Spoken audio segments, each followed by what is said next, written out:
them to get up and kind of be served and get it.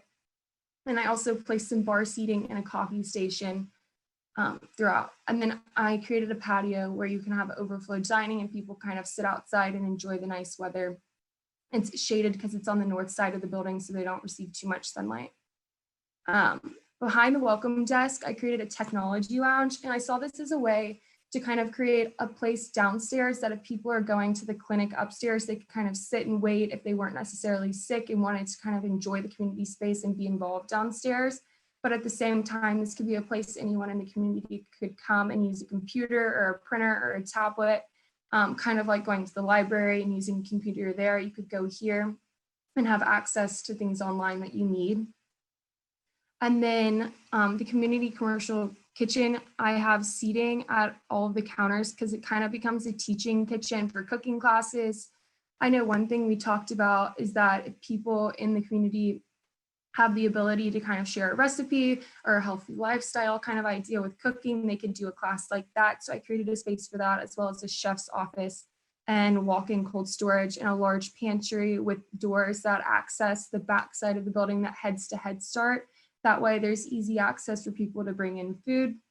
And then also easy, once it's prepared, they could take you out the back doors directly to Head Start, which Head Start's where it's after school or kind of a care center for young kids and low income families. And one problem they had was that the place that prepared their food for lunches for kids was kind of far off. So this is very easy direct access, and they can take it over immediately, take it over fresh, and it kind of creates ease and flow between the two buildings. One thing that was really important to me in the building when we talked about clinical areas was having the idea of separation between doctors and patients. I know one thing, when you go to a doctor's office and you see them walking around, you see all of the back of house kind of things, it adds a level of stress to your visit. And so I thought, going along with my idea of at ease and approachable space, having that separation between doctors and patients kind of made this building overall just like an comfortable environment for everyone, no matter the reason for your visit. So I have a provider staircase that leads up to the doctor's space and a main staircase, and then the elevator for patients and caretakers to take upstairs. And then I have restrooms in the back. And then I also have another outdoor patio on the outside, just added outdoor seating to enjoy the site and all of its amenities. And then on the second floor, you can kind of see where patients flow up directly into a reception desk. Downstairs at the welcome desk, you'll receive a pager if you're a patient coming in for that reason, and you can kind of enjoy the various areas throughout the building was my idea. You could head upstairs if you wanted to, or you could sit downstairs, grab a book, play a game, have something to eat, something like that. And then when you go upstairs, if your pager goes off, you can be directed to the reception desk, and they can kind of direct you from there to the care room corridor into your specific room. And so upstairs, I kind of have a larger waiting lounge for people to sit in, and then a smaller one. And one thing that we talked about is the idea of having an area for, like, if you're a sick patient, you can kind of be over there and kind of separate them if they want to, or if they feel comfortable doing that, being separate from the regular waiting area. So I kind of created a smaller, more intimate one and a larger one, both not like overwhelming in size and very comfortable, almost like you're sitting in a living room at home. So I created those spaces, and the use of curvilinear elements was kind of important in my design, because the idea, having curved walls, we learned through our research that it helps with infection control. So bringing that downstairs as well as upstairs helped with the idea that patients being throughout the building kind of made it easy to clean. And then, so you see the reception desk, there's a lab restroom connected to the actual lab. So there's a pass through for urine samples. No one has to walk down the hallway carrying that, which adds another level of privacy, which is very important to me. And then, so you see the care corridor, and the patients have a separate entrance from the care provider because they come into this space. They have their doctor workspace, the nurse's space, a break area, and they're completely hidden from patients. And so the idea of separated flow was really important to me in adding that sense of privacy between care provider and patient. And Going into my section perspective, you can kind of see those care rooms with the door for the doctor to enter in through. And then those waiting areas with a coffee bar, and then the library space downstairs, the welcome desk, the kitchen and dining room. So with mention to Head Start and the spaces outside, you can kind of see on my site plan those back door areas with an alley truck for access for them to bring in food in the back space, and that direct access to Head Start around the building, and just a recreation space outside. So when you enter in, you can you see this view with the outdoor patio here on the front for dining, the outdoor patio on the side of the building facing that recreation area here, and then this perspective where you can kind of see both sides of the building all together.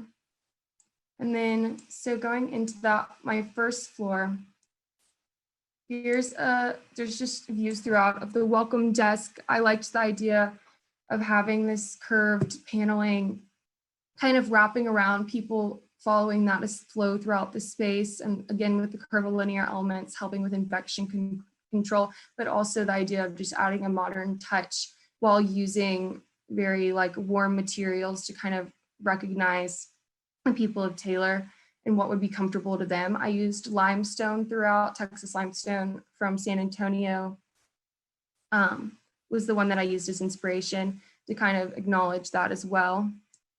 And then, so you can see this technology space here. And I used some photographs throughout the building as well of old Taylor. So this is Taylor from downtown in the 1950s. So pieces like that are just kind of hung throughout to recognize the history of the town. And so this is my multi-purpose space with a partition wall that can push back. And when I was doing research, I found one by Molo Design, and I felt like the color kind of fit with everything, and the idea that it could just push up very easily. It's very flexible in the space. Anyone can push or pull it out, depending on what their needs of the space are. And then you can kind of see that sitting area and library space, and it kind of just opens up the entire room. And then going into dining room, I use this wallpaper to kind of warm up the space and make it very special. This cotton wallpaper, kind of a nod to the history of the town as well, because cotton was a very big part of the heritage and culture of the town. And I just wanted to recognize that. And you can kind of see the overflow patio seating, the built-in coffee space or coffee bar, and then just kind of the flow throughout. And then a small view into the teaching area and the outdoor dining patio again. And then going downstairs or upstairs, you can kind of see your view in when you head upstairs, the clinical space, immediately what you see when you get off the elevator and turn. And then these are kind of the clinical areas. So you enter in here and then kind of head down the patient corridor. And the wrapping and paneling kind of acts as a wayfinding element to kind of pull you into those hallways and head down towards your care room with sliding doors that are glass and cast iron. And one thing when we toured the building in Taylor, cast iron railings were kind of throughout, but they had to be removed because they weren't up to code. And so I thought that using that cast iron and kind of bringing back that element of the original building would be a nice nod. And then as well as the care rooms are on the inside of the building, so there's no windows in them. So I wanted to use glass as a way to allow light in, but still make it tinted so there's that privacy and still HIPAA compliant, because it's very thick doors with white noise in the background, so there's no issue with sound. And then you can kind of see in the care room here with those curvilinear elements brought in again for infection control. There's a bariatric chair for any of the people coming with the patient to their visit so they can have comfortable seating, and then the patient seating where it makes it easy for the doctor and patient to sit up and have a conversation, but the table also lies completely flat. And I'll go into that in a little more detail on my patient experience. But then you can kind of see this back of house area. I thought it was important to have it open, but also more separate spaces for nurses and doctors so they can kind of collaborate in some, but also have those areas that they can go off and work more privately as well. And then going into the lounge areas upstairs for kind of waiting. This is kind of the view into the larger one. Again, another picture of kind of like a Texas-inspired image in black and white to kind of contrast the warm colors in the space. And then the view out towards the coffee bar, that front reception space, and just seeing those curved linear elements again with the wood brought in. And then again, this is the smaller lounge space, more intimate. I was thinking either sick patients could come here or kids after school going with their parents. So this, they could kind of sit at these tables and get some schoolwork done, something like that. And then going into my patient experience, we worked really hard on the idea of the patient journey and what words to use to kind of emphasize this idea of care and importance of the patient and value. So here it starts with the patient heading into the welcome desk, receiving that pager, and then being directed to any of the like lounge spaces throughout the building, whether that's upstairs if they just wanted to sit and relax, or downstairs if they wanted to use a technology lab and get some work done or kind of interact more with the community spaces. And then when their pager goes off, you see at 3 that they head to their front reception desk on the 2nd floor and kind of can be directed to their care room on the sides that are all numbered. And then they head down the care corridor into the room with the doctor, meet with him, and then head back to that front desk to check out and then leave the space. And they could kind of enjoy the spaces on their way out, grab a book from the community library or sit outside and just enjoy the nice weather and the space that they have there. And then a little more emphasis on this care room overview.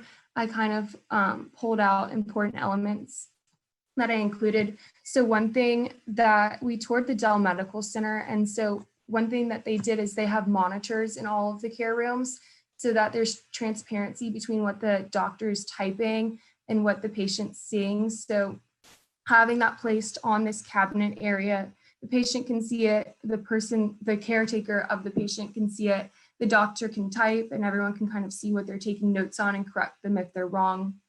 Just kind of keeping that value to the patient and their case. And then I have vitals and a scale in all of the rooms as well. And that kind of goes along with the idea of privacy and at ease. You're not doing that out in the public. You have that privately just between you and the doctor. And these rooms are really just a space for that patient and the doctor to go into. And then again, I have curved walls and curved linear elements for that infection cleaning. There's a sink directly next to the doctor's entrance. That way he can wash his hands immediately before any interaction with that patient. And that's becoming like increasingly important these days. I have a faux leather exam chair that sits fully up so the patient and doctor can have a comfortable conversation, but also lies completely flat to meet examination needs. Again, the bariatric chair, a laptop in all of the spaces, and then PVC resilient flooring. A lot of the floors in the space are concrete, so this kind of is easier on the doctor's feet as well as easy to clean and help with infection control. And then this is just another view of that space, kind of labeling those different elements. And then lastly, here's a flow diagram, kind of just emphasizing that separated flow idea that I have in this space, with the doctors having this side, the red side, and then the patients having the blue side, and the purple emphasizing those shared spaces between them. And I just feel that it's really important. The separated flow just really drives this idea of value and being welcomed and known, and knowing that this space is just a private area between you and your doctor, and you can come in here and feel as comfortable as possible and leave knowing that you're better and not feeling anxious or worried about anything that happened during your meeting. So with that, that kind of just concludes everything that I have for my project and my presentation. So I would love to hear any questions and start answering any that y'all have. Thank you, Kelly. Hi, Kelly. I'm gonna jump in. Do you all hear me? Yeah. Yes. Okay. Well, first of all, congratulations in that I was in your review from your cohort, your final review last semester. and I am very, very impressed as the jump in scale of the project and the complexity and the thoughtfulness that you have demonstrated in all your design choices. And also, given that this is a significantly bigger project with and with a lot with greater constraints, also technical issues not related to medicine, etc. So really, really impressed with the work. It's very, very thoughtful, your presentation, and I'm also very impressed how you went into thinking about every single one of the spaces in this is not a huge clinic, but of course, but it's medium size, and I really appreciate that level of care in your work. I think is really, really nice. I have some general comments that I think are more things just for you to think about in that. So the first thing is with the material palette. And I think this is something that is an issue maybe in general in clinics, in that I completely understand where you're coming from with this idea of wanting to have warmth and wanting to stray away, from the usual clinic aesthetic. And you have made a lot of emphasis on the use of the curvilinear walls, which I think are pretty nicely deployed throughout the plan. And they definitely help with the circulation, and they're pretty skillfully positioned in generating some convex areas, to foster circulation, and then more concave, to foster gathering. So I think all of the use of the geometry is very good. And then you kept talking about how the curvilinear walls, are easier to clean. I guess that there's no corners, so there's less things piling in there. But then it's a little complicated when you have like all these textures, because I agree, and there's this very interesting essay by Aaron Betsky where he talks about how, in a way, good design or interesting spaces have a lot of texture versus like a supermarket or a hospital that have no texture, But then but there's a conflict there, because even if you have these like curvilinear walls and they have this wooden texture to them, but in those crevices between the wood, then you would also have issues. You avoid the corners, but if you have the texture, you are creating those conditions again. So, and I don't have an answer for this. That's what I'm saying is for you to think in that, because I do agree that there's, and I guess it's a balance, and in a corridor, people are not leaning against the corridor so much, but then I would be careful when talking about your project in those terms of a strict, hygiene, when the material choices that you are taking are not necessarily supporting that. And I think if it's in a corridor, the application, it works just fine, but I would just be careful, to stress that so much, in that sometimes if the texture is there, it's not really, it's like they're negating each other. I wish the stair took on more of that kind of curvilinear geometry, because it's such an important social space and circulation space in the proposal, and it's at the heart, and it really joins that public area at the bottom with the doctor's area at the top. So I really wish that would have taken a little bit more of those qualities. And then the other thing to think about, which I also don't have an answer, I just playing devil advocate here, in that you took the decision, and that comes across very clearly and super successfully across the design, that you wanted this experience for everything's about the experience of the patients, right? But then I'm thinking about these doctors in their offices all day, and they don't have daylight, So, and they are the ones that are there longer. So, I mean, they have like daylight indirectly, but you privilege those corridors being flooded with light, which is of course wonderful and very clinic unlike, but then at the expense of thinking, how, I mean, compromising a little bit. And I know you have glass doors and the light is getting into the offices, but they're a little bit compromised, right? The doctors experience to favor the patient's experience, no? So to think about that balance, no? Yeah, that's all. But really, really impressed with the work. Really wonderful to see. Thank you.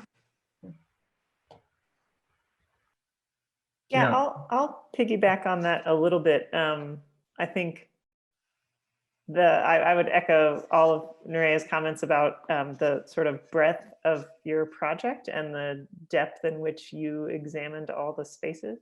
I think when you went to that first process image of the wood wall curving next to the sort of historic structure of the original building, the thing that I was waiting for you to say is something about light, because to me, that's what that image is entirely about, right? Is like, there's light pouring in and it curves along this curved wood wall much differently than it hits you know, historic wall with lots of trim detail and sharp corners. And I think kind of consistently in the project, I wanted a little bit more information about how light was informing your decisions with the curved walls. So, you know, in most places, I think they kind of, the walls die into either new or old existing structures in the building, like at that entrance, right? The curved walls sort of are joining that. And I almost want them to pull away and let the light pass through in small slivers, or so that they feel like a discrete intervention if you're going to read that existing wall as more of a thing that's already there. And I really agree with the stair comment. That was going to be, because when I first saw those stairs, I was wondering if they were existing or if they were new. Are they new? They're placed where the existing ones, or this patient stairs are placed where the existing ones were, and then the stairs for the providers are popped out, but they reflect the existing stairs conditions. Gotcha. Because I think I like this idea of sort of separation and having a dedicated space, but I just want them to be more wonderful. And I think you have a tool that you are developing in this project of this curved wood wall. And I would have loved to see the stair include that or respond to it or become part of the lounge or somehow invite people up it a little bit more clearly. And I think the other thing I was going to say was about the comment about light for the doctors and the way that the patient rooms are working. And I think I noticed it in the section the most, where you almost have the opportunity, because those rooms are smaller and more cellular, to actually drop the ceiling there. And I wonder if you couldn't have those solid volumes below with clearstory above that lets light come into that main space. You know, it might, you'd have to solve some technical problems of like cleaning that or whatever if you actually had a roof on it, or a ceiling that was thick up there. But I think a way of getting light in from those corridors into that center space would be really nice. I really like that idea, and would like to look more into that. I think that'd be interesting, because I did drop down the ceiling in those exam rooms to kind of make it more comfortable for the patient, since the ceilings are so high in the space, but that would be a much better use of just that block in the space. So.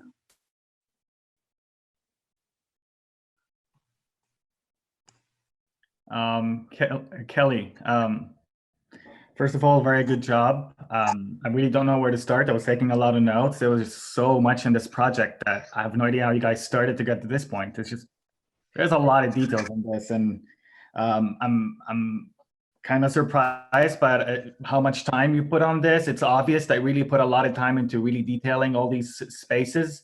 It's obvious, so good job. I also like that how much it feels welcoming.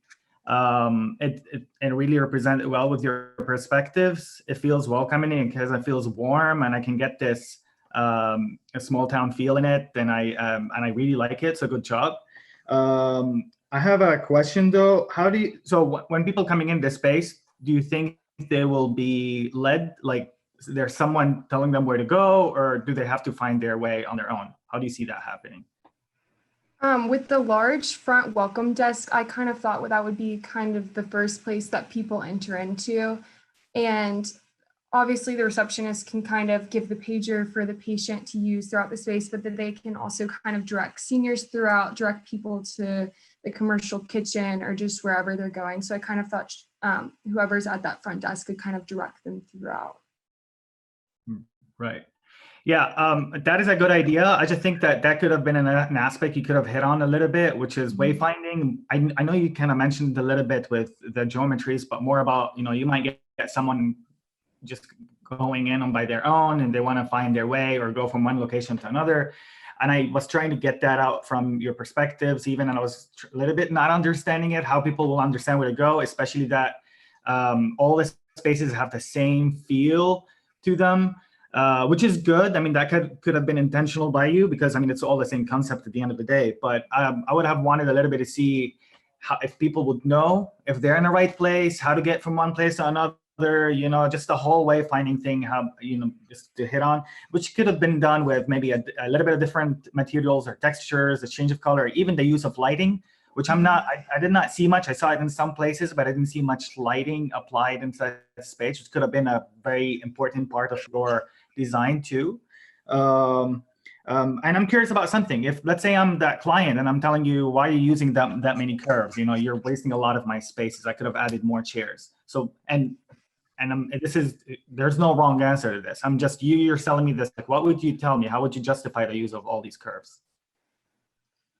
I think the curves kind of add to the space, and the idea that they create more intimate kind of settings for the people. A lot of the curves have built-in seating, especially in the dining room, built-in nooks, and kind of creates a more intimate setting, more comfortable. But at the same time, it does take away from some of the spaces. So I see what you're saying there.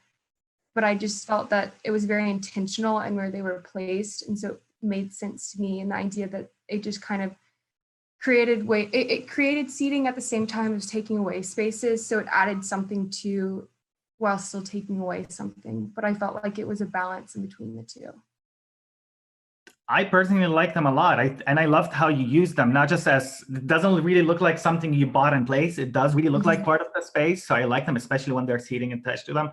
But it's always something you need to think about, because especially when it comes to these spaces, you might get to a point where whoever owns it might say, I want to add 10 more chairs in that space, and I can't right now. So you just have to tell them why you picked that. I don't know if you know, but I like the whole idea about the curves with the cleaning and hygiene thing. And an extra point to that is that Frank right, when he used that curve, he used it at the back with over the sinks and how they meet the wall, because he felt like that is the best way to kill germs.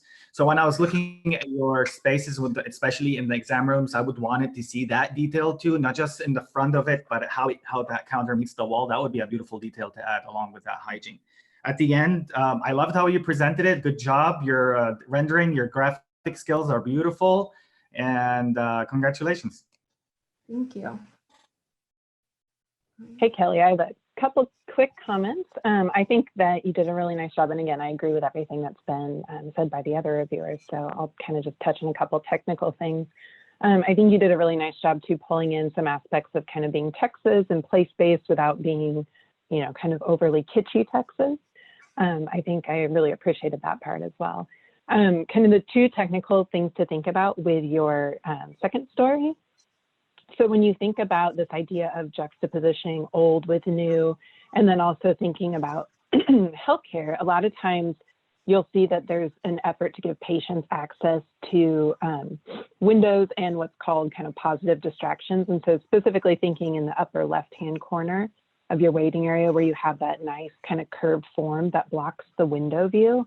You may even just think about, if that could be mirrored and you'd still achieve kind of that same feel or volume, but then allowing people to have access to that natural daylight into that space. And then the only other kind of little small technical thing to think of is you've taken a lot of time to think about how the staff and the doctors would enter into that kind of back core zone. But then even thinking about how if someone needs to get from the reception area out to assist someone in the waiting area, how do they do that? It's not ideal for them to have to go through a patient zone. And so if you think about maybe that most north little desk that you have in the lab area, maybe that actually becomes a passageway through, or that one of the options on the far right, either north or south, could become an opportunity to access into those care corridors.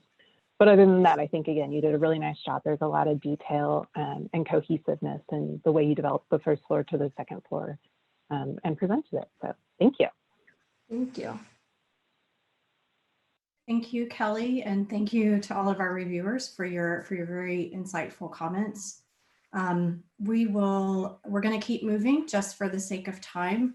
Beautiful presentation. Thank you so much for kicking us off. It's always I think the first person has the toughest job, and I think you touched on a lot of issues, Kelly, that others will continue to talk about. So you kind of laid the foundation for conversations we'll continue to have. So thank you, Kelly, for starting out our review process today. And we are going to move along to Anna Ransom is going to be our next presenter. And as she's getting us queued up, she's going to share her screen. And while she's doing that, I will make a couple of comments that I think are just good food for thought as we go along to all the presentations today. We've had a number of conversations about daylight in the studio, and also during our mid-review, we had a lot of discussions about daylight, and I assume we will continue to have some of those today. So one of the comments that we began to address was that having a lot of light in care rooms isn't always desirable for a few reasons. And one of those being that some procedures that need to take place in the care rooms require more darkness. And so if they do have a lot of light coming into the care rooms, that it needs to be able to be controlled light. So it could be dialed up or dialed down. And then they are also free to put in skylights or things wherever they see fit. And in Kelly's plan, for example, as you get to more familiar with the building, you'll see that we have quite large arched windows on the east and west facades. So the window conditions, I think that they're being quite clever a lot of times in how they're bringing light into the space. But yeah, I think it's a great discussion to have about who gets the light and how is there equity and how the light is distributed. We also had discussions about whether care rooms should be exactly the same across the board so that they feel equitable to every patient who experiences that, or is there a time and place when you might have larger and smaller ones and brighter and darker ones and make it more custom? So those things have come up across the studio conversations, and just a couple of words about staircases. So the original building has 2 staircases that are not up to code, so they are being removed. I have allowed the students to go to including just 1 staircase for the purpose of our studio.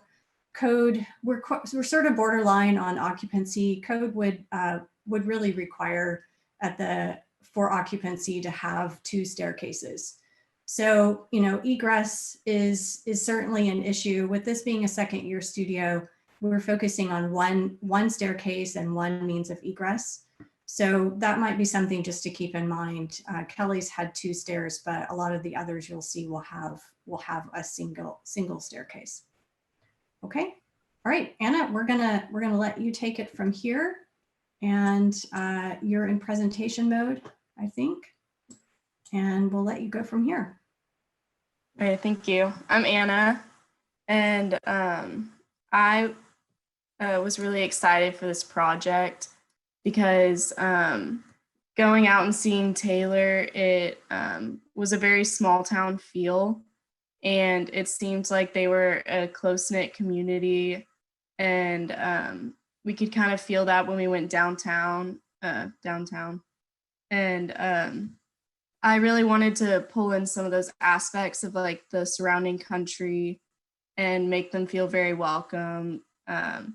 Because also the majority of the clients that will use this or that will be entering this building are from low-income families. and which is a good portion of the people living there, like Kelly said.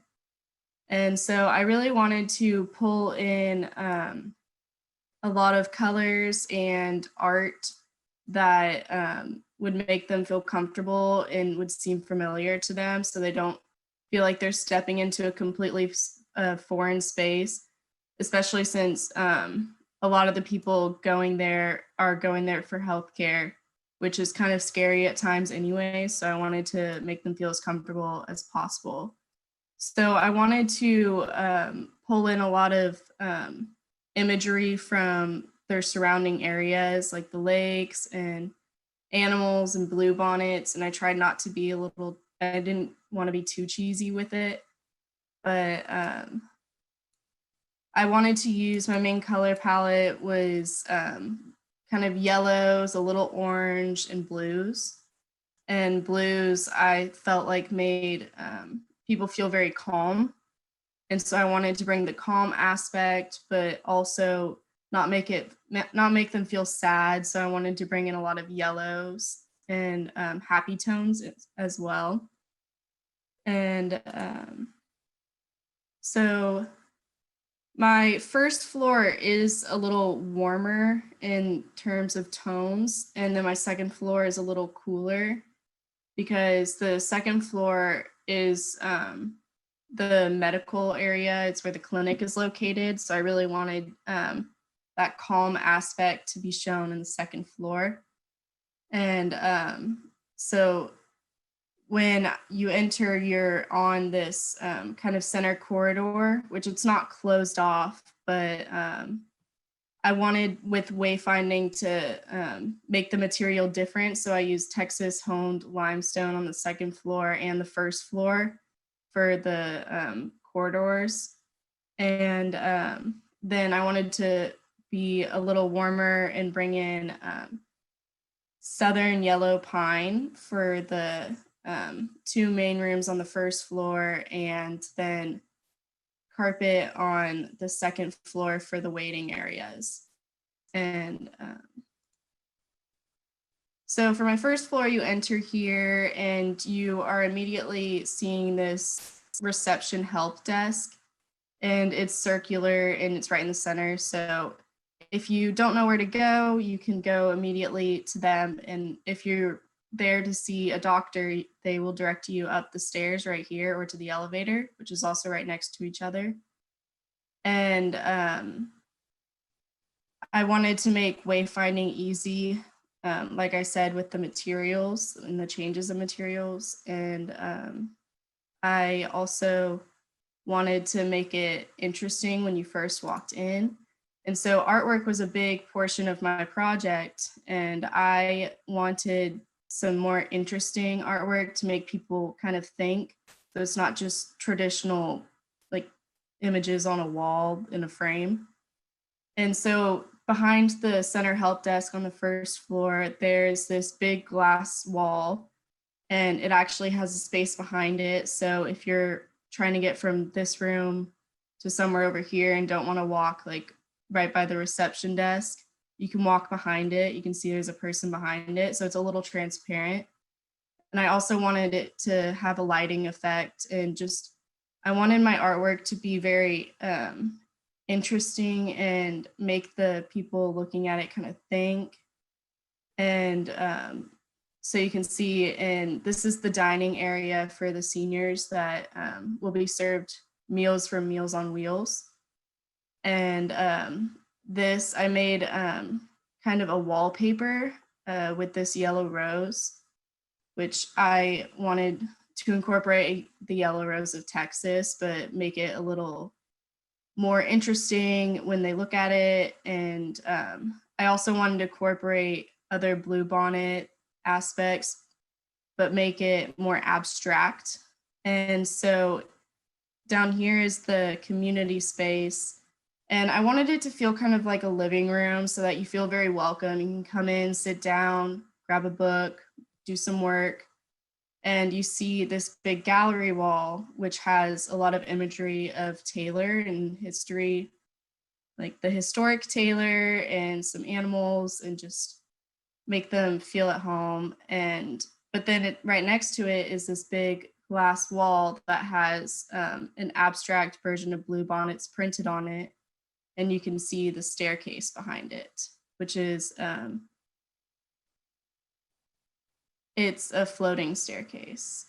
And then the floating staircase brings you up to the second floor. And right when you get off, you also have this center check-in, check-out reception desk. So if you immediately go and check in, and they'll direct you to one of the waiting spaces, which you're welcome to wait there. And my main idea for the second floor layout is I wanted to have modules with each doctor. I wanted 3 doctors to have 3 exam rooms that were the ones that they would care for. And I wanted it to be easy access. So I put each of these 3 corners is a module with a doctor and a nurse or a medical assistant, and they have their workspace here with 2 exits or entrances. And so the doctor, so he doesn't have to walk in the main social space or the waiting areas, they have a direct access to to enter right next to the exam room doors. And but then also the nurses can come out here and grab a patient and bring them back directly to their exam rooms as well. And I also wanted them, the modules to have a little hallway more for privacy, so that the doors don't go right next to where people are waiting. And I wanted most of the spaces to have light, but like Professor Glass said, some of the rooms can't have windows to properly do certain examinations. And I also wanted some of them to be a little bigger, so these center ones in the modules are slightly larger than these.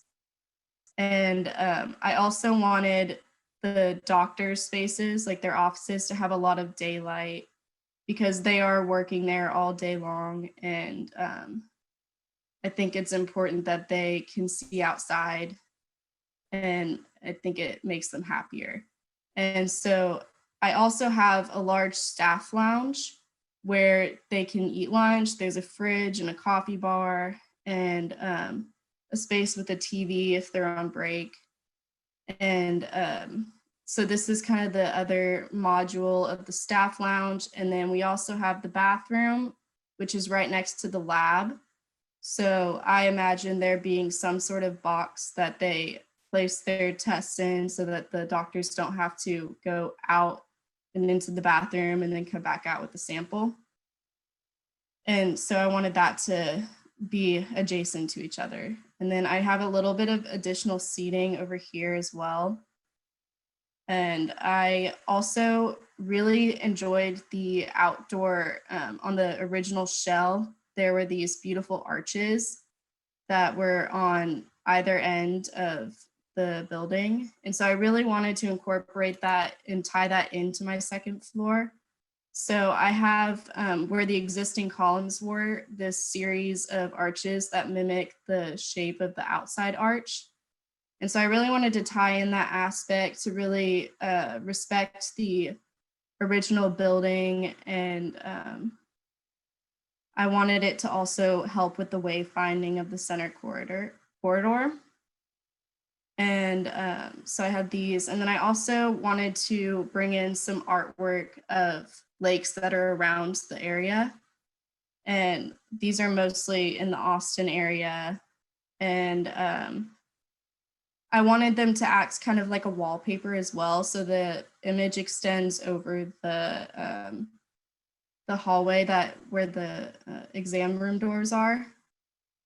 And I just wanted it to be a happy distraction for people in the waiting areas.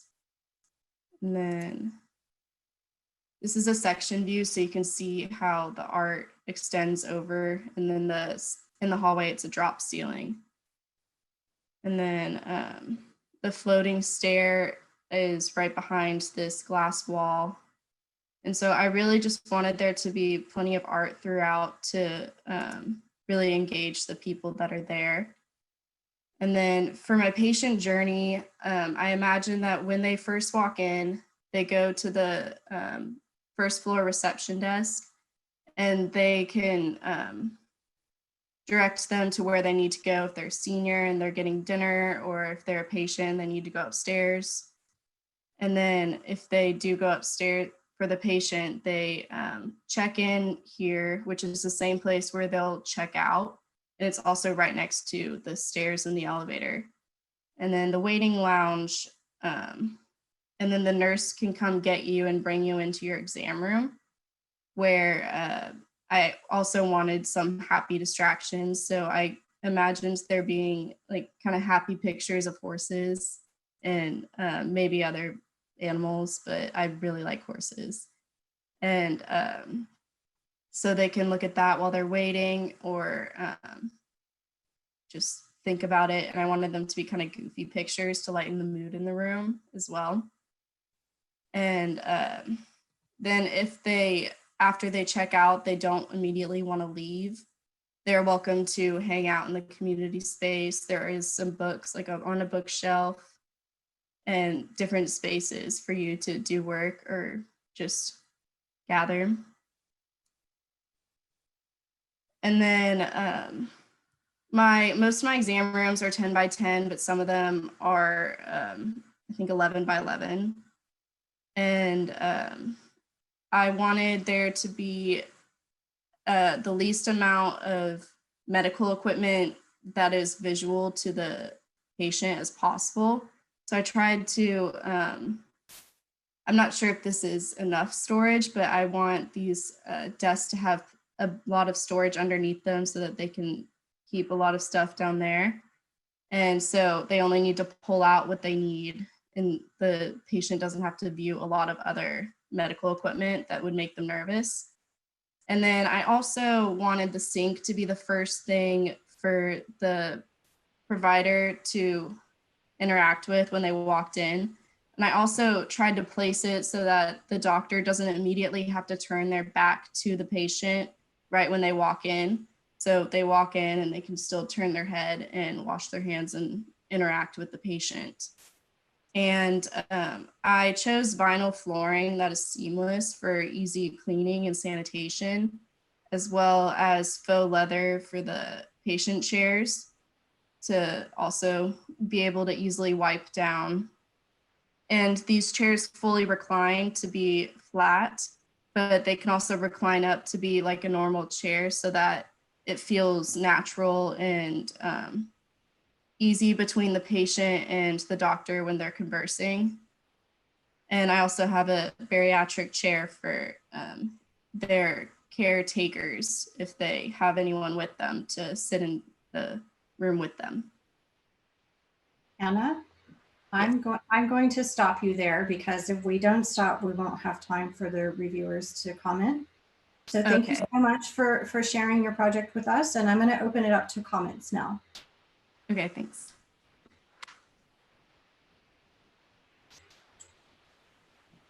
Can you go back to sort of seeing all the slides all together? Yeah, so I really like a number of things about your project. I think it's a really interesting juxtaposition with the one before, because I feel like your strategy is a pretty formal one. Like the first floor plan and the second floor plan have a lot of symmetry and a lot of axial relationships that sort of orient you toward both the windows outside and the reception desks on both levels. And then I think there's something about that recalls like grand institutions, right? Or you know, the old library halls of these community centers that have been heavily invested in and like seen as this enormous asset for the community. So I think just in the way that you've organized the spaces is sort of reminding me, reminiscent of those larger institutions of the past times where we invested lots of money in these, and some of your material choices as well. I think the limestone floors and columns that sort of form the arcade along the hallway I think you could have taken that a little bit further. Like I think on the first floor, I love that you're thinking about the floor texture as a spatial divider rather than walls. I think that's really strong. But instead of wood floor in a heavy use sort of first floor public space, maybe a different pattern or a different texture or depth of the limestone could be more subtle and still get you the warmth and the division of space that you're looking for. And then I just have a couple of thoughts about the way that translates to the upper level. You have those columns and the giant arches that feel, you know, spa-like. There's something calm and beautiful about that upper level that does feel elevated. I think it's in the details where I want a little bit more pushing of that idea, like the way that the elevator relates to the columns. It kind of weirdly touches at the corner, you know, and that's really subtle and minor, but letting those columns be free and breathe all the way down, having no walls smooshed together on them, will really like let that read spatially as this arcade that you've set up. I think the wayfinding makes a lot of sense in your project. And I also love the sort of color zoning of your floors. The large scale art, like you put a lot in here. The large scale art, I think, is also a really interesting idea. I would love to, in your presentation and like moving forward, think about materially what glass does, right? Like it's shiny, it's reflective. So when you're sitting in that waiting room, seeing this beautiful picture of bluebonnets, or I forget which one was in there, but you know, you're also going to be seeing yourself.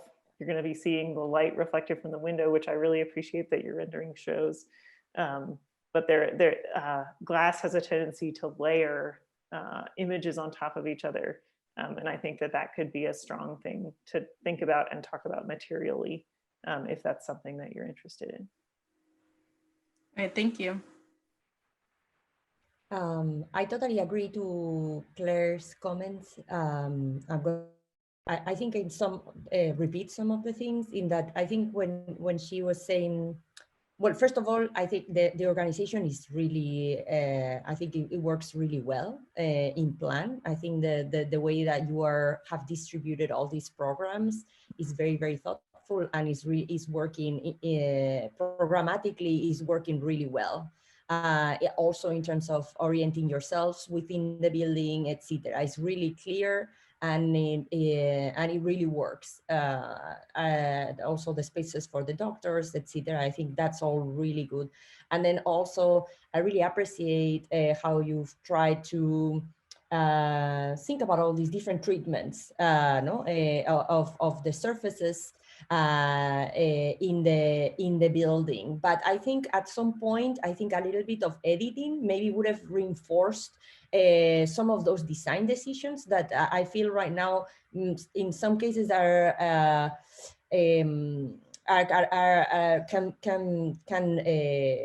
not reinforce each other. In that I think that main axial decision that you take with the arches in the second floor and then the ground floor with the pavement, I think that's very clear. And then the other, to me, those are like, and from hearing you, it seems like those are the ideas that you were most excited about or that come across more apparent, that and then the artwork, the photographic, great scale photographic artwork. So I wonder, so when I think especially in the same way that Claire was talking about, that you have the one surface treatment that is different in both areas, I think if you would have simplified the walls, colors on the areas that are not part of the axis to unify a little bit those more, because I think you're using two tones like blue and yellow, and then the artwork. And I think if you would have simplified like to the one tone, those two areas would have would be especially more evident than when you're using all these different treatments, because you're, and then also with the artwork, I would say that I think that's a great idea, and it would really be, but it also has such a presence that I think this is where, as us as designers, it would be good also to think of to really curate what that is, and to look at artwork, and to, you know, to make some research on, like, to really think what is it that you want to express, because of course, I mean, and I know that you were interested in these local features, no, of nature, but especially nature, no, and in featuring those. But you know, it's interesting to see who do you choose as an artist, if this was for real, no, and you were going to do this, like, who would you partner with, what kind of research you would do into those kind of choices. In that, it's a little, yeah, I mean, you didn't have the time to do all this, but this is something just for you, and it's totally understandable. But I'm saying, like, in the future, if you use this kind of partnering with art, are you the artist? Are we artists? Or should we, like, maybe think of partnering with someone, and who that is, and how that brings something, no? Like, when we see murals on a facade, you know, it does matter who painted them, and it's not us necessarily painting them, no? So this is a little bit the same. I think, like, an opportunity there to actually bring other voices into the design that can make the design even stronger, because there are people that do that all the time, no? Yeah, but it's really, as an idea, I love it, and it comes across really, really clear in your design, and I think it would make for an awesome clinic. Thank you. Hey, Anna, this is Kendra. I think I was lucky enough to get to see your mid-review and then see the progress you've made. And I really like how you reoriented the second floor especially, and you thought about those issues of privacy and really how each of those 3 different modules serves as kind of a standalone clinic for the doctor that's working on them. So I think that that's a really nice approach that you've done there. I think if you had more time just even thinking about how those waiting areas really function outside of those modules. So being very intentional about aspects, you know, and you learn about human behavior, and the idea that maybe if I'm there by myself, I'm not going to want to sit directly across a coffee table from a stranger. And so just even, again, if you had more time thinking about some of those furniture groupings, I think could be a way to really push that even further. And then also, I think, just like everyone's talked about with the artwork, I think that that's an interesting approach. And I think, again, the idea of having it on glass so that you get that illusion and kind of the idea of movement and activity beyond kind of the hallway behind or something is a really nice movement.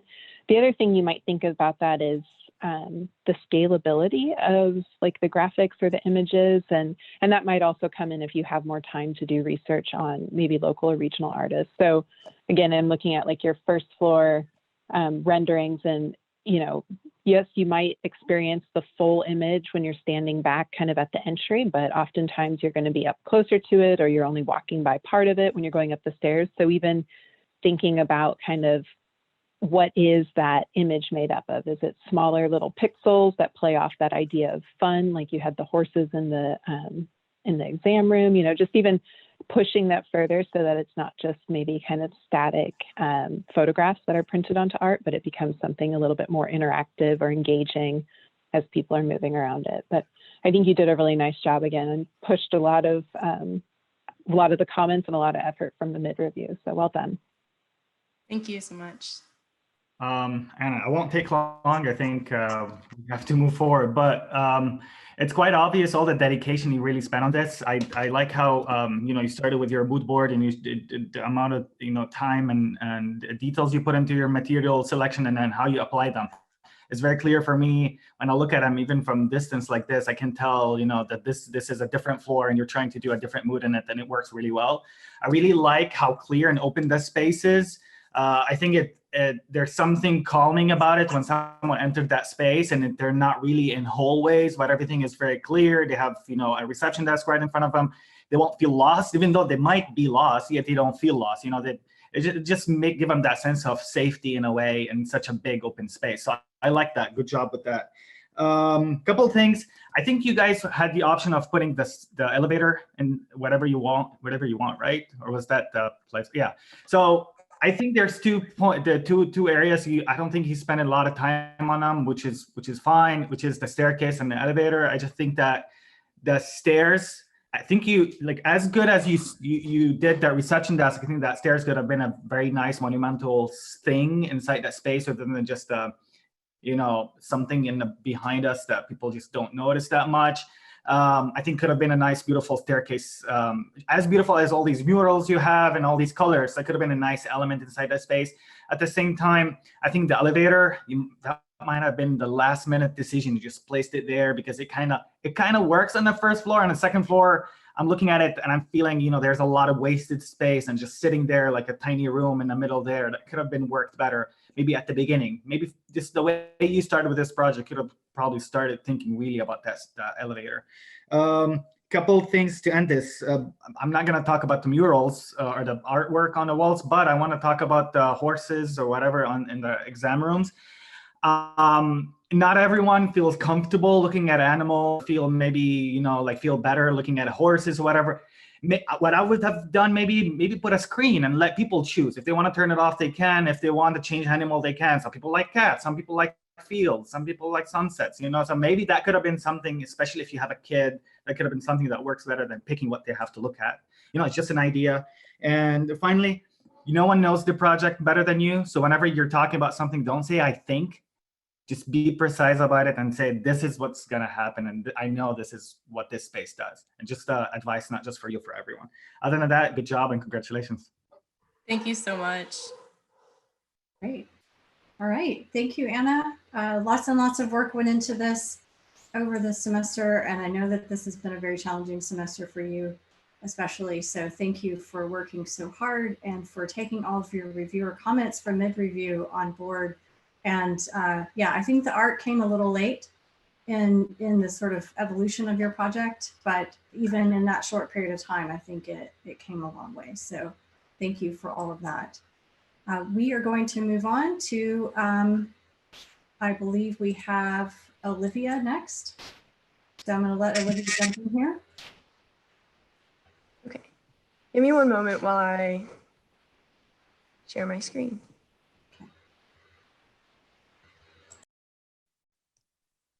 Okay. Hi, I'm Olivia. Are y'all seeing my screen, correct? Just double check. Okay. So Taylor, Texas is a rapidly growing rural town just outside of Austin that prides itself on its small town feel. When renovating the West End School, it was important to maintain the essence of Taylor by making healthcare approachable and accessible to everyone in the community. So in order to achieve this goal, I started by selecting materials and color schemes that would be familiar to the people of Taylor, because Taylor's a historically agricultural community. The colors and natural materials I chose were drawn from images of nature, and I had to find a way to bring nature into the space while keeping it feeling clean and fresh. And that stays an underlying theme throughout my project. And now let me walk you through what it would be like if you were a member of the community entering the building. So zoom in. Okay. As you enter the building, you are greeted by a member of the community at the front desk, and you're handed a buzzer. And the buzzer would signal when your appointment is ready. So this allows you to hang out in any of the lounge spaces, or if you have kids, to let them hang out in the kids area. And then when your buzzer goes off, you would head to the center atrium, which is a spiral staircase, and you would walk up to the top floor, where you are greeted by a staff person here, and then they would take your buzzer and assign you a number that corresponds with one of the care rooms around. And then you would sit in a booth adjacent from the care room that you are assigned. And from there, your care provider would come out and greet you and bring you into the care room and start your appointment. The layout of the second floor. Okay. The flow of the second floor is a separate flow. The patients will enter through the doors facing the center atrium, and then the doctors will work and move about on the back half, which is connected to the outside of the building. That way, there's no walking, there's no mixing between where the work has to be done and where the patients are being taken. And the care room. Okay. So the care room layout is designed to encourage collaboration and promote transparency throughout the process to reduce patient anxiety. The scale and vitals are located inside the room for privacy. And the exam chair reclines, allowing for comfort and versatility of what exam you are having done. And a monitor is present in each of the rooms so the patient can view what the care provider is typing and correct information if needed. When you're finished with your appointment, you will head back to the desk and check out, and then exit down the center atrium again. And then on your way out, you can explore the bottom floor, in which you will see a learning kitchen aimed to teach classes to promote healthy eating, and which is connected to meal prep and distribution center for the Head Start building, which is connected by a back alley back here. And then a dining center, which is open to anyone in the community. And then,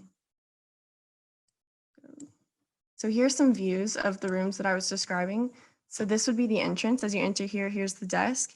And then this would be like a view from the kids area, which I've separated all the rooms by this mesh because one of my driving design factors was to allow light into every space, meaning the central atrium has a skylight at the top, which you can see here. And so I didn't want to close off all the spaces. I wanted to allow light into each. And then this is a view of that lounge space right here with the with like interactive bench right here, and then more seating. And then this is a view from this same position, but looking into the dining area where you can see the arches into the kitchen. And then outside here would be the outside of the building, which extends the seating into a patio. And then this is the kids area. And this is what I was referencing when I was talking about the connection to nature. I wanted to, similar to Anna, I created wallpaper that was like an abstraction of things you would find in nature to bring those elements into the building while still creating without it feeling dirty, I guess, keep it fresh. And then I also, with the same idea with the wallpaper, I put it in the dining area as well. But this is another abstraction of a thing that would be familiar to people of Taylor. It's blue jean that's been folded over to create this pattern. And this is center seating in the atrium right here. So you can enjoy all the light in the space in that area. And then this is just a top view of what it would look like in the center staircase with the seating. And then these are my exam rooms. I turn it into an object because that's how I viewed the top floor when creating these pods for my exam room. I wanted them to respond to the circular shape of the atrium, but then they're also dropped so that the light could spread into the doctor area behind, that's located behind the exam rooms. And then the inside of my exam room, which I described earlier. And then this would be another instance of the abstraction of the wallpaper. And this picture was actually the driving design for my color scheme of the entire building. And that concludes what I have to present to y'all, and I look forward to any feedback you have.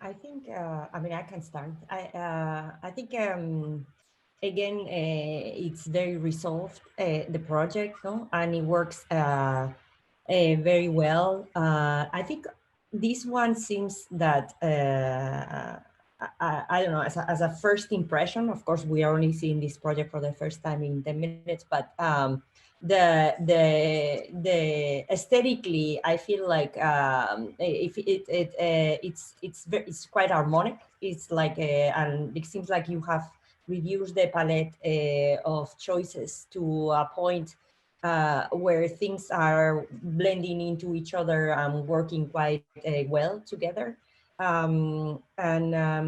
I think there's some issues, no, like some technical issues especially and the most important move, no, in your project, which is this central atrium, and that and I think.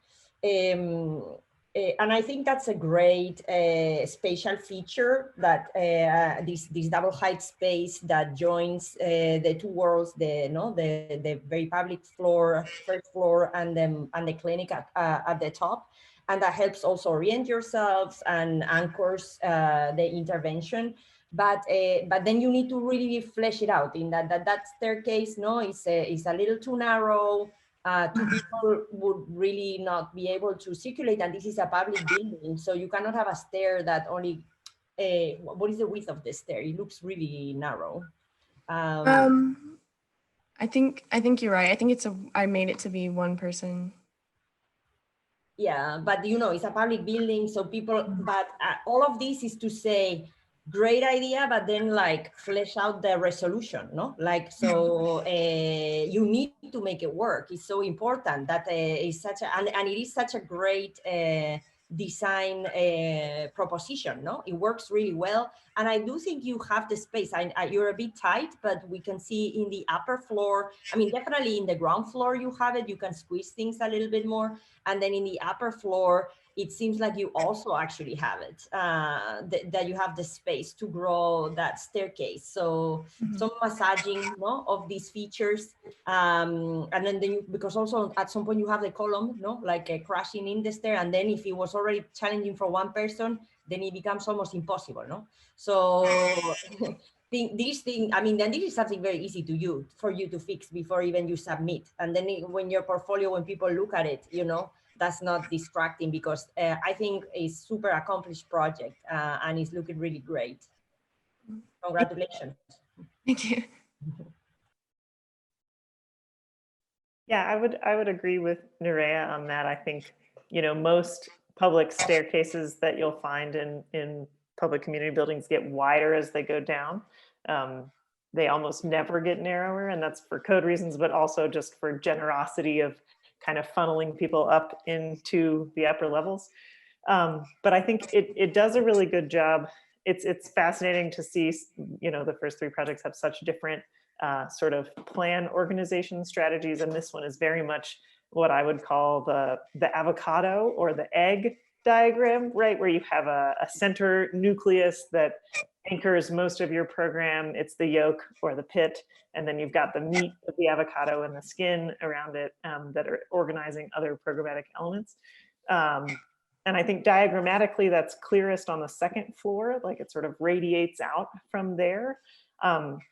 I will say from sort of a graphic standpoint, I have a bit of a hard time reading your plans because the poche of the walls is so light that it's when I sort of squint at them, even though they're on the screen, I zoomed in, it sort of reads as one tone, and I can't tell where actual divisions are, even though I know that you said, you're using this mesh to divide, but not fully divide. I still want to know where it is and understand the general partitioning.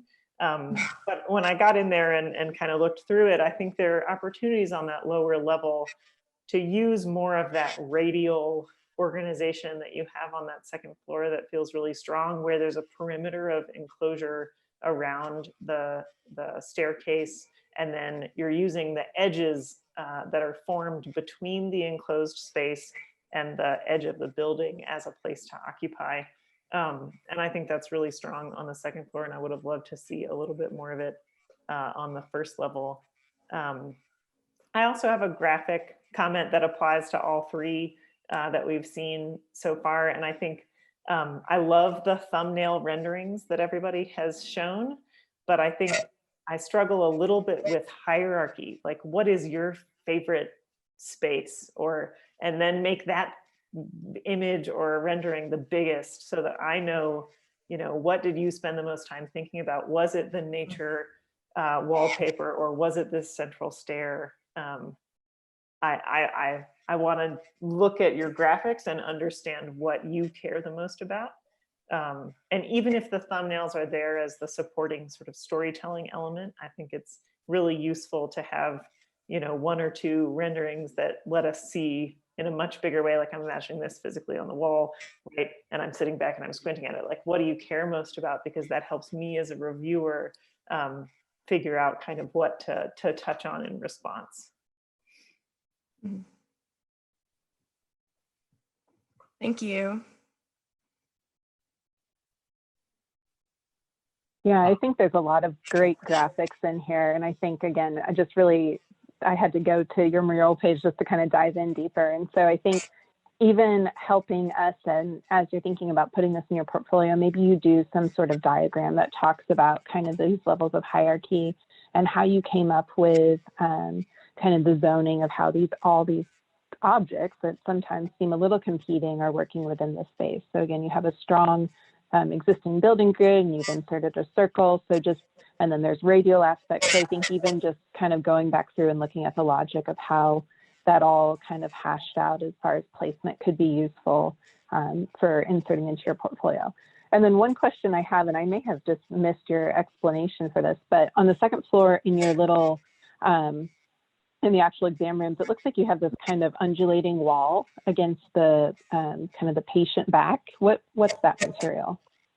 It's a curtain. So the outside of my exam rooms are frosted glass because I guess I forgot to mention this, but one of the ways to signal that your exam room is open is there's lights on. So they would light, they would be like illuminating, and the curtain, although I know I had some comments about how that's not sanitary, not that sanitary, but the curtain would make it feel softer and that you're not in a fishbowl was my intention for that. Yes, I think just, again, making sure that you really have some sort of graphic or diagram or explanation of that, I think could be really nice, just because you've obviously thought through that level of detail and how to soften up those forms. So I think just, again, piggybacking on what everyone said and what Claire said too, just really thinking about kind of what's the highlight of the space and what you really want to get across will be a good approach going forward.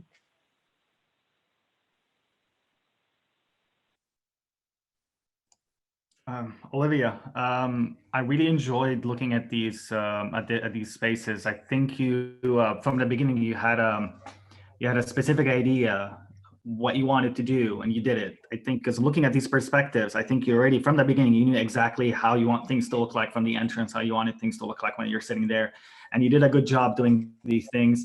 These are all beautiful spaces, and I want to say kudos on really trying to think outside the box. I think you wanted to take a risk with this, and you did. You wanted to do something completely different, I guess, from other people, and it shows.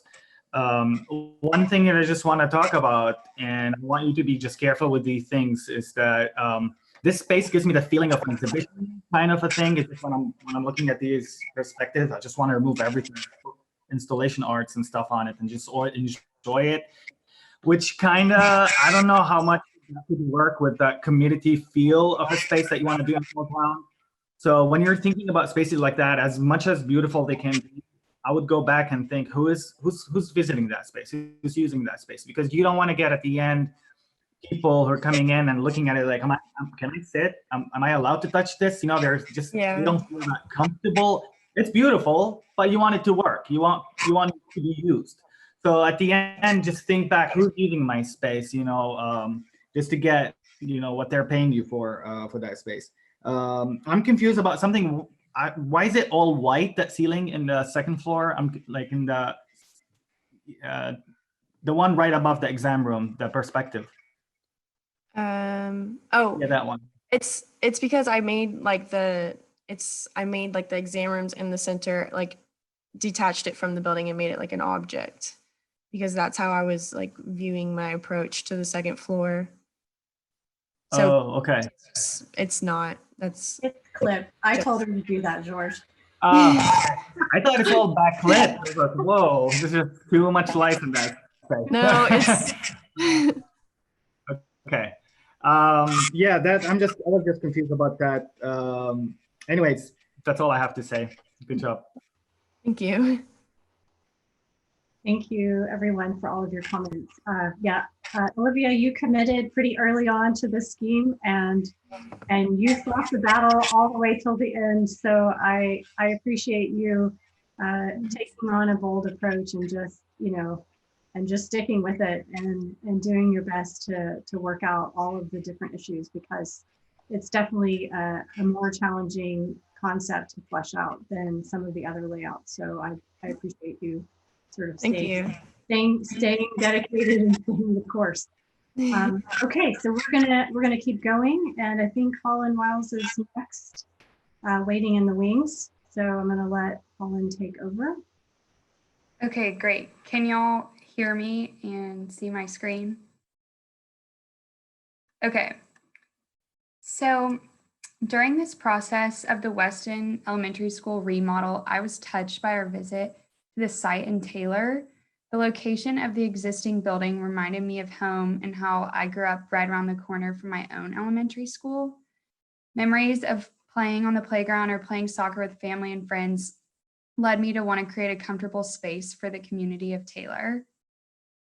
So not only did I want to create a comfortable space, but I was also challenged in creating a functional space for the 3 community partners, Lone Star Circle of Care, Meals on Wheels, and Head Start. In the past, I've volunteered with Meals on Wheels, and I know how much it means to the seniors who are receiving the benefits of this program. I know that some of them have even been on the other side of it, delivering meals to elderly as well as helping serve food in the senior center. I wanted to create a dining and game area that was joyful for these seniors in their community. In order to accomplish this, downstairs, I've incorporated a lively bluebonnet wallpaper that creates a positive ambiance and has a connection to the Texas, as the Texas state flower is a bluebonnet. So the use of paneling on the walls and the live oak wood on the floors and the ceiling, as well as nooks throughout the downstairs, creates a homey and warm feeling. Anyone is welcome to grab a book or look at a community photo album and relax in the various nooks. I have created an outdoor patio that can be used for dining or de-stressing, because a breath of fresh air and some vitamin D can help improve one's spirit, body, and mind. The use of large windows also helps fill the space with lots of natural light. The community lounge can serve many different functions, whether it is used as a less private patient waiting area or just as a hangout space. There's a large commercial kitchen that both Meals on Wheels and Head Start will use daily. I've also incorporated an office space for anyone who needs. So throughout this semester, I learned a lot about the new healthcare model and taking a holistic approach to health. So this can mean anything from eating habits to daily exercise and mental health awareness. Our visit to the Dell Medical Center allowed me to see a space that was really different than most of the doctor's office that I had been to growing up. And this space felt very relaxing to me. So I aimed to make my upstairs, where Lone Star Circle of Care would occupy, to have a relaxed feel. Some things I chose to help guide this design idea was a wallpaper of ginkgo leaves, which are a symbol of health. I also chose live oak wood and natural paint colors throughout. The continued use of paneling on the walls and nook seating in the exam rooms continued to create the warm and homey feeling that I was going for throughout the space. For my care room overview, here it is. Something that stood out to me from our visit to the Dell Medical Center was a TV monitor in each care room that was available for everyone to see, because it allowed the patient and their support team to see what the doctor's notes were. This allowed for very transparent communication between everyone. I really appreciated the vitals and the scale in the room, so that the information, such as the patient's weight, were very confidential.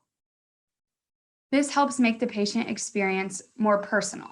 And to go along with this, I wanted the patient to feel unique upon entry. So that each patient, when they sign in at the reception desk, they will pick a symbol that was unique to them. And this symbol would be displayed above the care room door along with a number. Something else that I wanted to include in my care rooms was the use of natural light. For me, I really believe that natural light has a large impact on people's mental health. and can help make the patient's experience more positive when visiting the doctor. So in order to accomplish this, I've included windows in each care room as well as in the main waiting areas. And then I know we talked about this in the others reviews, but the doctors are the ones who do spend the most time there. And so in their space, I have a skylight on the top. And then also they have help windows that like someone upstairs could come up to and talk to them. So that's the way that I chose to give them light. And then lastly, I wanted this community center to be a stable home away from home. And I wanted to help emphasize this idea by using straight lines and similar materials both upstairs and downstairs. Overall, I wanted to create a well-designed atmosphere that allowed visitors to feel relaxed, joyful, and anchored. Whether the visitor is 5 or 65, they're there for a checkup, their daily meal, or just at a community event, they'll get a positive vibe and feel welcomed. And our visit to Taylor and seeing the Weston Elementary School really motivated me and helped me through my design process. So that's a quick little overview, and I'm ready for feedback. Can you show us your plan, your plans and your section? Oh, great. Yes. Mm-hmm.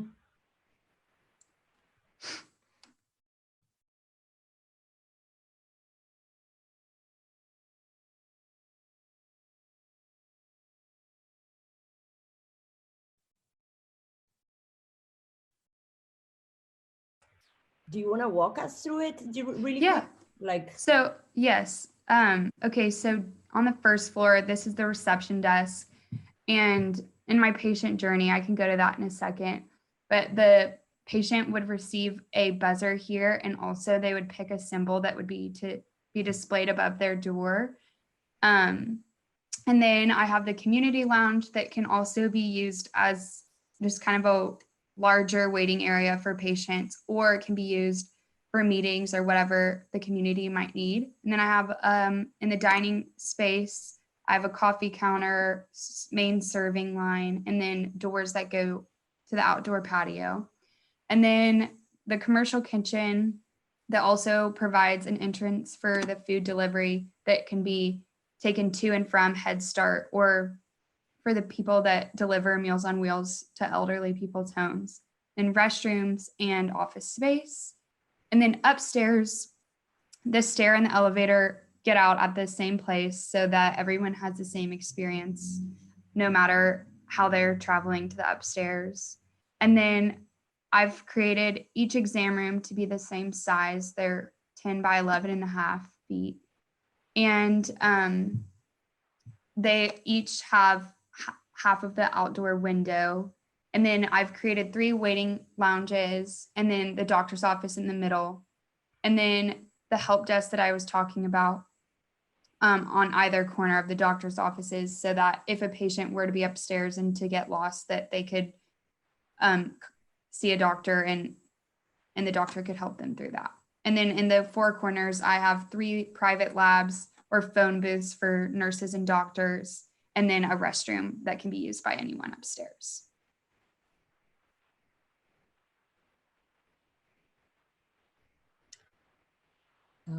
I really like your design. I think I really appreciate the way that you've narrowed the palette, and that comes across in your renderings very successfully, as how all these spaces have a shared atmospheric impression, no, on visitors.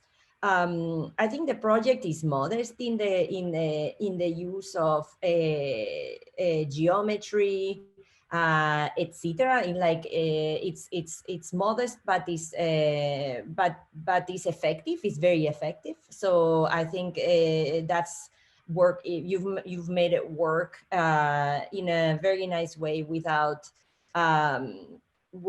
maybe being over ambitious in terms of trying different geometries, etc., like we've seen in other projects. I wonder if that's something maybe you want to try in the future, just to get out of your comfort zone. But I think you've done a great job in doing a lot with little. So I really want to commend you on that.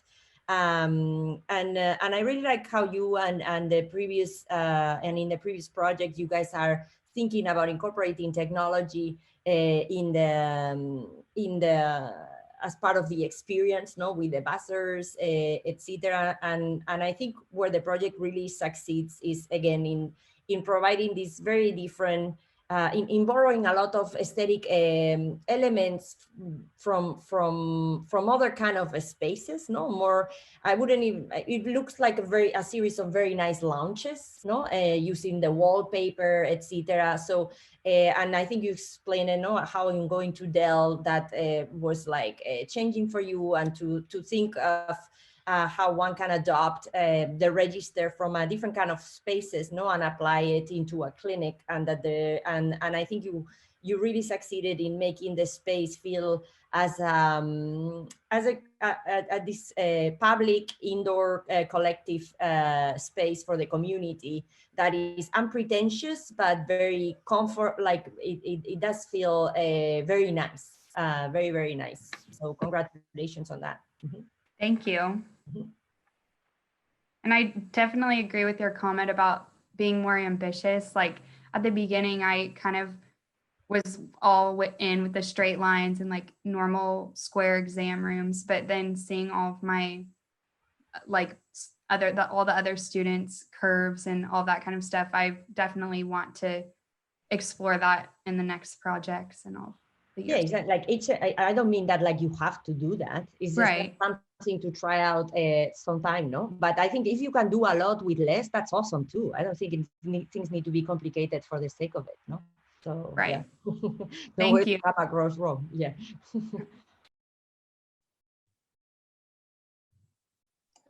Should I go?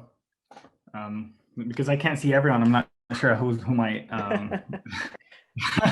Okay, so I'm Holland. A beautiful project. I really liked how well organized your floor plan, to a point that I'm looking at it and I'm like, is there something missing? It just feels like this whole thing is well organized and well put in a floor plan that I kind of am looking at it like there must be something missing, especially comparing to other floor plans. It just feels that the whole thing is just wide and well spread. So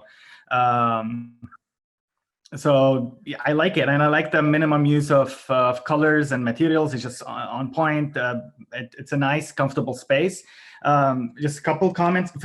By the way, you did a good job presenting this. I like the way you were presenting it. Good job. Just a quick note.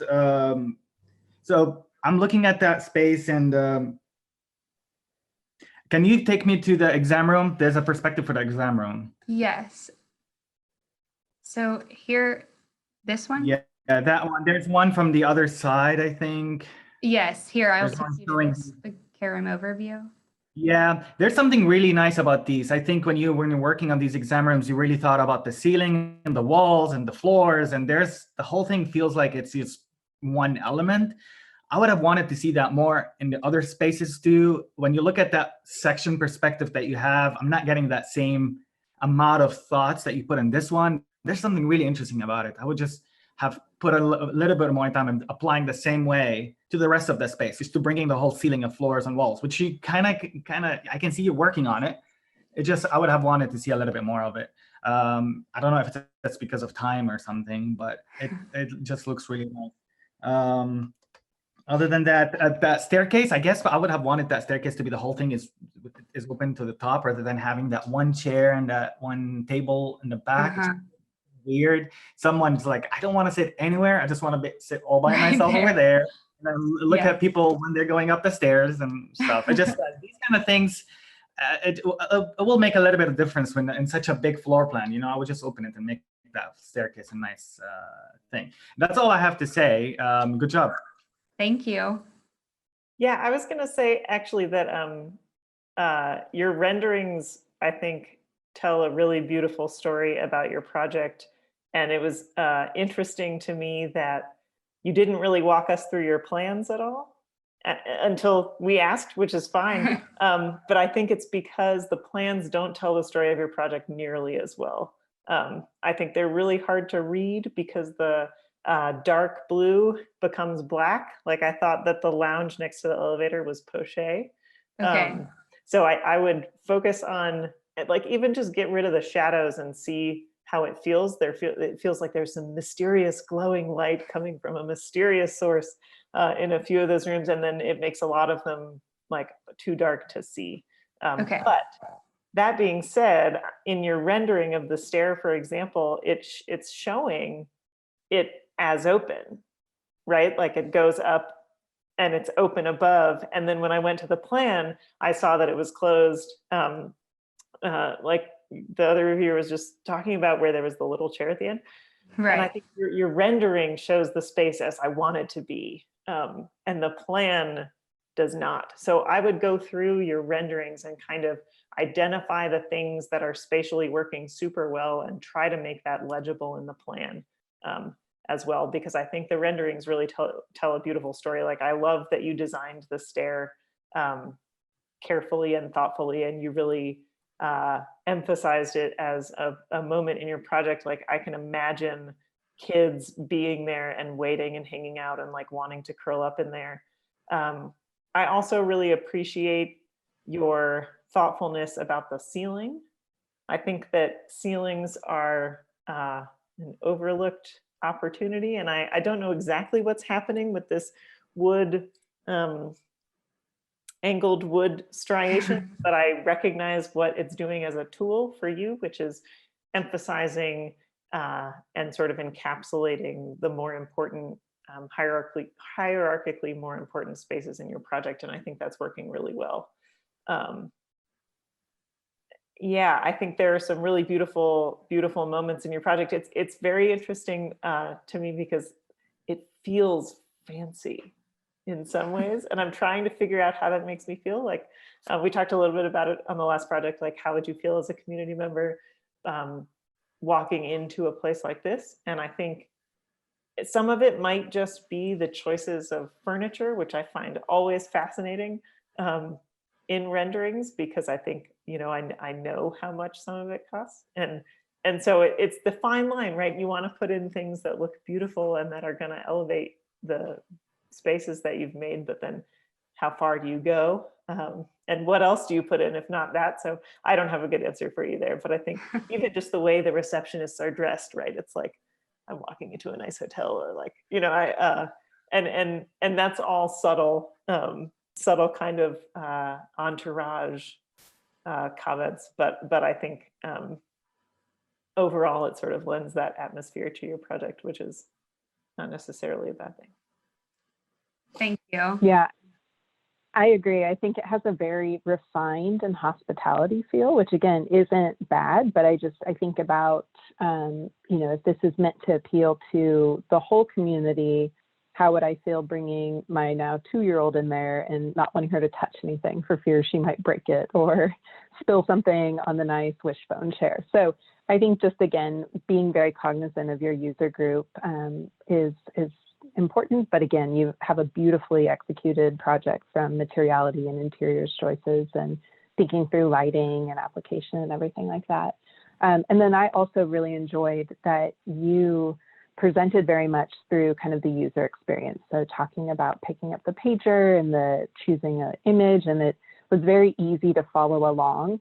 And it, like the other reviewer said, it wasn't until the very end that I was like, oh wait, we haven't seen the floor plans, because I was able to kind of sequence through the space with you because of your storytelling. So I think that's a really good way to think about presenting, and that's a nice tool to have in your toolkit as a designer. So I really appreciated that. Thank you. Oh, sorry, go ahead. Oh, I was just going to say, I have to drop off right at noon, but thank you guys for letting me join you up until this point. This is great work, and you guys should be very proud of what you've done this semester, and working in a very strange semester as that too. So thank you very much for letting me be a part of it. Thank you, Kendra. Thank you. Thanks. I was just going to say one more thing, which was that I loved the orthogonality of your project. Like I think you used surface as the tool rather than geometry, and I really enjoyed the way that you did that and composed the rooms as orthogonal boxes, because I think so often in real projects, that is what we're given to work with, or what we're designing to. And I think it's really good practice to be able to do that as elegantly as you have. Thank you. And I also wanted to say, just for the discussion, that that I think like the images are, I mean, in these comments about how it looks a bit like maybe high-end hospitality, etc. And I just want to say that, I mean, your choices are not different from the others. You have the physical, I think you have your graphics on the wall, you have, what's different is that they're really clicking together in a very harmonic way. And that's what's making us feel like no, like higher end. But I think that it's just that it's well done. So I want to, and I think it's good for the community to have a nice space. I don't think we should aim for anything else. I mean, of course, then the cost of things and the actual, I don't know, you know, like in your choices, but you know, as in the overall feel of the space, I think is very appropriate. That's what it feels to me. Like I look at it and it feels so appropriate, so welcoming, and yeah, that's. But this is my personal subjective opinion. Yeah. Thank you. Holland, thank you very much. I think you've heard a few of those comments before, and so it's, you know, the sort of staying consistent. I think you really did follow through with your intentions, and it's a very sophisticated approach.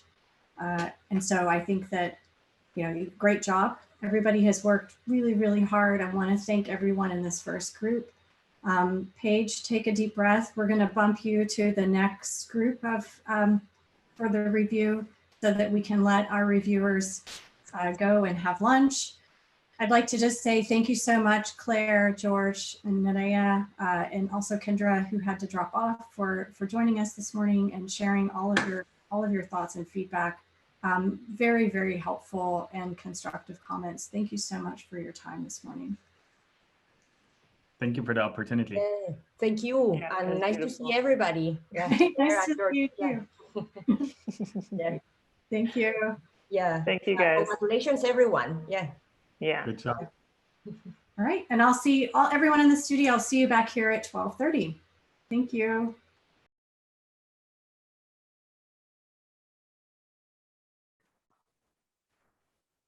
Okay, welcome everybody back to our review part 2. And I can see that we have, we've got Clay there. Hi, Clay. And Pierre Gianni is also there. We're expecting one more reviewer.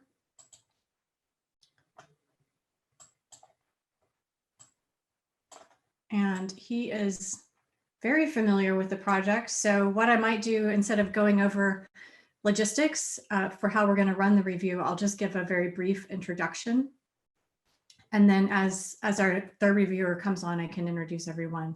So the project is the renovation of a turn of the century school building that's in Taylor, Texas. Taylor is located a little north of Austin. It's sort of in the Georgetown, Round Rock area.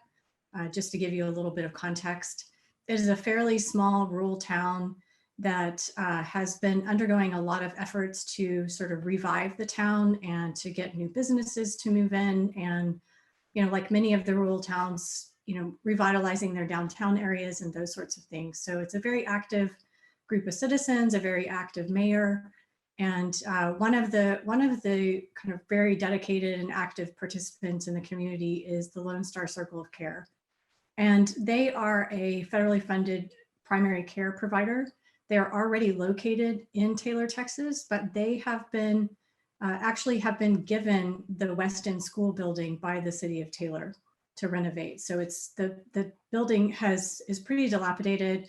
It has really become a burden to Taylor. So actually having someone come along who's willing to invest and put the money into the building and to actually provide these services for the community is a really, really important vision for the town and for the people there. So Lone Star has made a lot of efforts to get funding to make this project actually happen. They have been working in collaboration with the Design Institute for Health, which is with the Dell Medical School here at UT. And they have also been working with Clayton and Little, which is a local architecture firm. So when Nathan joins us, he's actually the lead on the project. So we'll get to hear his perspective as well. And I was lucky enough to work on the research team early on with the Design Institute for Health. So while we were not extremely active in terms of having client interaction, we did visit Taylor, and we have spent a lot of time researching Taylor and have been able to share all of our preliminary research with the students. So they're pretty well versed on the city and what the environment context is and the people that they're designing for. They and then finally, programmatically, the facility will hold a primary care portion that's covers about half of the program. For most people, that's located on the second floor of the building. That was probably the greatest focus of our project this semester, was the primary care area. On the ground floor, there are additional services for the community. So there is Meals on Wheels. We'll use a commercial kitchen that's located on the ground floor. And that commercial kitchen will also service a partner that is right next door that is called Head Start. And they basically provide childcare services for parents so that they can go and work and earn a living. And then generally the facility will be sort of a community health hub for the city of Taylor. So I've allowed the students, like I do on most of my projects, to take all the information that they're given and really develop and evolve their program and determine what their priorities are. So you'll see that varies a little bit from student to student. So we will, for the logistics of today, and I'm just checking to see, here he is, he's waiting to be admitted. All right, Nathan?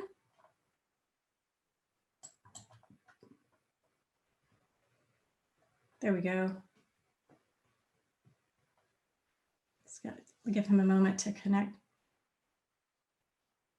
Okay, Nathan, welcome. I'm glad you could join us. We just took a moment to introduce the project, which you don't need an introduction for, but I would like to welcome our 3 reviewers for the second session. We have Piergiane Mazaka, who is joining us here from the University of Texas, and we're really pleased to have you with us. Thank you for joining us. We have Nathan Quiring, who is the lead architect on this project from Clayton and Little, and who was also on our mid-review, so he is familiar with some of the students' work at this point. And Clay Odom is my fellow interior design faculty member here at UT. Clay, thank you for joining us as well. So just to give you a little bit of how we'll structure the review. So the students they have all of their work on mural, which you've been invited to join. So if you did join, you can go to their board and have a look around at their work, but they will go on mural and they will share their screen so that they can navigate and will drive and share their work with you in the way that they want to present it. But you are welcome to move around the mural board and have a look for yourself, or you can also open up their files that are in the box folder with the link that I sent you earlier in the email. So there's a few different ways that you can see their work, but we will primarily follow them on screen. And I'm going to, let's see, Clay, if it's okay with you, I'm going to make you a co-host just in case something strange happens. And if I lose connection, we'll have someone else there to make sure the meeting keeps going. And I will come back as quickly as possible if that happens. So I'm just going to open it up really quickly, see if there are any questions from our reviewers, and then we'll get started. No questions. Happy to be here. Okay, great. No questions either. Thanks. Okay, thanks, Piergiani. Okay, well, we will go ahead and get started. We have Ashley Chen, who is going to kick us off, and I'm going to turn it over to you, Ashley. Alrighty, hello, I'm Ashley. I am gonna share my screen. Okay, are y'all able to see my board? Okay. Yes.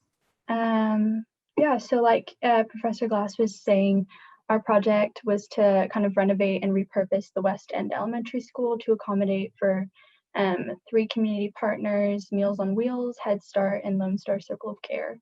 After researching Taylor, I noticed a couple of things. One, that despite its steadily growing population, Taylor has maintained its small town feel. I also noticed how agriculture is deeply rooted in Taylor's history and is still present today.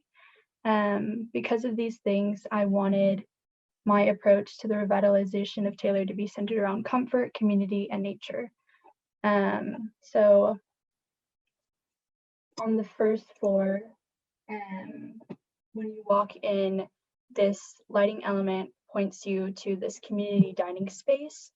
And it just like makes the Taylor community in this area like the shining point or the focal point. And because my focus of the first floor was community, I included another dining space, which is also acts as a flex space. So it can be used for different possible events like cooking classes or maybe club meetings or town meetings. It was important to me that I included a flex space because since this floor is acting to serve the community, I wanted them to have some sort of ownership of the space so they could host events and kind of take charge of this building in a sense. On the patio area of the first floor, I included a lot of spaces for the community members to gather and spend time with each other outside. And off of this commercial teaching kitchen, there is a community garden. So it's kind of like plant some, take some, a way for the community to kind of like give to each other and share with one another. And besides the garden plants, there are a lot of just like natural or like native plants to Texas and to Taylor that are just kind of like filled throughout this patio space just to provide comfort and just a calming space for people to go to.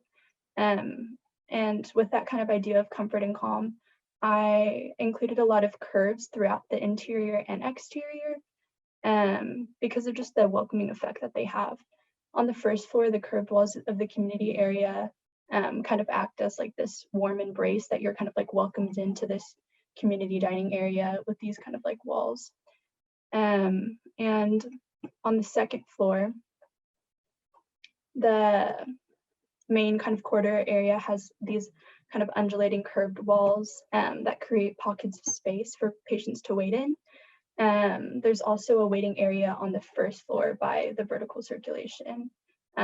So there are options for people to either wait in a more like open setting, or if they feel like they kind of want to be more isolated and alone, then they can kind of wait upstairs.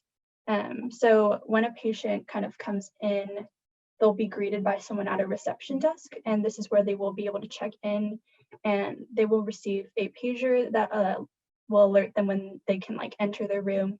So they kind of have autonomy to either wait in one of the waiting spaces, or if they just kind of want to roam around and explore, maybe meet up with somebody, they can. And then they will walk up to the second floor, and they'll have the ability to enter into their room. And so with the care room, I wanted this to just be a very comforting space, because I know just like there's just like a very uncomfortable feeling sometimes when you're just visiting a clinic and it's just not a very warm experience. So I wanted to change that. And so in the care room, one of the walls is lined with a wallpaper that has the abstracted form of a Drummond's onion, which is a native plant to Taylor. And so I just kind of wanted that natural theme to make the room feel warm instead of just like this white, stark clinic thing that we imagine whenever we think about hospitals.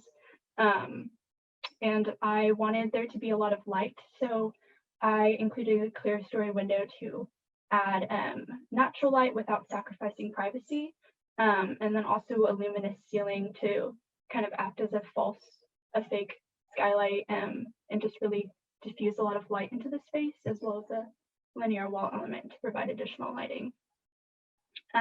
So I wanted I guess my approach to the healthcare model upstairs is to have a separated flow, just to promote comfort for the patient and ease white coat syndrome, and just really make this experience not filled with anxiety, but really just a calming and comforting experience. And so with that separate flow, the patient circulation is kind of in the core, with the provider circulation on the outside of that core. I wanted the providers to be on the outside because they will be the ones who are primarily spending the majority of their day there. And so I wanted them to be able to fully experience all the natural light that comes from these picture windows. And so for the providers, there is just like mostly open workspace to encourage collaboration between them, as you can see here and here. But there are also just like private office pods and kind of phone booth areas, because there will be times where you need to take a private call or just need to perhaps work alone. And so, yeah, there are spaces to do that. And then also another like kind of huddle workspace and a staff lounge area. Yeah, and so like wrapping these walls are also standing wall tables. So if you need to kind of quickly jot something down before you enter or after you enter, you have that flexibility and ability to do so. So I think that concludes my project. I would love to hear any questions or any feedback.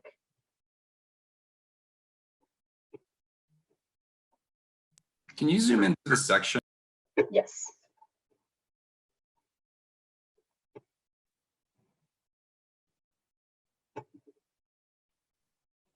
Ashley, this is Nathan. I think this is fantastic. It's really great. All of the ideas you're saying, I think are spot on. And I think you've executed them well, and you're also conveying them well. So your drawings are showing what it is that I need to see to understand what you're trying to do. I think you are successful in having a place that feels welcoming, seems to have a good flow, a good intuitive layout, so the wayfinding is natural and easy. I think there's one exception to that. When you get to the second floor, the elevator puts you out right in front of the help desk, which seems fantastic. If I came up on the stairs, I'm arriving at a different spot. And in that case, the help desk is almost hidden and maybe hard to find. So I think maybe there's a little shortcoming there, but that's about the only critique I have. Otherwise, I think it's pretty fantastic. Thank you. Yeah, I kind of recognize that kind of with that with the stair kind of elevator situation. So I try to add some sort of signage, but yeah, it's definitely a more kind of like hidden thing, but yeah. Yeah, and that section that you're on there is great. I mean, I see the light coming in through the stairwell and it just feels so open, and those great little spots you have for people to sit, these little informal sitting areas outside the rooms. Yeah, very nice. Thank you. Ashley, so I have a question for you. You claim at the beginning of your presentation that your project has a strong emphasis on comfort. So maybe I would like for you to expand a little bit on how do you see the connections or your perceptions of regarding issues of comfort in relation to the materiality or the material choices that you've made throughout the project? Yes, so I guess like wood is my kind of like major material element throughout the space, and I guess when I think of comfort, I think of warmth, and which is kind of very contrast to like the kind of like white sterile environment. So I just wanted to include like wood and that warmth that comes with it. Also, I feel like with just kind of like orthogonal lines and like corners in a sense, it can be kind of harsh and kind of like stark in a sense. And so with kind of like these ribbon walls, I feel like it softens up the room and it allows comfort in that way. Also just like kind of having the ability to like be like seen by people and like having all the open spaces, I feel like that's comforting in a way because it's not like blocked off and you're able to, like the first thing you see when you walk into a space is you see somebody's face. And I think that adds just an element of comfort. And then also with just like the color palette I chose a lot of like kind of earthy tones. And so again, to tie back to nature, because I feel like just like the greens from nature are just very like soothing tones, and they're not very like bright or overwhelming in a sense. Yes, and yeah, no, I mean, I agree with you, and obviously, yes, wood tends to be, you know, like our default, let's say our default choice when we're trying to, you know, create a space that detaches itself from, you know, like the clinical sterile aesthetics of clinical spaces. And I do agree that it indeed reads or gives the perception of warmth.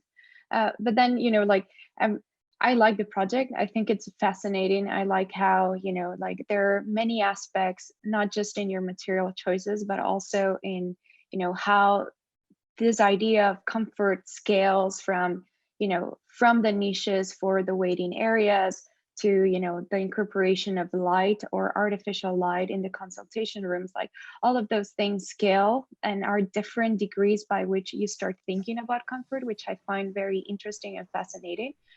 But then, you know, like the reason why I specifically chose to ask you about materiality is because I think like the project, like already, which is already fantastic, could be pushed a little bit further in terms of how you as a designer can also expand on, you know, material research and try to understand also like how by incorporating aspects of material technology, you can also push this idea of an sterile capacity or performance within clinical spaces, but also tied to non-conventional material practices, right?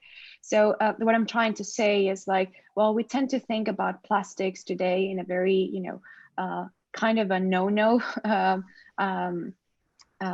criteria. But, you know, if you read a lot about the current crisis regarding healthcare and public health, right, you start seeing that all of the materials that are necessary today to fight this crisis are non-renewable plastics, right? So it could be interesting for you to maybe understand a little bit more about that lineage and in what ways, you know, if we rethink plastics in clinical environments, what is their impact, in what other ways they could be used in non-conventional ways so that we don't end up, you know, throwing them away, right? Like, for example, I was recently reading this article about, you know, the masks, the N95 masks, and how much, because they're one use only, right, they're going to be thrown away, right? So in what ways we can think about them in building construction so that they become, given the fact that they're already sterile in the way they're fabricated and their, you know, conditions, in what ways we can incorporate them also in our building practices, which I think could be very interesting for you, given this idea of how you're trying to implement comfort or, you know, this consciousness about your material choices to achieve that, right? So it could be very interesting as well. Yeah, I think that's a good note as a way to kind of build upon the basic thinking. You know, I think comfort, I'm all for that as well, especially in this context. That most often even in a lot of current projects that are in healthcare, they sort of have a veneer of comfort, but they really aren't getting at other layers of what comfort can be. I think you tapped into the visual and the and the sort of experiential and the spatial and the formal aspects of what comfort can be. But I think going a little bit further in terms of thinking about what are the non-visual aspects of comfort in terms of temperature, humidity, in terms of air quality, sound, all of those kind of other issues that could be built in. And I think, you know, and it all has the capacity to be sort of pushed into the project.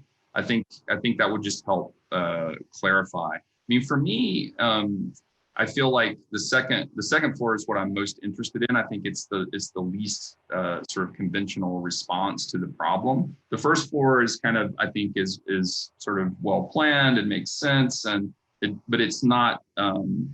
I don't think it's sort of pushing the boundaries so much, which it probably shouldn't. I think as I come upstairs, the idea of this sort of introverted, inset, almost furniture-like intervention that sits within the sort of existing structure, giving light to sort of the spaces of movement for the docs and the staff, is a pretty interesting kind of way to sort of split off different kinds of groups. And that sort of deals with, you know, that's certainly pertinent even today, right? Having to split and have different pathways for dirty kind of things and clean things. And so I think you could build on that a bit more. I think, you know, and this is only designed for, so you're not expected to be into systems and things like that. But like, as you start to deal with the sort of formal character of this thing, you would start to think about like, how would this intervention at the second floor in terms of wall section and detailing and things like that start to deal with air, movement, water, waste, all those kind of systems that could sort of be, you know, inset inside of that as another layer. I think if you came back and started to describe the project through the sort of layering of space, it would help you get to those other layers that Virjana was talking about, and some of the aspects that I'm sort of interested in, and sort of the melding or discretization of the intervention from the existing base building, which I think would be pretty useful for you. That said, the only thing that I think it would be nice to see some sort of normative drawings as well, but also it's unclear in terms of the representation, like what the attitude is about the base building. I mean, the second floor, you do offset from the base building, but then you kind of cover the base building, so it all seems of a part. I would be a little bit more radical about like pulling them away from each other and looking for some more idiosyncratic kind of moments that are sort of promised by the planning. And so, you know, I think that's interesting. Last one, since you are on the second floor, I liked your idea about the lighting and the sort of diffuse kind of canopy in the spaces. I don't know what the rules were in terms of the ability to puncture the existing building, but it might be nice to start to actually create skylight systems on that second floor rather than faking them, or doing some kind of hybrid system where you do have the capacity to have artificial and natural light come into those spaces, which would also create a sectional kind of quality as well. Yeah, I also have another comment based on what Clay just mentioned, which is, you know, what are the invisible aspects of comfort? And I think like in healthcare design, also something that we tend not to think about it is actually acoustic comfort. There are always, and I mean, you're not dealing with ICUs and you're not dealing with patient rooms that, you know, have like a heavy space dedicated for machines to, you know, support life in any way. But it could be interesting to think about acoustic comfort as well, right? So that being said, like maybe I know too much about this theme, and I find it beautiful that you guys are intervening in this sort of spaces and, you know, reimagining not only the aesthetics of, you know, healthcare design, but also what it means to, you know, reconfigure a space for care. But I thought of this, there is this beautiful podcast or chapter on a podcast that I really like, which is 99% Invisible, that is only dedicated to acoustic healthcare design, which is interesting because like we don't tend to think about this, but you know, the acoustics of hospitals are not there to ease or calm or comfort the patient, but only to indicate states of alert for the healthcare providers, right? So it could be interesting for you to maybe also investigate in what ways the material qualities, or even the way, you know, you're building walls and the insulation of those walls could help ease the comfort of patients without conflicting with, you know, the performance of the healthcare providers. I think that that could also be like a very interesting aspect for you to consider. So like the width of the hallways all the way to, you know, the width of a room, the height of the rooms, right? And in what ways those conditions that you as a designer have the agency to control, what are the, you know, affordances of that? Yeah, that's a really interesting note. I think, you know, I'm reminded of Professor Glass and I did a project many years ago where we conflated indoor air quality and acoustics into one, or attempted to anyway, into sort of one system. And using the properties of acoustical modulation, which is about increasing the sort of dispersion of sound and sort of creating a maximized surface area that allowed access to another layer of stuff. Sorry, there are things going on in the background. But that's sort of like development. And again, it's designed for, so you're not able to maybe get there right now. But what I think you have to think about like moving forward is, okay, that's part of the work that you're going to be tasked to do. And that stuff, especially for interior design, should be and can be and is in many ways the sort of project, because of the design aspects go to that level. And I think it's just really fascinating to think about the invisibilia of it all, to paraphrase another podcast that has some nice information. But I would play with that, you know. The other one too that I think would be nice to know is like, you know, if you were to get into this project a bit further, you would start counting steps for physicians and PAs and nurses and things in a medical office setting like this, that would get to another kind of level of comfort and profitability and kind of like doc level of access that would be super interesting as well. Yeah, on that note, there is there was this beautiful project by Bernard Goldberg in Chicago, which was the Prentice Women's Hospital, that has like a very, you know, characteristic iconic diagram, which is just a radial configuration, and the way the radius of each unit and even each room was or originated was by counting the steps a nurse would take from their station all the way to a patient that needed like care at that moment, right? Which it could also count, you know, considering the comfort of those that are providing the care, which I think it's what Clay was trying to allude to, which could be very interesting. Great. Thank you all so much for your really insightful comments for Ashley. And I think that I'm going to go ahead and get us to move on to the next, because I think that the conversation will continue to unfold and a lot of the things will apply across the board. So we have Paige. I've asked Paige Frost to jump in.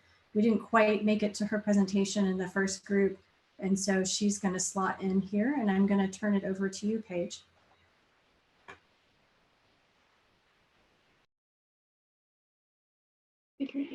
All right.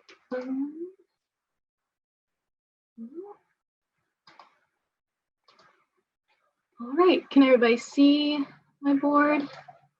All right. Great. Hello, my name is Paige. As mentioned before, the goal with this building in Taylor is to create a community that connects 3 non-for-profits.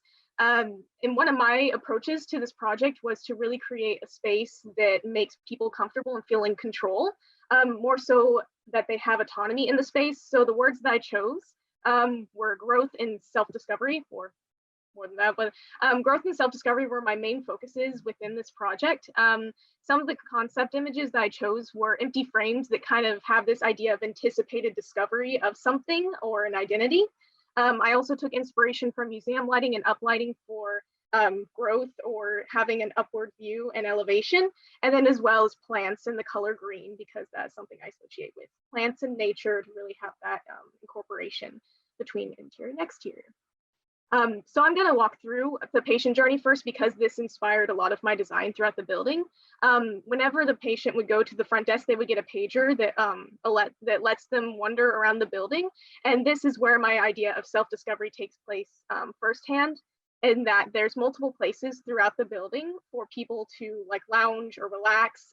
For example, I have a reading nook that's upstairs within the hallways by the exam rooms, but then there's also seating downstairs that has a desk, or they're seating by a different lounge that I created. On top of that, I also have provided spaces for people to get refreshments or to find little spaces that are a little bit more private. For example, I have this lounge right here that's downstairs that's across from the main entrance, so it's almost hidden, but still discoverable. That has a reading nook that can work for children, but as well as adults, but has curtain for privacy, has a coffee bar and places to sit, but also workstations upstairs. Once somebody is buzzed with the pager, it's going to have a number for them. And then by each room, there's a number that will light up that will let them know that that's the room that they go to. That way they know for sure that this is the room they have. And then once they're in the room, I created a separated flow. So the patient enters one room and then the care team enters the other room. This really creates the sense of autonomy, letting them kind of feel like they're in control and that they also know what they're doing. In the floor plan, the places that I did not cover is the first floor. I also included a teaching kitchen. It's going to function as a commercial kitchen primarily. During the morning and the afternoon, Head Start and also Meals on Wheels utilize this area for cooking.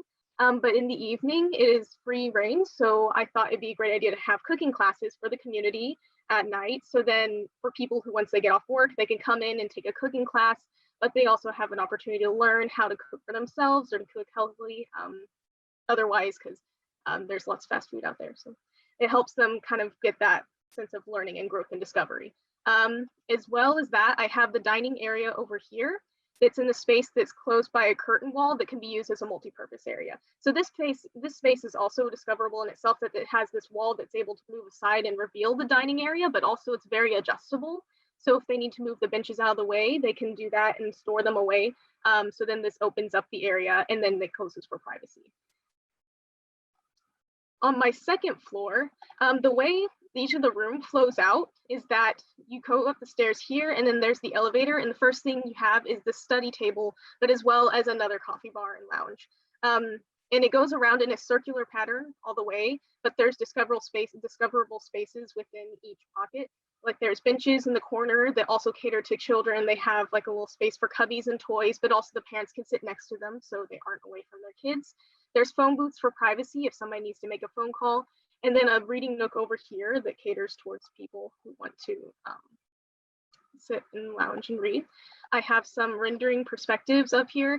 At the entrance, I decided that it would be a good idea to include an honor wall because it gives people something to associate with community and feeling of home. And it's a way to kind of identify the place as somewhere that's very hospitable and caring. I also have a view of my ceilings, which I have views later that I'll go over. I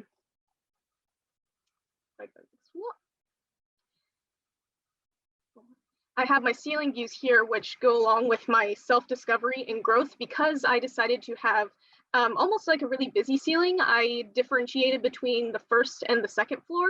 The first floor is more about discovery and finding paths. So I created shallow planes within that are lowered down a little bit more so then that the normal ceiling on top is more accentuated.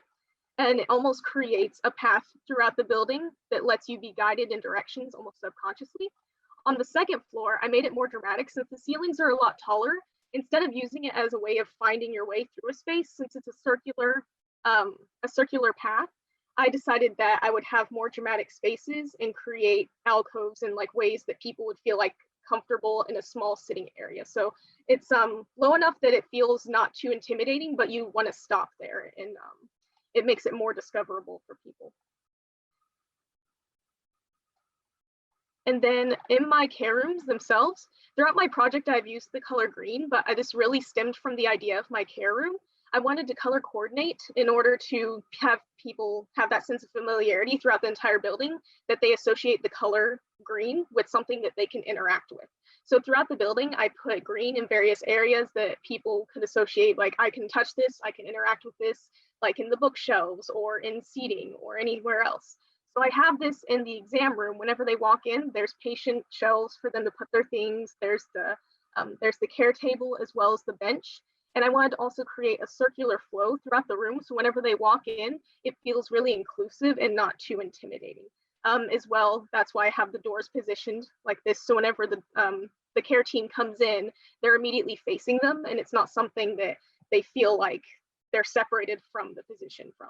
I also have, I was inspired a lot by the Dell Medical Center with the shared monitor seating so that they can both view that together. So it's a very inclusive experience, but also they feel that sense of control and autonomy.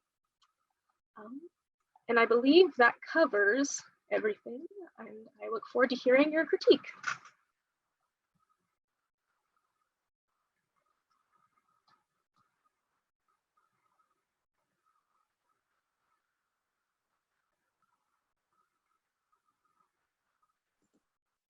So hi, Paige.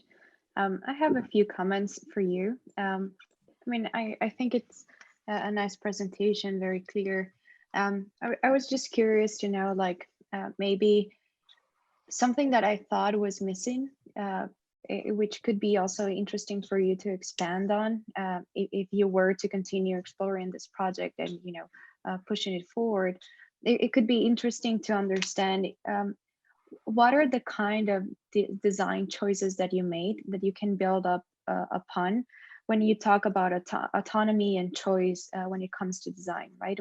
What are the set of rules that you have imposed, not only in this project, or that, you know, have or that have appeared in your project, but that maybe could appear in other projects, right? Could be interesting to understand, you know, what is the role of thresholds in the determination of autonomy and choice when it comes to design. And I think, like, you actually really, with these two ideas, you know, touch upon, you know, like a cornerstone of healthcare design, that it's extremely important, right? But I don't think like autonomy has only to do with, let's say, how a person finds itself or its way within a building. It has also something to do with the accessibility of knowledge, right? Especially when it comes to healthcare spaces, right? So it could be interesting to understand what is the relationship between the spaces for the patient and the spaces where a family or a family member can wait and be accompanying that person, right? And that being said, like sometimes when we enter the patient care room, right, or like the consultation area, you will be on your own.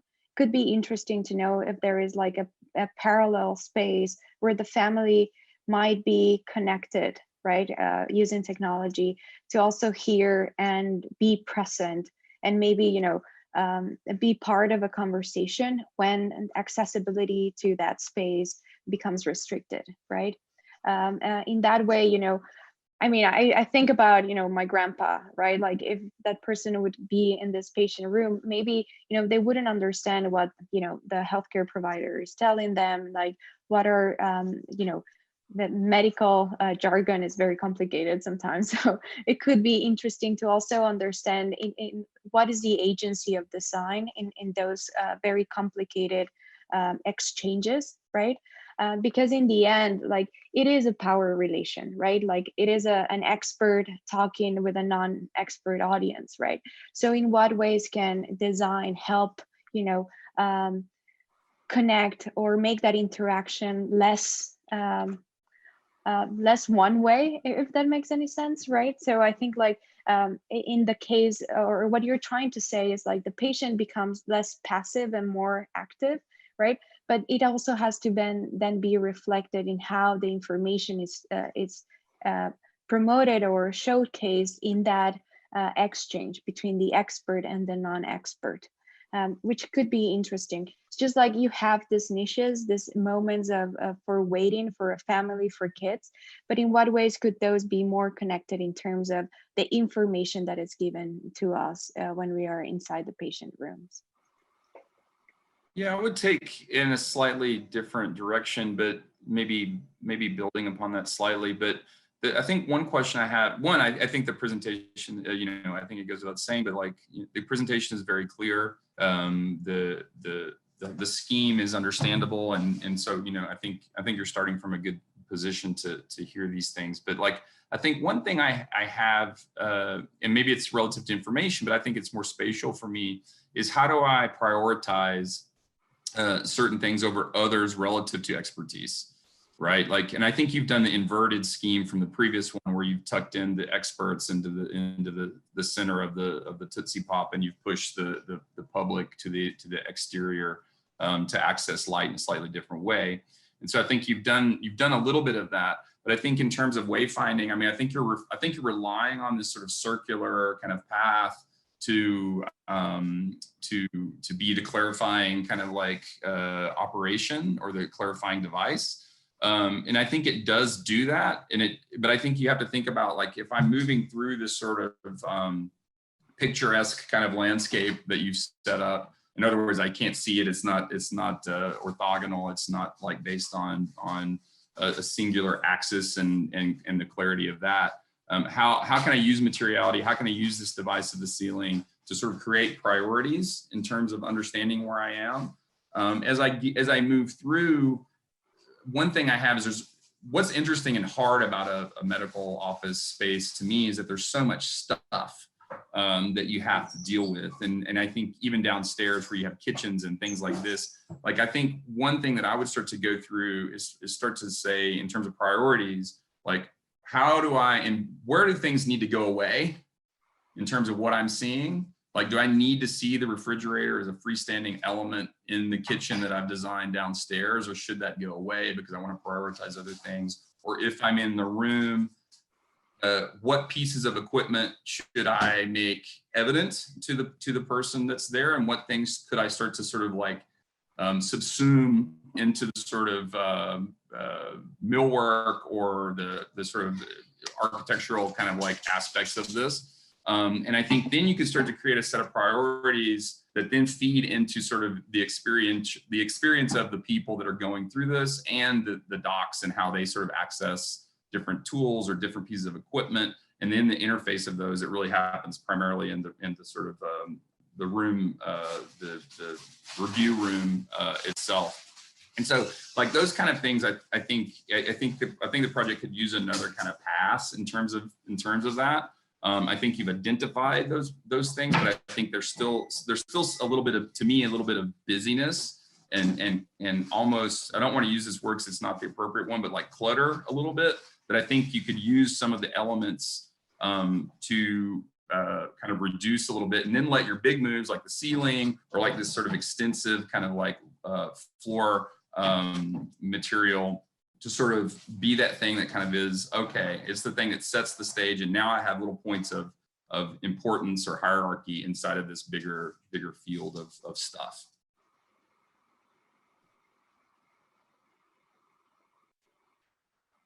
This is Nathan.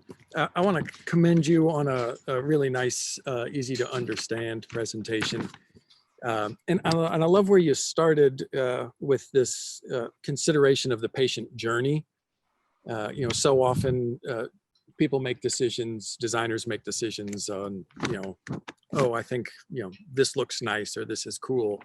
And you're starting from thinking about how the person that's using this space is going to move through it, and what do they need for that to work and for them to feel good doing it.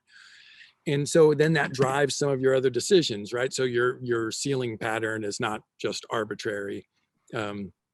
I couldn't tell, you know, on the second floor, I know you weren't using it as much for the circulation. And I can't tell if it's corresponding exactly to your manipulation of the volumes there, which also I think is a great move. You know, you're thinking in 3 dimensions and trying to make some intimate spaces that, you know, feel a little cozier than that tall ceilinged hallway, which is, you know, exactly the way you should be thinking, right? We end up, we're designing the experience of the people in these buildings, right? We're not designing just the space, but it's how people feel when there's space. So that's great. I worry that you didn't do as much of a courtesy to the employees. I think they're stuck all day in the windowless world there. So it might not be a great place to work, but it may be a better place for the clients. And I think Clay was saying this too, the circular path which you're thinking is very intuitive and easy, I think often is the opposite and can be a little bit disorienting, that people people sort of lose their place in the building. It's lovely all the way around. You've got all this great light coming in these huge windows, but you might be on the opposite side of the building from where the room is you're supposed to be, and there's no real easy way for you to tell. And are the numbers of these rooms going up or down? I'm not sure. And did I go the wrong way? And then two little nitpicky things. You used the word curtain wall when you were talking about, I think, a little room divider there. Architecturally speaking, a curtain wall is a specific thing that's on the exterior of the building. And you wouldn't know this, green, actually, the healthcare providers don't want to have green inside exam rooms. It lends a tint that makes it difficult for them to discern jaundice and things like that. And they want to see the color of the eyes, the whites of people's eyes and things like that. But I certainly wouldn't expect you to know that. But all in all, nicely done. Good job. I do wonder about the color palette. We didn't know about the green, but I was wondering that about the yellow relative to people. Similar. Well-being, just being able to discern well-being just by looking at somebody, which is the first thing that a PA or a doc is going to do when they walk into a room. And so, I think that's where, and I think it's okay right now, but I think that's the kind of level of thinking that you have to kind of get used to, the criticality of those decisions, and how do they play out, and relative to a project that is about things beyond just the purely formal. I think those become even more kind of critical kind of aspects. So think about that as you go forward, because it's not just about a color palette. It's about, what is that color doing? What is it saying? How is it facilitating different interactions by different people, right? I might love yellow, but a doctor might hate it because they are seeing me as being sickly, right? I might like it because it makes my pale skin look a little bit less pale. And so, think about that as you go forward. Because I think it seems like a very kind of offhand note, but I think it's a really spot on critique. Yeah, and exactly, and maybe to that point, like remember that also, like, the influence of the temperature of light can have on color. Which could be an interesting way, right? Like, if you're fascinated about the green, but maybe there's a light bulb temperature that it can actually render a green room, a particular shade of white, right? All this to say that that's what I try to also say with this idea of expertise, right? Like that there is a power relation that also needs to be maintained, because otherwise, everyone could be a doctor and give, false ideas about how to, take care of yourself. But at the same time, you don't want to dilute that power relation. You want to empower the patient, but you also need to, have or give the sense that the person that is enacting the act of, of knowledge actually has the tools to do so, right? So from detecting, a particular change in your skin color all the way to, your pupils, or like everything, right? So that's a great comment, actually. Great, thank you, everyone. Yeah, I'm glad, Nathan, that you brought up the color green. We had a similar comment in the mid-review about yellow. So Paige, I think it might not have been in your particular group, but yes, that's definitely something that we would expect to be in our wheelhouse as we move forward. So thanks for all your great comments. And Paige, thank you for such a nicely organized presentation. Very easy to follow you and to be able to have these kinds of conversations because of it. So thank you. We're going to keep moving forward. We have Mary Claire, who's up next. Hello. Okay, I'll share my screen with you all. Okay, let me know if y'all can see it. I'm Mary Claire. So as you all have heard, we are renovating the Weston Elementary School in order to create a new space that facilitates community while also providing essential services such as healthcare and meals to the people of Taylor. So these are the existing conditions that we're looking at. As you can see here, the building is very old, but also their current healthcare that they are getting offered is very sterile and traditional in a sense. So a big thing for me was to create a new humanistic model of approach to healthcare that was focused on comfort for community members of Taylor, wellness, and for them to receive hospitality while they are at the community center. It's a very important principle of Taylor community. And so it's important that every age and demographic feels very comforted when they are in the building.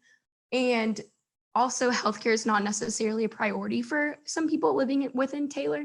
So I really want this to be changed by the redesign of Taylor and something that they can feel more comfortable with. So at the beginning of the school year, we were tasked with creating inspiration and concept boards. And I made some goals and objectives that have really been driving factors to me throughout the design process and still are until the very end when we finish this. So I'm gonna just read off a few of those. So help and service of the care team to be a hospitable focal point was big for me, to use atmospheric qualities such as color and light to create distinct spaces. To provide community members with autonomy, but not an intimidating amount, to foster a connection to the community while maintaining a sense of individuality and a connection to outdoors. So those were a few of my big main driving factors throughout my design that I really wanted to achieve with the project. So here are my sections and my floor plans. Some overarching things you can see. I used mostly soft colors and curvilinear forms. I really wanted the community center and medical clinic to feel very comforting, serene, calming. I wanted people of Taylor to feel like they could come in here and relax, whether that be to like hang out with friends or get and receive medical care or meals. So I did this through creating points of hospitality and comfort. So a big thing for me was color blocking, along with lighting and materials. So with the natural forms, as you can see a little bit in plan and section, I used the colors green, blue, and this orange tone. And so the green and blue color blocks reference the community and aspects of comfort for the community members. It's places where they sit, where they eat, things like that, while the orange is more of elements of assistance. So the welcome desk, the reception, the office spaces of the doctors. So that way that they can use that as a wayfinding tool, but also those can like subconsciously reference comfort and assistance and hospitality. So I will take you a little bit around my first floor and plan and perspective. Sorry, my mural is being very slow, so I apologize.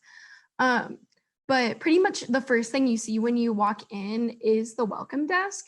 And so I wanted that to be the focal point of the first floor. Sorry about this, it's being a little slow. So you can sit down, get any questions you need answered.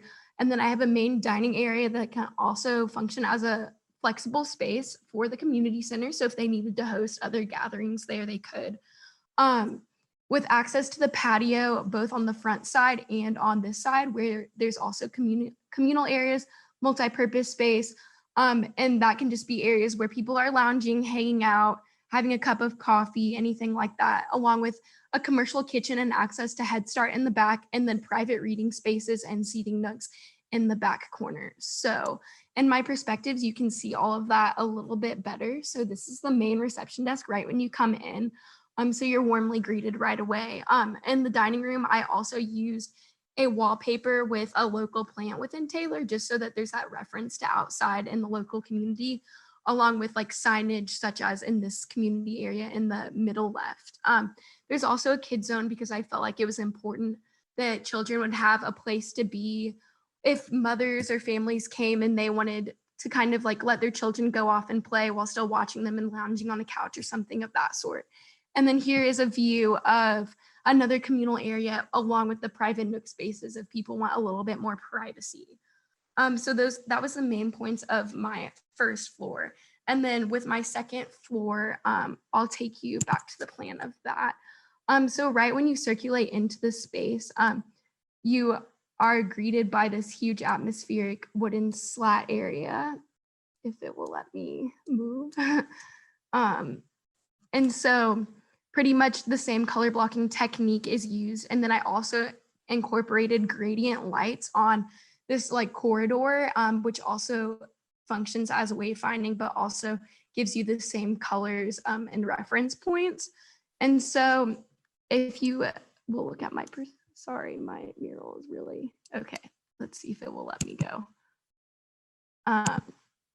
So then as you can see in the perspectives of my second floor, it takes you straight up into the space. I wanted the space to be very atmospheric and have ambient lighting. I felt like to move away from the traditional care room design, it needed to feel like a very different area. And so what I did is I wanted it to be a central area and like reception lounge zone with the care rooms on the perimeter along with the office spaces. I felt like it was very important that all of the care rooms had a connection to the outdoors, because a lot of times when you go to the doctor, you're in like a stark white box with no windows. So every single care room has a window, along with the whole entire doctor office and back of house space also has large windows. So that was really important to me.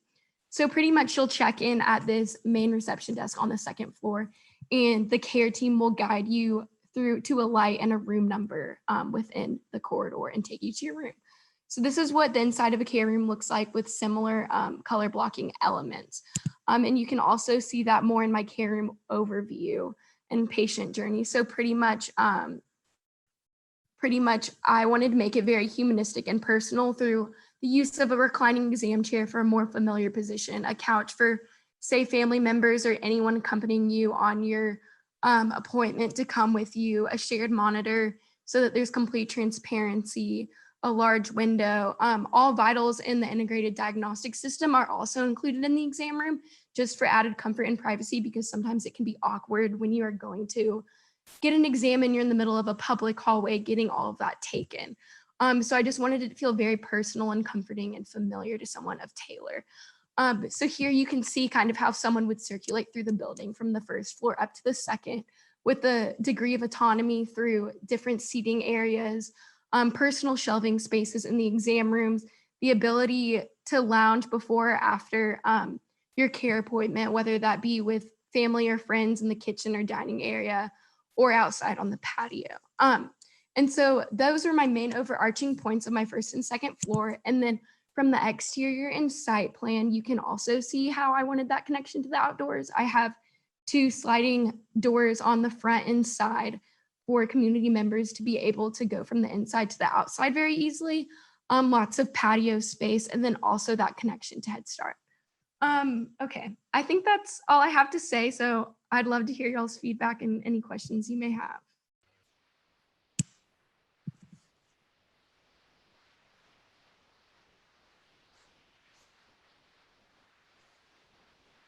Yeah, thanks. I think that was a very, again, I mean, I think, you know, all of the verbal presentations have been extremely clear.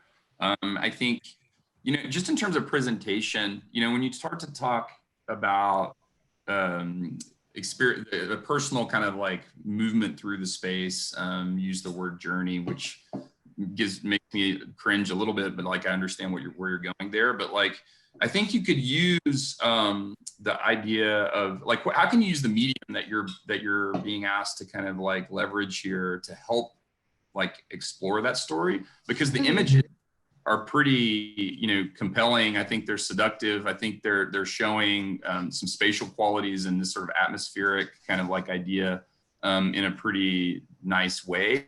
It's hard, you know, it's hard for me to sort of position myself in that space, or at least to know where I am in those images. And then you kind of go through this pathway. I think you could come back and kind of show us a series of unfolding kind of images that would understand how somebody would actually use that space. I think you've actually thought through those issues in a pretty detailed way.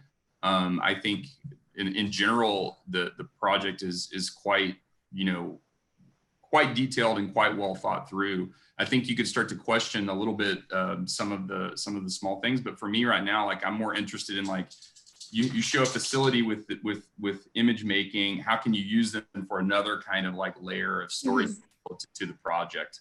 Okay. Thank you. That's all very helpful.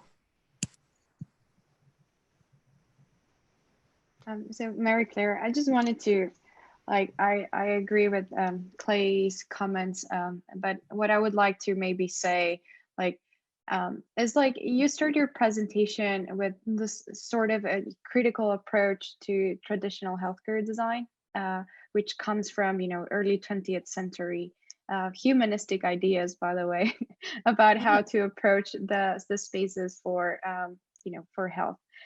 So I would just say, like, you know, clarity in the argument is also clarity in the sort of precedents that you're given, and also like the associations to a historical past that is pretty much present and pretty much very well embedded in the sort of spaces that you're designing, and in the history in which you're participating as well as a new designer.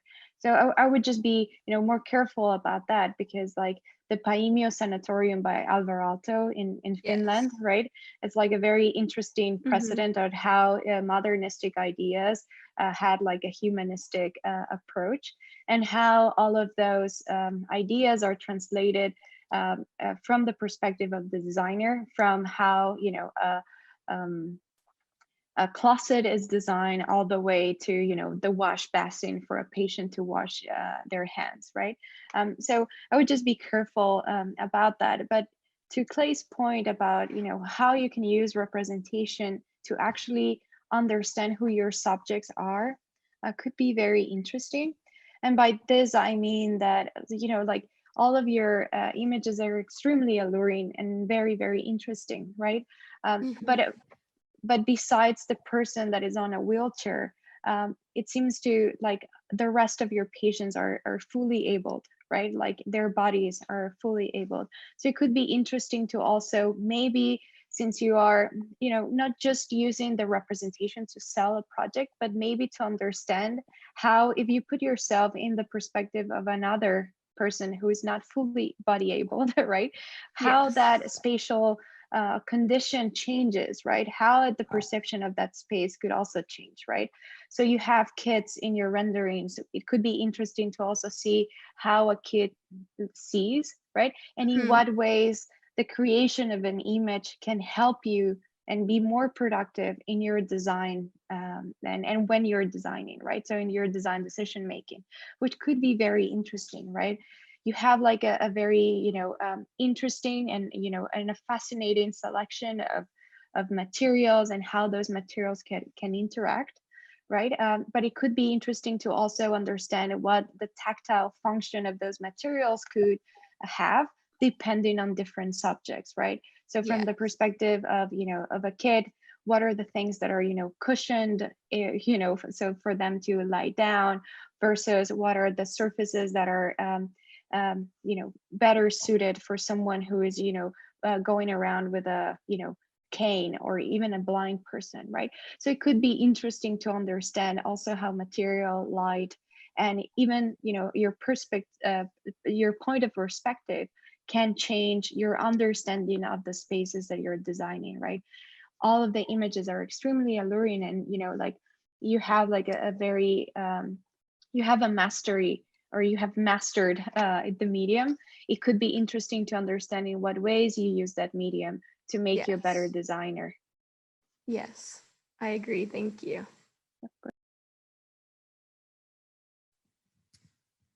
Yeah. Oh, sorry. Go ahead, Nathan. Well, I don't have a whole lot more to add. I agree with everything that's been said so far. Some, you know, you look at like your first slide that had the goals. And I think the first one you had listed was, you know, security or something like that.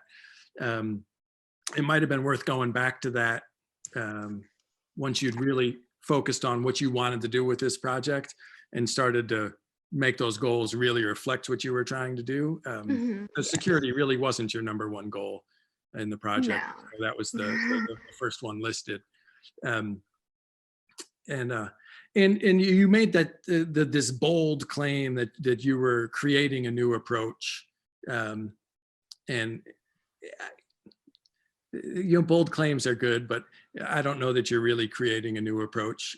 You're definitely not doing what is the vast majority of healthcare we see today, but there are some new innovative projects that are more in line with what you're doing, which is great. And on a technical thing, I was a little, are you adding, raising the roof or so? How are we getting so much height on the second floor there? Are you working in the existing building or? Yes, I am working in the existing building.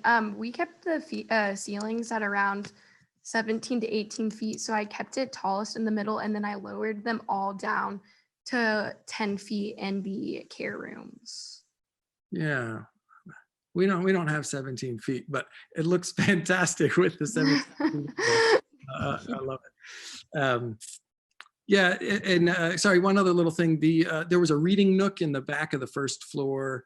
Maybe Yes. a couple of things like that. I wasn't quite following what that was serving. Is that part of the waiting room idea, or?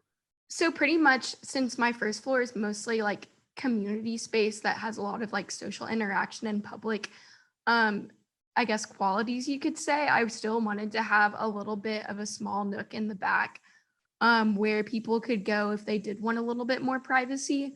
I do assume that in the sense that people who are coming for an appointment and want that privacy, they would most likely go to the second floor. But with that being said, I did want people to have some type of decision making that they could make and not be forced to go, I guess you could say, upstairs to wait. So if you wanted to go and like read a book calmly in the back where there'd be less social interaction at the community center, you had that option too. Mm-hmm. Cool. Well, nice project. Yeah, I could just use a little bit more clarity in taking through your narrative of what you're trying to accomplish. Thank you. Yeah, thank you. Yeah, I think that Nathan just uncovered a little bit of a thing that you have the capacity to kind of deal with, but I think you have to first acknowledge that it's there. And there are little bits of like, and it even goes with the goals. And it's great to have them and to sort of explore them and to show them within the work. And I think for me, would be like, if I have a goal, then which part of my project is dealing with that goal? So security, even if I'm showing the same image within that same sort of space, which parts of it are about security? Which parts of it are about comfort? Which aspects of the sort of assembly of elements deals with that particular issue at hand? And I think I would just watch, and I think it's a little bit more about self-criticality relative to both the medium and the sort of like narrative that you're sort of saying, because I think there are claims and then there are like things, and then I'm not sure exactly how the claim matches up with the thing. Like I see a space where people could read, but I don't know if that's like an invitation to go read quietly or not. You know what I mean? Like, and it's a different kind. It depends on who the audience is that you're talking to. I think your presentation style within this particular presentation you just gave is really a great presentation for a client. I think it's like perfectly in line with how that sort of client presentation would need to kind of go down. And I think it would be super successful. I think in a context like we're talking about, we're trying to like dig underneath the surface and figure out what's driving all this stuff in terms of like the parts and the pieces and the materiality and the way it's all presented. And so like, that's where I think you can go in with not everything you're trying to do, but a few important things, whether it's the reading nook or whether it's security or whatever it is, and just show one where you've kind of like gone through all that in a deeper way. And I'm not saying that you haven't, but I think in terms of how you present the work, again, I think you could go back and show that critical kind of understanding of all that, all the components that make up those issues or that deal with those issues. Thank you. I have a final comment that maybe could relate to everyone who is presenting today. So not just you, Mary Claire, but it seems to be like a recurrent condition in the projects that we've seen, that in order to address, different kinds of subjects within the projects, you just have dedicated areas for them, right? Like, oh, the children play zone, like the community center space that has something related to the context, right? But I wonder if there could be something that goes beyond, the ornamentation to relate to the context. And also there could be more than just a programmatic approach to recognizing the different subjects that are active entities within the community, right? So that being said, like it goes back to this idea of, you know, what are the types of bodies that enter your space, and in what ways the architecture or the interior design can tailor to them in terms of being, you know, prosthetic elements, or even, you know, spatial organizers, right? In which you understand like there are degrees by which, you know, maybe the rooms that are, you know, closer to the stairs are the ones that are dedicated for patients that might need more space or cannot move as well, right? So there are also those connotations that could be interesting for you guys to embed within the design that have nothing to do with, you know, program or with ornament. Okay, and that's it. Thank you. Of course. Thank you. All right, we're going to all great comments. We're going to keep moving. This group has one additional student, so I want to make sure that we get through everyone and still let our reviewers take a break before they move on to their next review.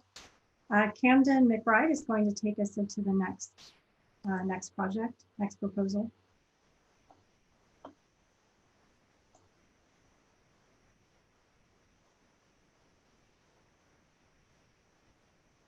Camden there.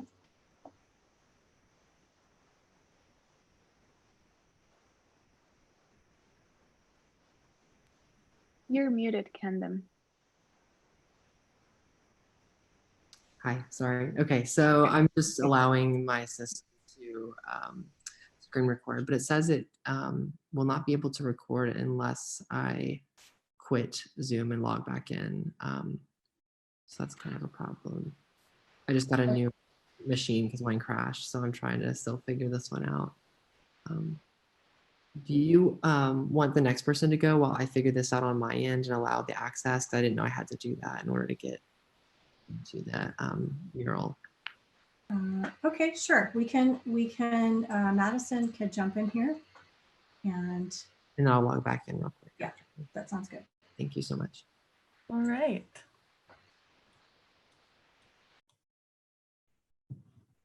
Let's see.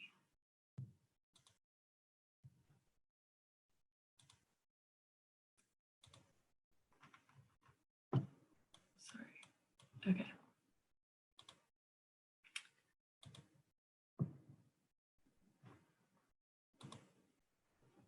Okay, can we see this? Okay. So I guess I'll just get started with some process work from the beginning. Okay, so basically one of the first things that we did was research the Taylor community. And so once we started choosing the materials, my focus was on the familiarity and or with these materials to the members of the Taylor community. And a challenge I faced with this in this project was how to appropriately balance the ideas from new healthcare models and technology with the comfortable rustic feel of the Taylor community. And so things I did to solve this challenge was like incorporate textures such as like reclaimed wood. And then what I don't have, because this is an old material board, but I started to include the texture of a silo on a lot of my walls. I also started to incorporate separated flow, which I will show in my floor plans.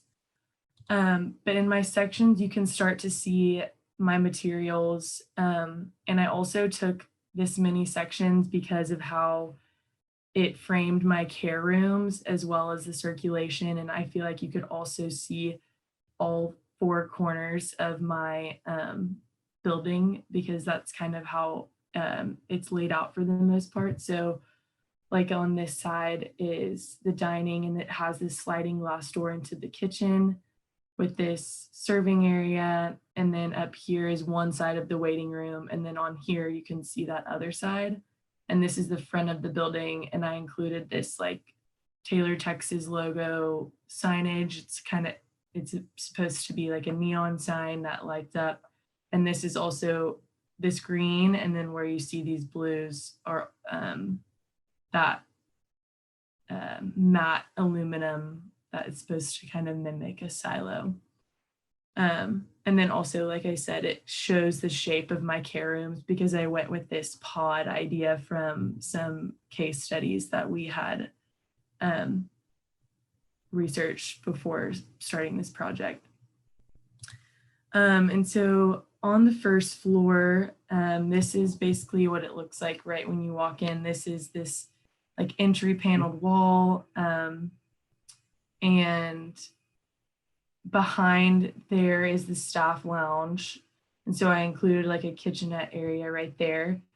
And then there's separate stairs for the doctors to go.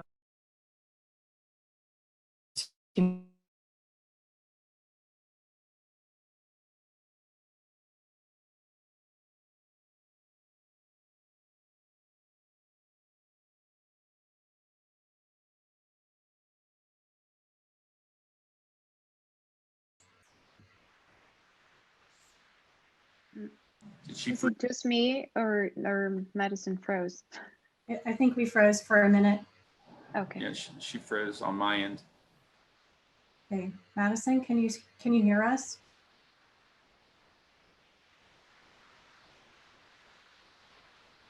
It's been going so well.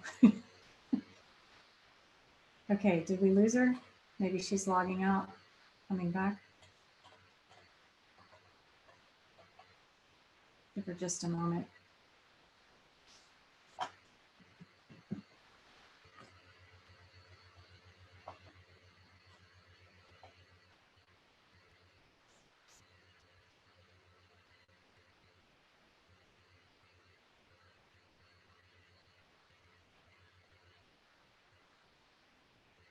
Camden, you might get to go sooner rather than later.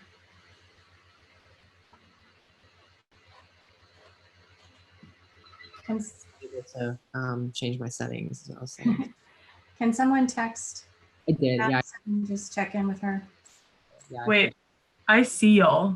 Oh, okay, there you are. Y'all not see me? We see you now. Oh, I got kicked off for some reason. Everything just like shut down. Okay, well, you're back. I can keep going. I looked over because I'm looking at my monitor. I looked over and all of y'all were frozen, and I was like, something happened. Okay, sorry. So share your screen again, and then just back up. Yes. Sentences, and we'll get started again. Okay. All right. So, back into my floor plan. So, on this first floor, after the entry area right here is the staff lounge, and it all kind of connects to all of the workers that are the staff that and the care providers, so that they can all come down and access this one area instead of having to go around through the central vertical circulation. So like if you go up here and see, this is like the lab space and the doctor's area on the second floor behind the exam rooms. And so they can easily access this staff lounge behind there as well. And then there's also the chef office is right here, so they can have access to the kitchen. And there's also a sliding door that again goes into the staff lounge. So I just wanted all of their that lounge space for them to be connected. And then this is just kind of like extra communal space just to hang out in at the front of the building. And you can see a view right here of like the dining area. And this is the sliding glass door that connects to the commercial kitchen. And then you start to see more of my like materials that I wanted to make familiar to the Taylor community, like this tile. And then I used a lot of wood throughout the building too. And then on to my second floor. So right when so the stairs right here are behind the, or right off of the entry. And so when you walk up them, this is the first view that you see, which is the check-in and check-out, because I wanted that to be really clear and straightforward. And then same with the elevator. So they both have this view right here. And then once you check in, there's waiting areas. And on this side, it has like a kitchenette for refreshments. And then this side is a tall bar stool area with like the iPads that you can use to fill out forms. And then these areas are, I did separated flow for these care rooms. And so the outside hallways with the windows are for the patients, and they have sliding doors that go into these care rooms. And then there's also, I placed the rest from mid-review, I had changed where my restrooms were. I originally had them farther away, but I placed them here so that they were close to the waiting room and easy to access from these exam rooms. And then for the doctors to access their space, they can either go through these stairs from the first floor, or if they decide to come up the central stairs, then they can go down, and they also have doors. And then this is like lab counter space, and these are little phone booth for private call conversations. And then I also placed a restroom back here for them so that they don't have to walk all the way out and around if they choose not to. So patient journey, I did, or experience, not journey. I did this specifically for a patient who was coming to for a doctor's appointment. So basically the front desk on the first floor is where you first go, because it acts as like a help desk if you don't know where you're supposed to go. And then once you are told, you go up to the second floor, and then you walk to this check-in. And then I made 2 waiting areas. You can choose which one you want to go to. You can sit at the bar stool with the tablet that you have to check in, or fill out your form with like your symptoms and all of that good stuff. And then, or you could go on this other side, and then you'll be directed to your care room. That there's a long hallway with all of the care rooms. And then that is what it looks like inside with the patient. And then you can go outside and hang out outside, or do like a cooking class or something in the kitchen. So I took these care room perspectives the way that I did, because I really wanted to emphasize their shape, because they're different than a lot of other people's. I wanted to have this lower ceiling height so that it wasn't all extremely tall and intimidating, but I also like how open tall ceilings feel. And I made this drop down ceiling that cuts a hole in the roof with frosted glass, so you get that natural skylight from above. And then this is basically just the layout of my room. And then I added the same textured wall on this side. And then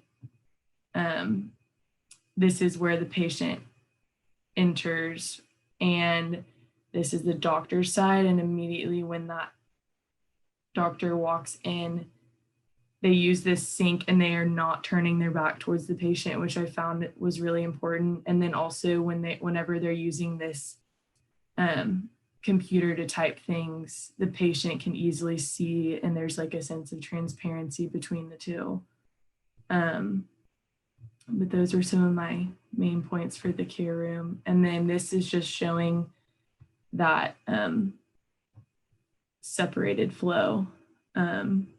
These are for the patients, and then this side is the provider. And then here's my site plan. If I'm being honest, I had a lot more planned, but time got away from me.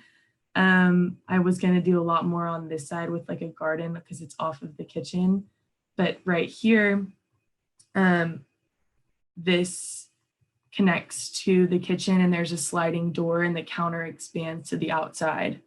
And so you can like come and eat out here and also be served food directly from the kitchen through that sliding glass door. And then this is the area right off of the dining room, which also has a sliding glass door, just extra lounge seating. So yeah, sorry that got kind of chaotic for a second, but that's all I have, and looking forward to hearing your feedback. Thank you, Madison.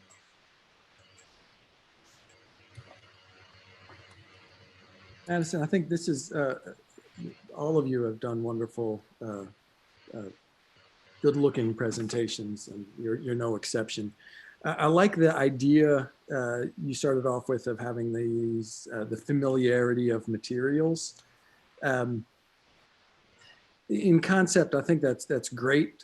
We do want, you talked about folks feeling comfortable, and we want this to feel like it's a place that is natural for them. There's a fine line with that, you know, where if it gets gimmicky or something, you know, so whether the wall in the exam room, I mean, is that really evocative of a silo? And even if it is that something that's really familiar? Yes, there's an agricultural past to the town, but you know, some of that maybe it can be a stretch sometimes. So I guess that's all I wanted to say on it. I think your second floor plan is great. That layout seems to be real efficient, and it does that nice job of separating the care providers from the clients. I like your outdoor spaces there that you showed at the end. I think that those are compelling, and you have some shade structures there that are those on the north side of the building? In the plan, I couldn't really quite follow that. Oh, I believe they're the back side, so they're the south. Okay, yeah, that makes more sense. Okay, yep, very good. Yeah, no, I think those are real nice as well. Thank you. In terms of the presentation that you make, while you are presenting here to your peers and other professionals, I'd be more interested in you focusing on the design itself, instead of telling me why you did a section drawing as opposed to maybe some other type of drawing. If you've made the right choice for conveying your intent, then that should speak for itself. That's all I have. Thanks, Nathan. Yeah, I think that's you know, I mean, that was one of the questions I had is like, I mean, it's a desire we all have in some ways, the response to the context, right? Like, what is the context? There's programmatic context, there's typological context, there's the sort of physical context of the existing building, there's the context of the city or region that you're kind of operating within. And what's the sort of responsibility, and what's the attitude and the sort of role of the designer relative to that context? And I think Nathan put it in a very nice way in terms of like, it can, in a way, become in the worst way, it could become pandering. I don't think you do that at all. I think it can become gimmicky, maybe the word that Nathan alluded to. And so like, I think it's to decide like, what's materials role or texture's role in sort of linking to the place? I think that's a really interesting and important question. How does that relate to formal issues? How does that relate to sort of the sequencing of these material and texture and color ideas relative to overall the project that I'm working on?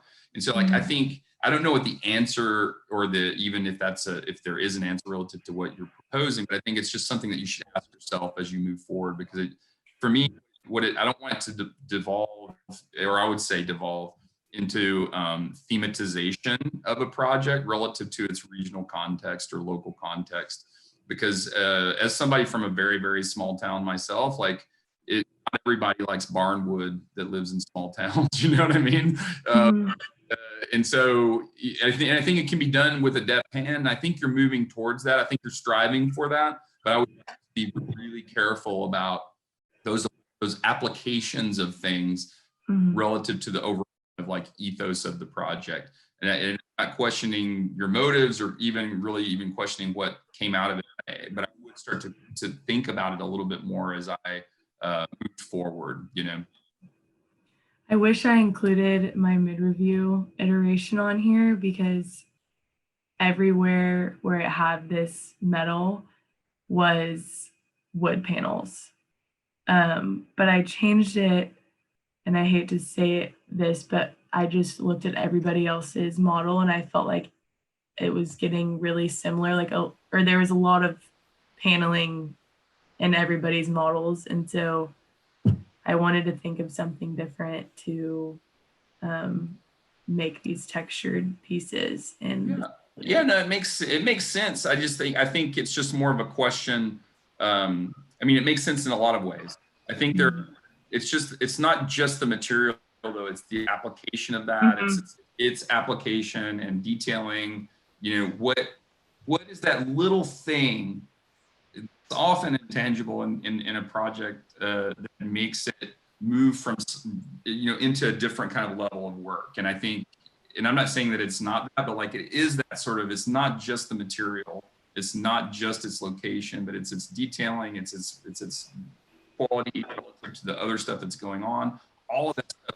And it's really, you know, it is an intangible that kind of, it often is difficult to sort of pin down, but I think it would just be a series of questions that you could start to ask yourself. And you came to a material through a set of critical questions, just looking at the competition, as it were.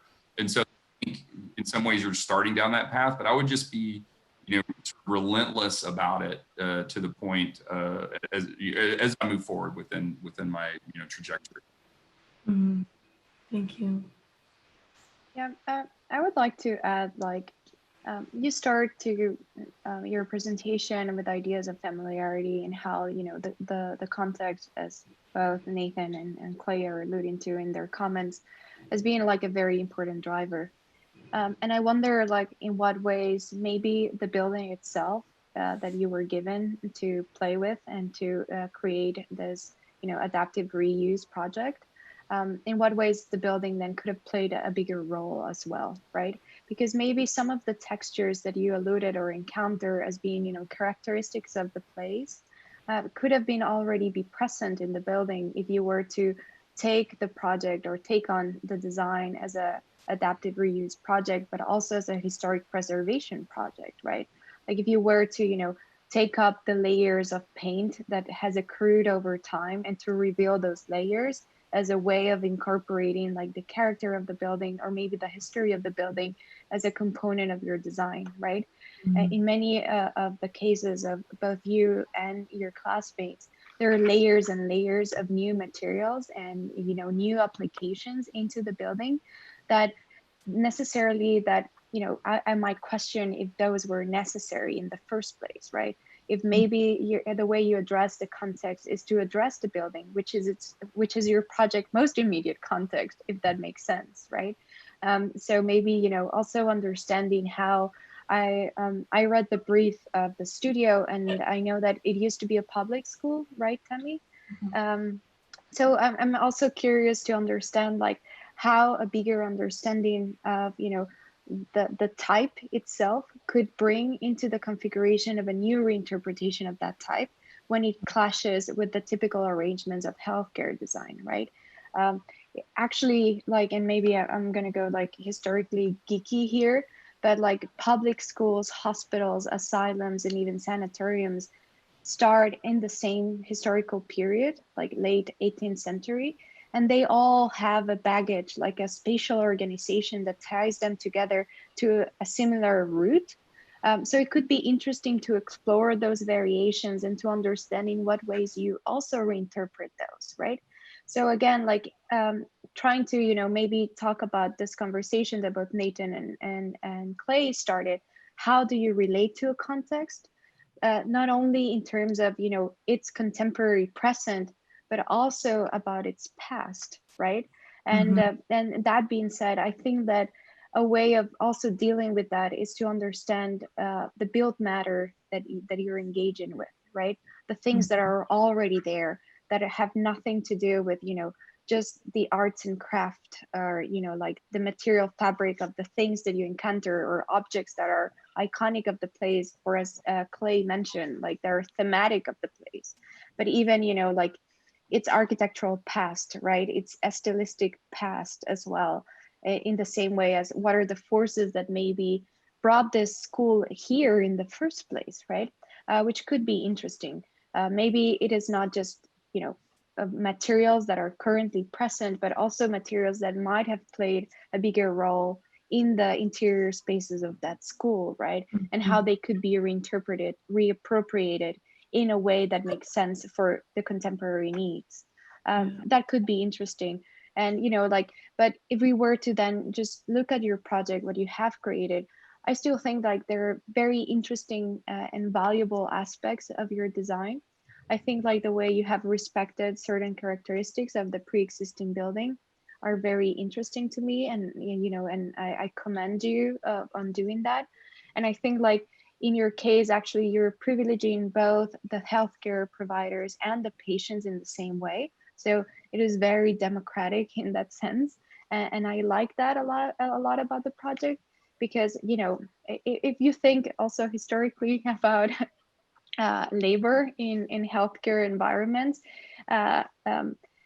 most of the time, you know, like the carers are always the silent laborers that we're trying to avoid constantly, right? So that's why, well, also about sterile and hygienic reasons, you would have, you know, two different paths, but it's also about the psychological effect of those things, right? But we have forgotten for a long time about the psychological effect also in the healthcare staff, right? So I think that you did a very good job on your second floor of actually including both and making both the priority, not just the patient and also the nursing staff and you know, the doctors or whatever. And that being said, like I really appreciated then your sequence, you know, the experience of the patient, you know, like looking at this woman that apparently has a very very visible neck problem. But I thought that was very interesting also for you to maybe put yourself into, you know, the shoes of that lady, and, you know, trying to understand what she might look at, right? Like I love the attention to the placement of the monitor, right? In what ways you can share, again, like knowledge between an expert audience versus, you know, the non-expert audience. So I commend you on those things. I think like you had more time, and if you try to also link this project to broader disciplinary concerns, how do you address context, might, you know, also lead you into unconventional paths. Yep. Thank you. That was a really interesting set of comments there. You know, because I think what it shows is that how just by continuing to excavate these questions, you get to some really like heady stuff that links up with the disciplinary context as well, right? Which I think hopefully that's what everybody, you know, is getting toward as you move through the sequence of your education here. And I think to bring that up, I think Prijana put it in a really clear way. So hopefully that resonates with y'all. I will say one other just little small comment relative to sort of the materiality and the sort of the sampling and replacing of material. I mean, there's actually a lot of, you know, there's aesthetic kind of theories about defamiliarization and things like that are embedded in this, but you can't come to them accidentally. And so like, I think all the question about like, how do I remake the building is sort of on its own has receded into the background, right? Through misuse and sort of dilapidation, and sort of like through these interventions, you're all of a sudden making it, you're defamiliarizing it from what we've seen before, right? It's been in the background, now it's popping forward. How can you start to use those ideas to sort of, not everywhere, but to sort of make people sometimes in the back of their mind, sometimes explicitly aware of what's happening around them. I think in a typology like this, you can't do that all the time, but you could pick and choose your battles when that's important and when it's not. And I think that would help you sort of ground the project in a general way, and sort of like propel it into a different kind of level, which is promised by all of this great work that we're seeing. Thank you. Great. Thank you, Clay. Thanks everyone for your comments. Thank you. Madison, just quickly, I would say that I would hate for you to sort of second guess your decision to push forward a different material. One of the things that came up in our mid-review was, you know, there are pretty normative materials that are accepted within healthcare. And so we need people to push forward and to kind of poke and prod at what other materials could be used in these contexts. And so what I would have encouraged you to do is to just push a little bit further. So, you know, maybe you don't show the edge of the corrugation. Maybe you play with the scale of the corrugation. You know, you could get really small scale and fine corrugation. You could go really big. You could play with color. You know, there's so many other things that you could do with it that I think could push it forward without abandoning sort of, you know, a route that you were exploring that it might have some familiar context to tailor. So I think, you know, for me, that's a perfectly fine place to start, and then to really push it forward from there is, you know, but it came late. It came late in the process, and so so don't beat yourself up over it. I think, you know, there'll be other studios and other times. So. Thank you. All right, we're gonna move on to Camden. Thanks, Madison.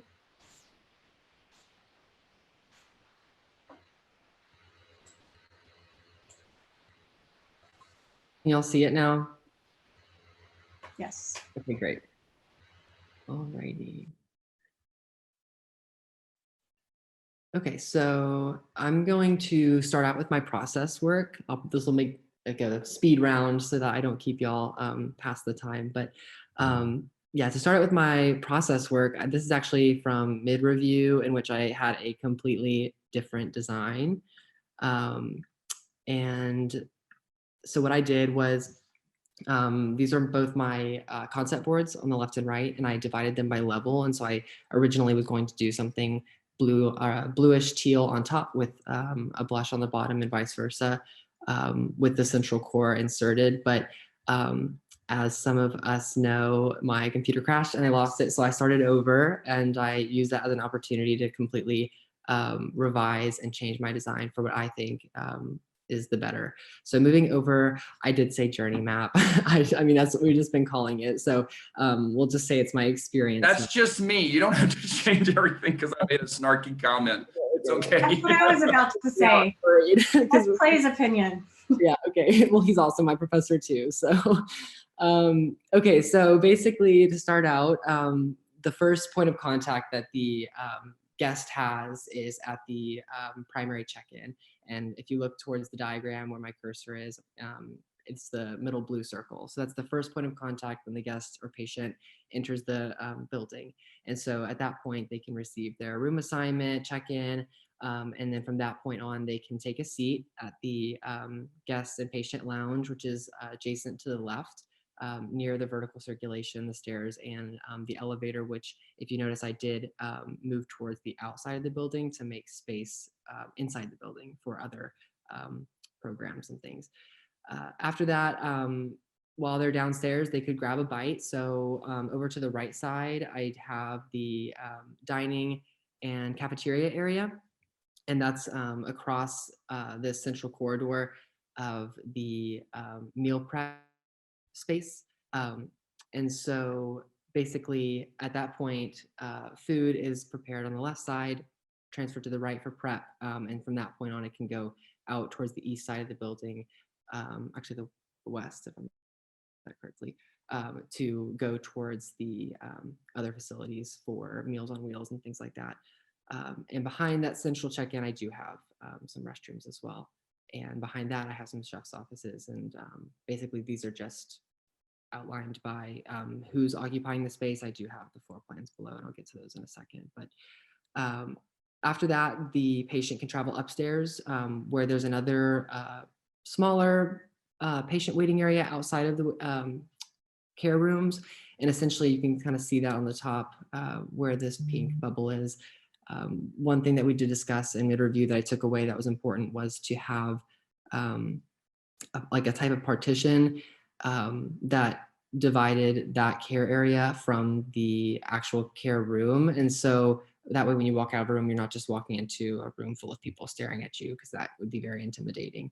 And so I utilized some of those concepts from my concept boards, such as the archways, which we also have in the building, these vertical like spindle type structures. And so I use that and kind of, if you can see, as I move down here to my first floor rendered plan, essentially what I did in all these perspectives, you can kind of see is at first I had these spindles suspended from the ceiling and they were sloping up and getting shorter as they went up. But then I realized that if you're walking in there, first of all, it's not up to code. Second of all, you might get a concussion. So I went ahead and extended them all the way to the floor and made them of a dark acrylic so that there's this idea of transparency throughout the whole lower level. And even, extending up into the second level, which is one of the concepts that I wanted to focus on, was like honesty. And that kind of turned into transparency. And so I feel like with healthcare too, that's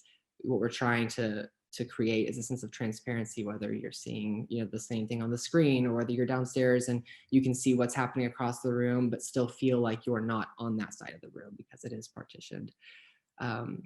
Moving over to the right, this is my second level plan, in which you can see where I used this, a similar curvilinear element as my mid-review model, but I did go ahead and separate the building almost into two halves, but not quite, with this line stretching diagonally. And so essentially, when you come up the stairs and the patient comes up the stairs, after they go through that primary check-in, there is a secondary desk, because I feel like, when I was younger, I just wanted to shy away from people and not ask somebody for help. But as I've grown older, when I go into a new setting, instead of, like a lot of us are focusing on autonomy, and I feel like that is important for sure, to have a clear sense of direction, which is why I only made it one of two ways that you could go when you enter the building. So there's little room for error, especially when you come upstairs. There's no room for error because you're walking up and seeing somebody and there's only one way you can go. And there's like a dead end, but it's not circling around. You're not confused as to which way the rooms are going. But essentially, there's a secondary desk so that, in case you forgot your room number, or, you just needed to ask somebody a question, they're right there and they're visible from both the people coming off the elevator as well as the stairs.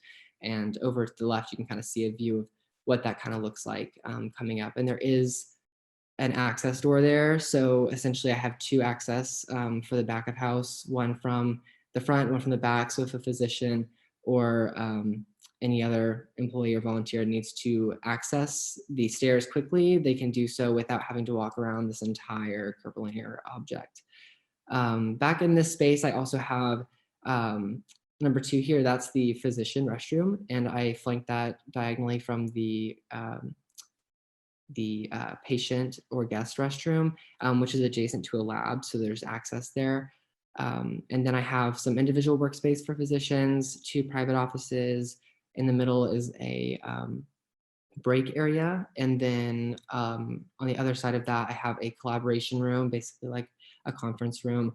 But I did want to make that visible. So again, like relying on that sense of like transparency. And so basically you can see what's happening outside. And then also a private call room. And I went ahead and I had a door there, like a regular solid wood door, but I went ahead and changed that because it would have been awkward if somebody's on a private call and somebody opens the door and they walk in on a private conversation, then that's not ideal. And so this way you can see if there's somebody in that room. So there's acoustical privacy, but visually somebody can still see that you're in there. This wallpaper, I promise it's not green. It was a teal. I pulled in teal elements, like turquoise teal elements throughout my chairs, my furnishings, just little pops of color, because I am a minimalist and everyone knows this about me by now. So even introducing this curvilinear element for me was a big challenge that I faced throughout the semester. But I think, I was able to really explore the possibilities of having curvilinear objects and, utilizing these interesting partitions that can work in your favor. this is the care room floor plan. So essentially I do have separate flows, we know by now, and I did want to include vertical stowage because after visiting the Dell hospital, they were telling us about how patients can come in and store their belongings, jackets, and coats. And so I wanted that to be in there for sure. And then basically sink right adjacent to the sliding door. So the physician has a sliding door, whereas the patient has a swing door. Vitals in the room, as most others have done as well, just to emphasize privacy. And this is my section perspective. So essentially from this point, you can really see how these vertical elements that are stretching from the floor to the ceiling really divide the space, but you can still see what's happening. I can still see that there's an individual there in the chairs. I can still see there's some more individuals over there enjoying a meal. So there's a sense of separation, but you can still see what's happening. And then moving down towards the site plan, essentially, I just made a sunken courtyard with benches in between the trees, and then utilize an alleyway behind so that when the meals come out from that prep and packing kitchen, they can go directly to either the cars that pull up for Meals on Wheels or to this space if they need to transport them there. And then there's some more renderings, and you can see there on the side, I have the elevator that comes out, but I still left the top portion of that curve. And then on the other side, I had the terrace, and then I extended that the idea of a sunken patio out to where about this point, if you can see my cursor on the left site plan, it comes up to above grade.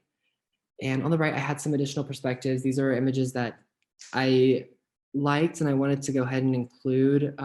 Some of them I took a little lower than I was told, but I felt like, if it gets the teal chairs, then it just shows that pop of color amongst, a neutral color palette that's still serene and calming. And I think one of my main focuses throughout this whole project was to make it timeless. I think a lot of, certain colors may not work well for a long time. And so I'm just playing off of, my personal favorite color scheme and something that I think, using materials would be, that would be timeless, like the terrazzo floor. It's extremely durable, and other materials that could be a quartz. I put marble. I know marble is horrible with etching and things like that and staining, but let's just say it's a quartzite or something that's a little bit more durable. But that's essentially my whole project. So I would love to hear y'all's feedback. I see there's some things in the chat, but I was unable to open that up. So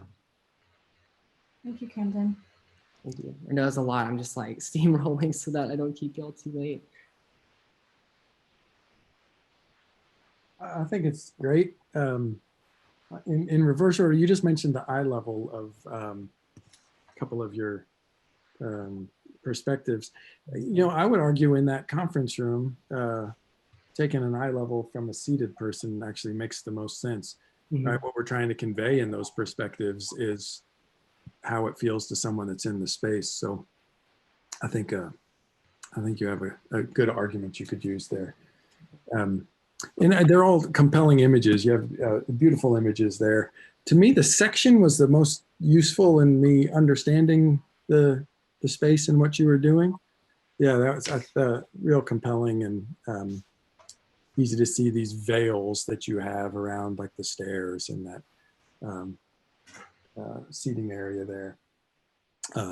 Upstairs, that yin yang sort of plan seems to work well for getting a balance between the providers and the clients, as we've been talking about on several of them. And you've packed a lot of program into it that has a nice basis in reality, the things of having some private offices and making sure you have good workspace, and you even have storage. And so from a practical point of view, I think this is very successful on some of those mundane elements there. And on the less mundane too, I think there's something that feels really nice about the space by using that swooping element to make the division between the two spaces. I worry on the first floor if that great big wide open space just becomes a big loud echoey room, if you've got people in there having lunch or something. Not sure that the other spaces can be, utilized for more quiet activities at the same time, but visually very appealing. Thank you. Can you talk a little bit? I think I agree with those previous comments. I think the images and the general thrust of the feel of the project feels to me appropriate. I think it could be interesting to because you're writing that line right between like, is it like how high end does it start to feel? I think the white actually in some ways can work both ways for you. I think tying back to the history of why were hospitals white in the first place? I don't know. Prijana probably knows that, but I figured as much. But I don't. But it does tie back to that historic kind of past of clean. Maybe it's about cleanliness or something. But I like that sort of nod to the past. One question I had is more of a maybe for the first time a formal question, and it deals with the curvilinear wall on the second floor, which I think does work really well on the public side or the patient side in terms of like creating a space that sort of has a slightly edgeless kind of quality. I think you could get in a little bit more into how wall meets floor meets ceiling and start to deal with edges and corners of things to sort of start to tie stuff at multiple scales back to each other. But moving back into the sort of private side or the dock side of that wall, all of a sudden everything becomes another kind of geometric system. I think that's where I could, if I was you, I would sort of go back and sort of just ask myself questions about, and this is purely a formal question for me and a compositional question as much as it is anything, but how do those two sides relate? Is it about difference, or how can I start to tie them together a bit more? Can I start to see those rooms as part of a thickening kind of curvilinear wall that could start to maybe open up some other ideas about how I can use poche and the space between, and how I can start to tie some of the other issues together and get rid of some awkward spaces, like on the left side next to room 12. There's sort of a weird, no, I agree, very acute kind of space, and I think you could play around with that. And it would open up some other maybe possibilities for detailing at a finer grain and corners and things like that, whether they're eased or softened or radiused, and subtleties of detail that would start to resonate and tie the whole project together even more. Mm-hmm. I think the planning it makes sense to, and I don't think it's not a planning question for me. It's really a formal spatial compositional one.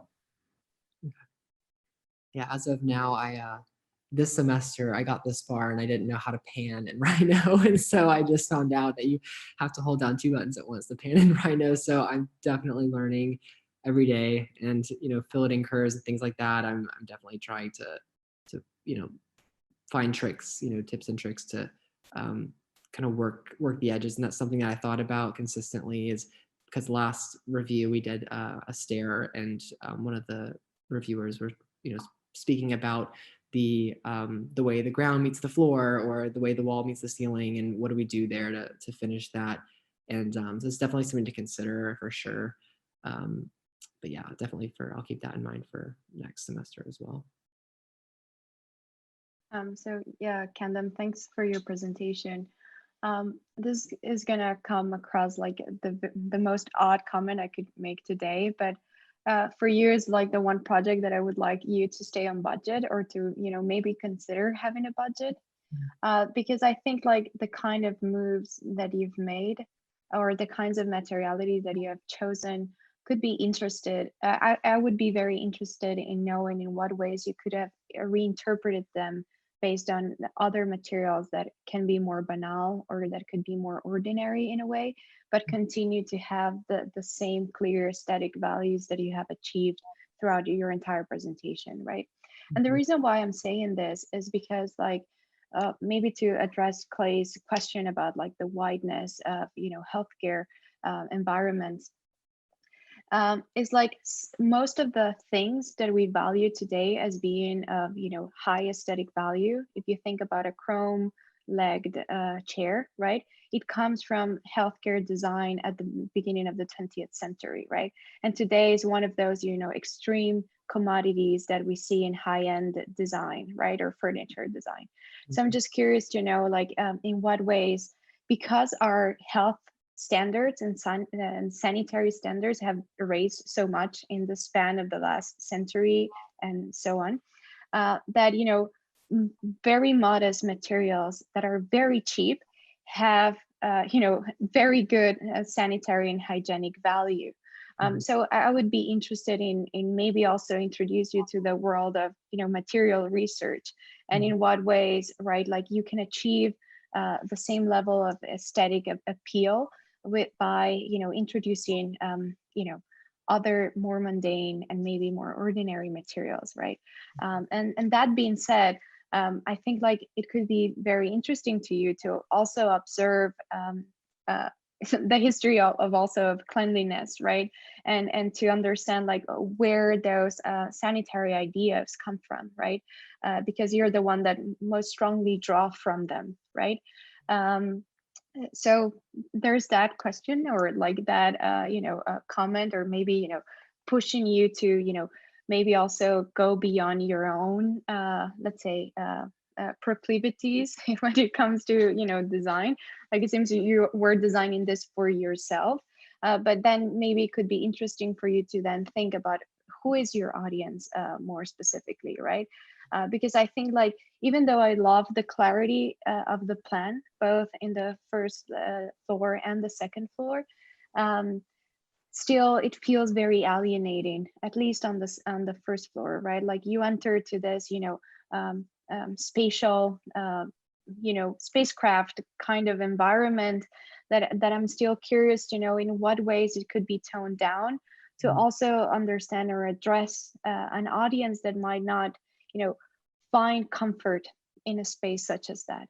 Like, but then, you know, like I like how you might play with the very sterile and very, you know, stark aesthetics of the second floor, right? So how can, you know, one, you know, have that condition, but the other can have like another sort of condition in which certain things are toned down in a sense that it becomes also appealing, less alienating for someone who might encounter this place in the first place, right? But, you know, that being said, I think you addressed the program very well. Like everything seems to work in an efficient way, but also allowing for the playfulness of, you know, a possible detaching yourself from the efficiency and optimization of healthcare design, right?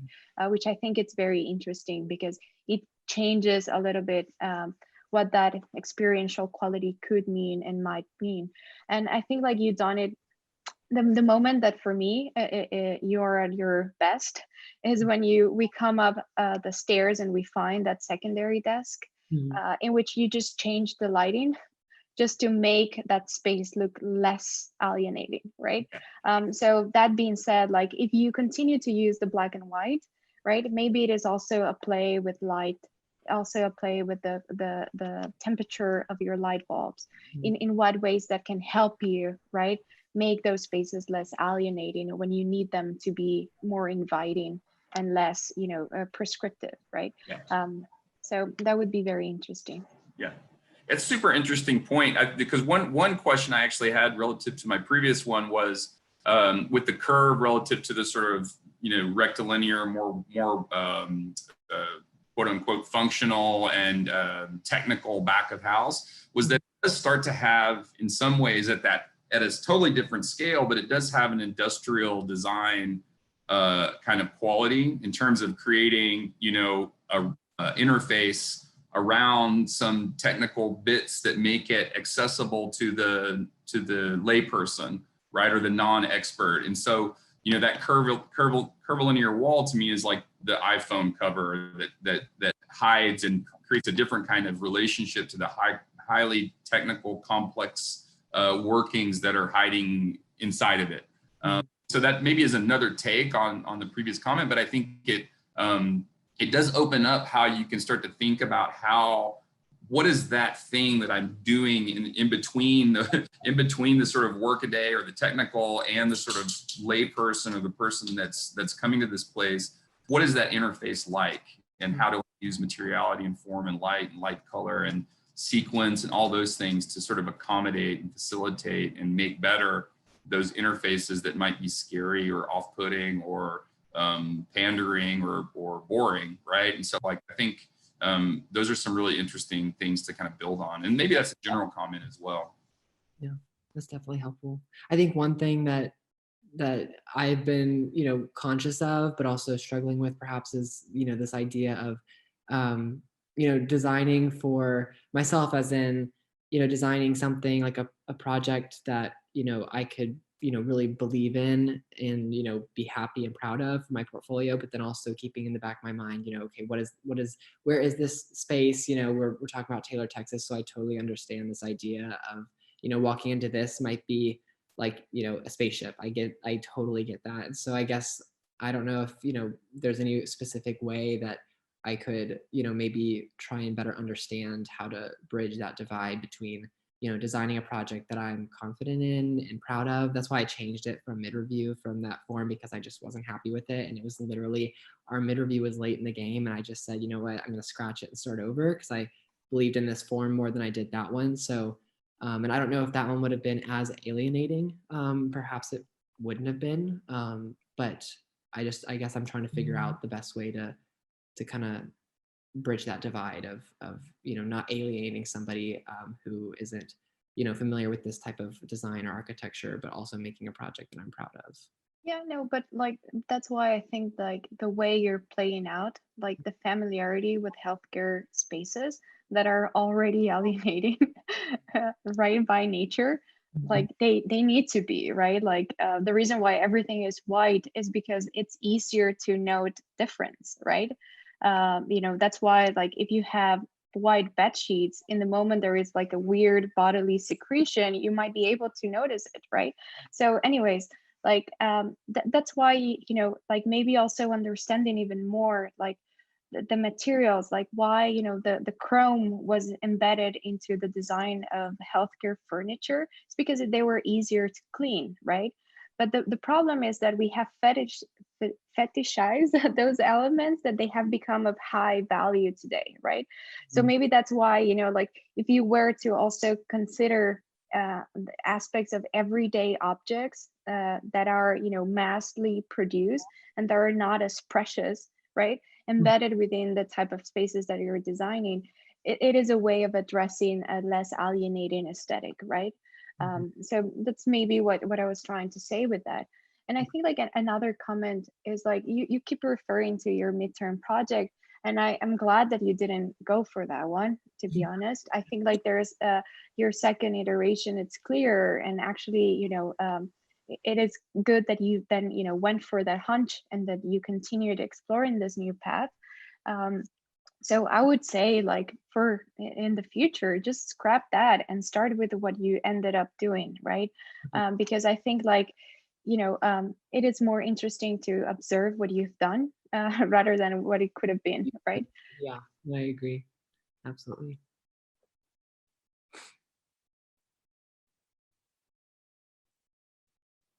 Oh, Tamie, I think you're muted. Okay, thank you. I think we should go ahead and conclude. We're running a few minutes over. I want to make sure everyone has time to take a break before moving into their last set of reviews for the day. Thank you all so much for your comments, Piergiana, Clay, and Nathan. Thank you for joining us, and thanks to the students in this group for your really great and clear presentations. I think you did a fantastic job sharing your work with us today. Thank you. Yeah, Thank you guys. I really appreciated it. Thank you. Thank you. Thank you. Great work. Congratulations. Yeah, nice work to all, and great work, Professor Glass. Thank you. Thank you, Clay. Yeah, Thanks. well done, everyone.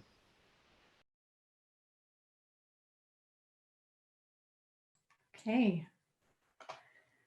Hello, everyone. And students, this is our third and final round. You're in the home stretch. So I'd like to welcome our reviewers. We have a couple more people joining us, I think. Let me just double check here. Okay. I think we're waiting on Lucas Artuzzi, but there he is. Okay.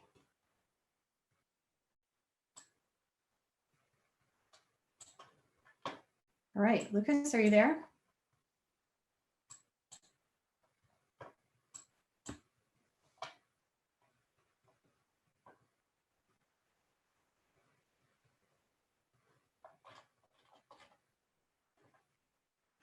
Okay, let me.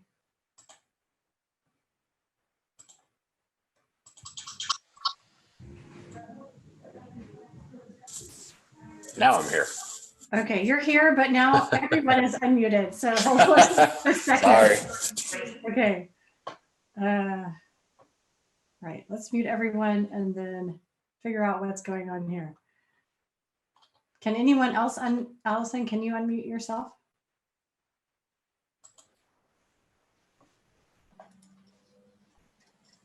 Is that a yes? No? Okay.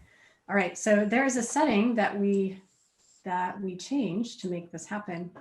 So there we go. Okay, we should be good now. Allison, you want to double check? I'm here. All right. We've been doing pretty good today, but I think, you know, there's still time for something to go wrong, but we're going to think positive. So thank you everyone for joining us. And I'd like to take just a moment to welcome our reviewers. We have a few folks who are returning and then a couple others who this is a brand new project for them to review. So welcoming back, we have Lucas Artuzzi, and thank you, Lucas, for coming for this final round. Lucas was here for our mid-review and is very familiar with the project, both in a professional sense and also from having participated in our studio. Lucas has a pretty extensive healthcare background and works freelance at the moment and was previously with the Design Institute for Health. So thank you for coming. We have Delia Meave, who's here with us from Clayton and Little and is actually working on this project in real life. So Delia, thank you again for coming back. We appreciate you giving us time from your very busy workday. And we also have from the University of Texas, we have Allison Gaskins. Welcome, Allison. Allison is a fellow interior design faculty member, and I believe knows all of you really well because she had you in studio last semester. So, and this semester for construction. And then welcome Sarah Lopez, associate professor here as an architectural historian, and we're really thrilled to have you join us today on our final review. So welcome Sarah. All right, so just a few logistics here. I'm going to make Allison a co-host. Surprise, surprise, but mainly just in case for some reason I lose internet connection, we won't go completely down and Allison can keep us live until I can jump back on. That has not been a problem, but just in case it is, we'll be prepared. And then as far as the structure of the review, this will be set up so that each student we have 4 students to review, and each student will walk us through their mural presentation, which they will share their screen for. So you will see through Zoom their presentation, but if you would like to go into mural, some of you are probably already logged in. If you would like to go in, we sent you an invitation and you are free to move about their presentation online. And you also have access to a box folder that has everything uploaded as a PDF. So if there's something you'd like to take a closer look at, you can ask them to zoom in on it, or you can also independently take a closer glance at anything you want to know more about. So that is how we're going to structure this. And for the benefit of our newcomers, I'll just quickly give you a very brief overview of the project. So this project this semester has focused on the renovation of the West End School building, which is a turn of the century building in Taylor, Texas, which, for a sense of context, if you're not sure, is up around the Georgetown Round Rock area north of Austin. It is a very quaint rural town that we all enjoyed going and spending a day there and touring our site. The building itself is quite dilapidated and has actually become a bit of a burden to the city of Taylor. And it's actually quite expensive to demolish. And so they were looking for someone to take over the building. And the Lone Star Circle of Care is a federally funded healthcare center that has a location in Taylor, and they were willing to take on the project and to turn that particular building into a community health hub. So as I understand, it is well underway. Lone Star worked closely with the Design Institute for Health and also with Clayton and Little to get to where they are today. And currently, I believe you all are in design development, or are you all the way into CDs at this point, Delia? We're in CDs, and they're actually about to start a demo in the next couple weeks. Okay, yeah, and lots of pricing going on, and trying to figure out where to start, I think. So it's definitely a difficult site, I think, to work with, just purely because of the age of the building and the condition that it's in.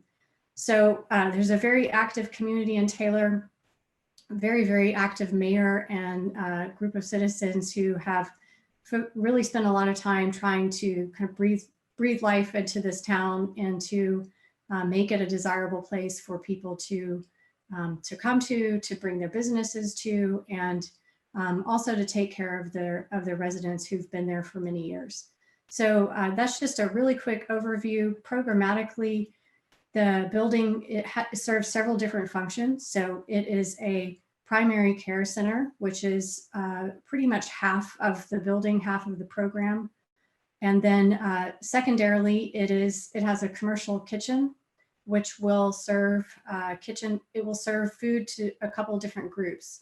So the senior center will be relocated here, and seniors will be able to get food from Meals on Wheels, and Meals on Wheels will distribute all their food to volunteers through this particular commercial kitchen.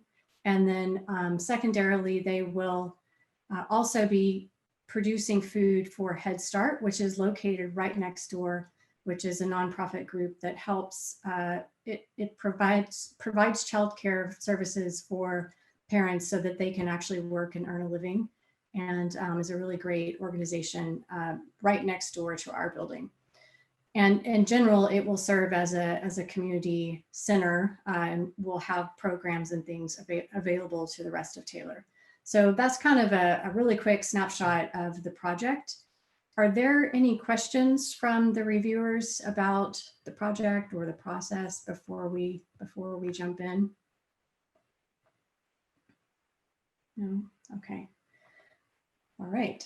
And this did come up on one reviewer had a question before about what our interaction was with the client. So the client is aware that we're taking on this project, and they have been quite helpful in allowing us access. We have collaborated with Clayton and Little and the Design Institute to get research and documentation on the building and the city of Taylor. We have not had a lot of interaction beyond that. We had hoped to do that around spring break and our mid-review, which everything, as you all know, sort of changed course. And so I'm looking forward to sharing the student work with Lone Star after the semester is over. So with that, we are going to get started. And I believe Bree is going to be our first. Yes, Bree, you offered to, okay. All right, Bree Perez is going to kick us off, and I will let you go ahead and share your screen and start your presentation. Okay. Let's see.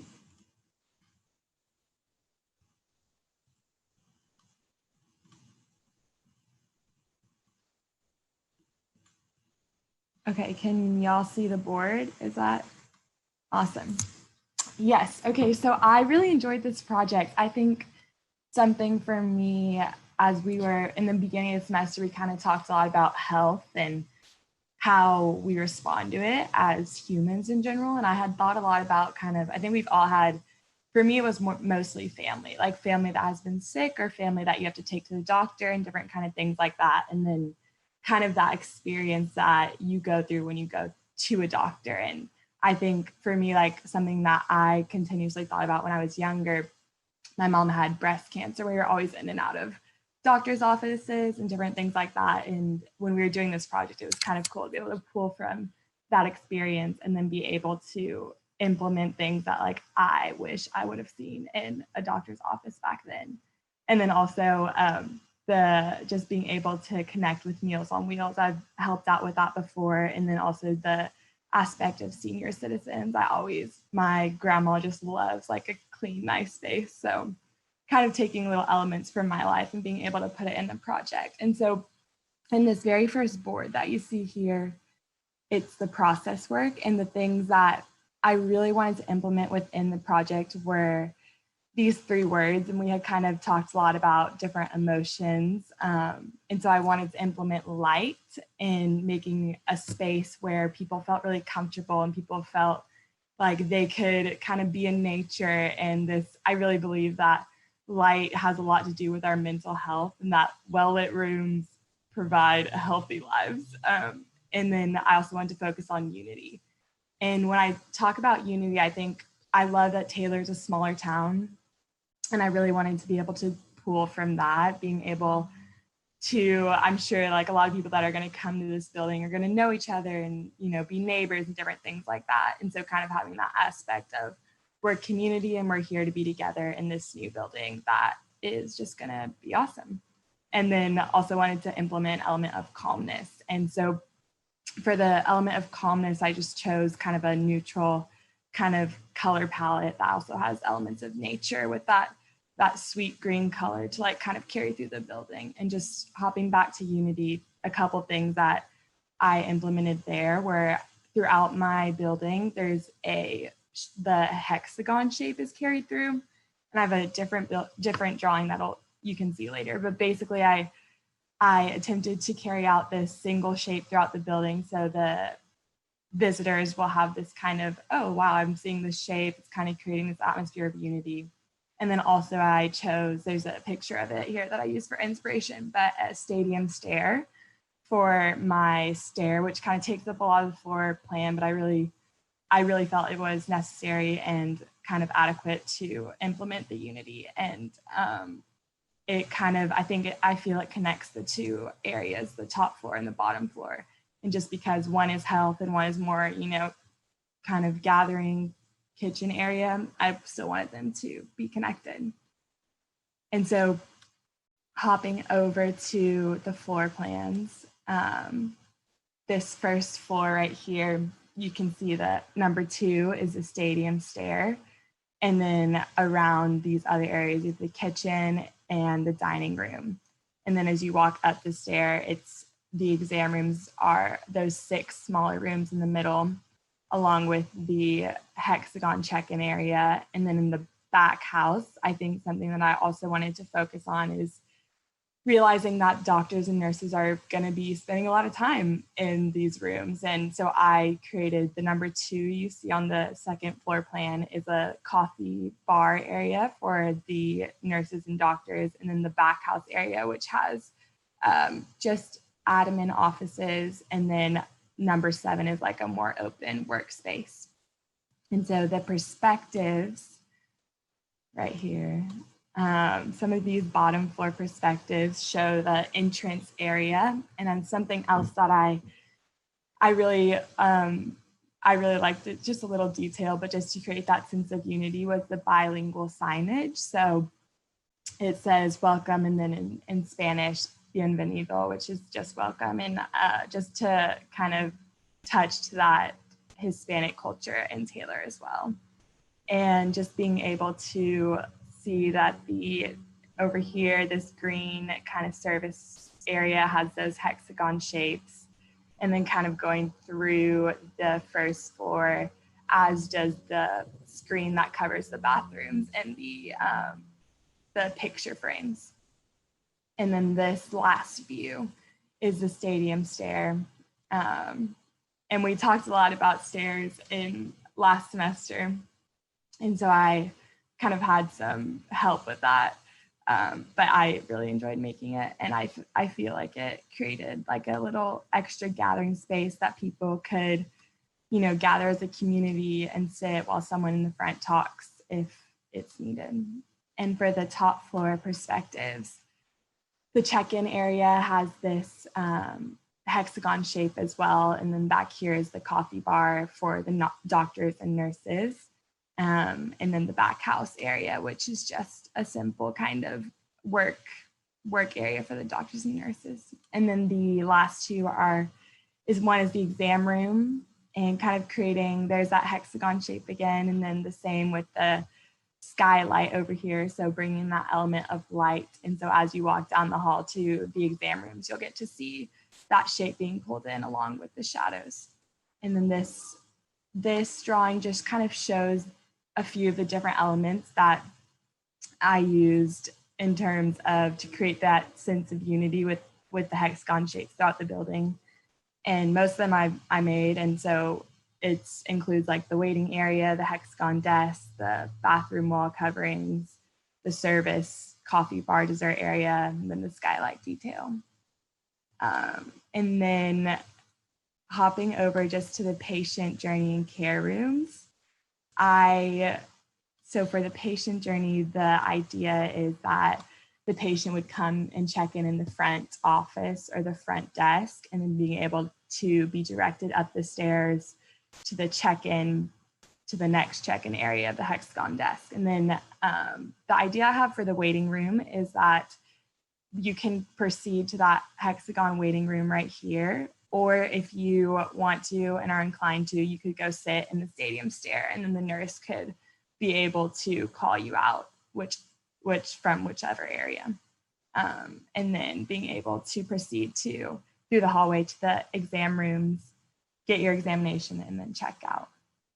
And just this final view is exterior of the building and the care room overview, which just has some of the aspects.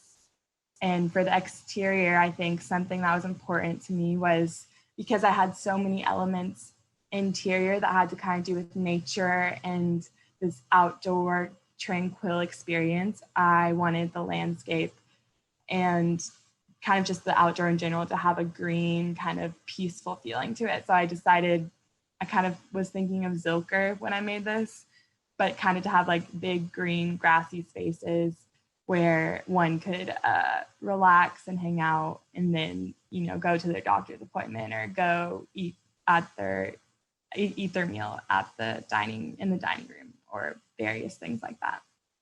And yeah, I think that mostly covers it. And I'm open to anything that you guys think and would love to hear your feedback. Thank you, Bree.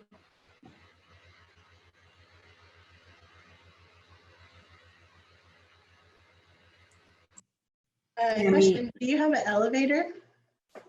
Yes, the elevator is number 11 and 10 on the second floor. Oh, okay, great. Tamie, I just, are we supposed to just jump in whenever? Yeah, Okay. just jump right in there. I didn't know if we had a sequence. I actually have very basic questions that might help me kind of flesh some things out. So maybe I can just ask you some more questions. I also want to say thank you, because that's a great presentation. I like the way you kind of led us through a narrative, tying your own experiences and how you drew on your personal experiences in your design process. I find your drawings to be very clear, very inviting. So how old is this building? It looks like 1910, 1910. Yeah, this is an older building. I don't remember the exact date, but 1920. 1920, okay. And then this is a very basic, you know, I'm a historian, so the line between interior design and design of a building for me is a line that moves. So help me understand in terms of your design process where that line is. For example, light, you know, you're very interested in light. So how does that, I caught that you you had that hexagon kind of skylight passageway. So to what extent are you able to mess with or open up apertures for the building's window size? Or to what extent is this really more about the enclosure and the interior spaces? Yeah, that's a great question. I think in terms of like I also had initially had another idea to put skylights above the exam rooms. And I decided last minute, kind of ran out of time, ended up just doing it over the hexagon areas. But I do think out of the three concepts that I have, calmness, unity, and light would probably be the one that's the least developed. What I tried to do was place the windows where there's going to be, like a lot of open areas. So in this first floor plan, if you can see, like a lot of the windows are areas where people are going to be. And so being able to like draw in that light within the gathering area, and then same for the dining room. And so I think my hope and idea is that with people being able to be like main gathering spots around the windows, it would create that element of light within the space. So you change the window sizes and locations and things like that.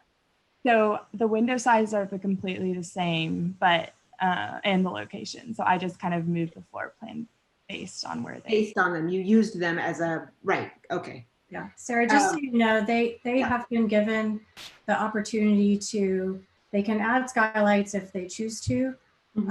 They're making use of the existing windows, but it's up to them to, the windows have, they're no longer, the original windows are no longer there.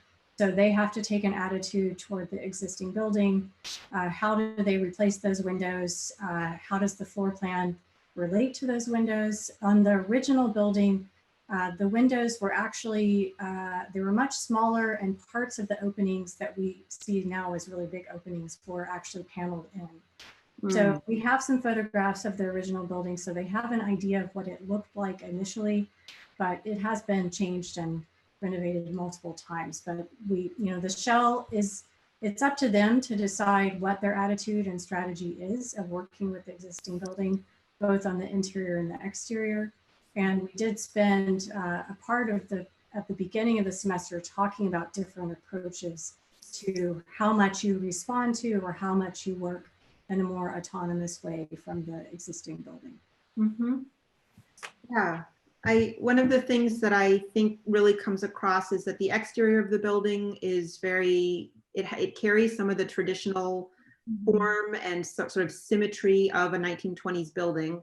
And then the interior has this very flexible kind of flowing arrangement, where you're clearly more interested in breaking and creating a contrast, it seems like, with that exterior space. I think the formality in some ways of the exterior of the building carries in the choices you've made in the green lawn, which is, sort of very traditional and simple. And you said, you have very compelling reasons for why you want it to be kind of a big, calm, open space. I liked that the ceilings in the exam rooms were really tall. One thing that seemed to me to be, is like a challenge when you go to these medical spaces is that you always feel like you're basically in a cell. So how to somehow re-envision that, and then one last question, and I'll stop talking. Is I noticed you called it Health Club. Can you speak a little bit as to why you decided to call it a health club? Yeah, I guess we had kind of chatted about like, what do we title our floor, or what do we title our designs? What do we title everything? And professors just said that we could kind of choose. And so I think when I was choosing it, I decided to call it Health Club because it's like related to health. But then when you think about the building overall, I would argue to say that all of it's related to health, because you are nourishing your body with food and then taking Meals on Wheels to the elderly. And so I think when I chose that, I was just thinking overall. Different aspects. Thank you.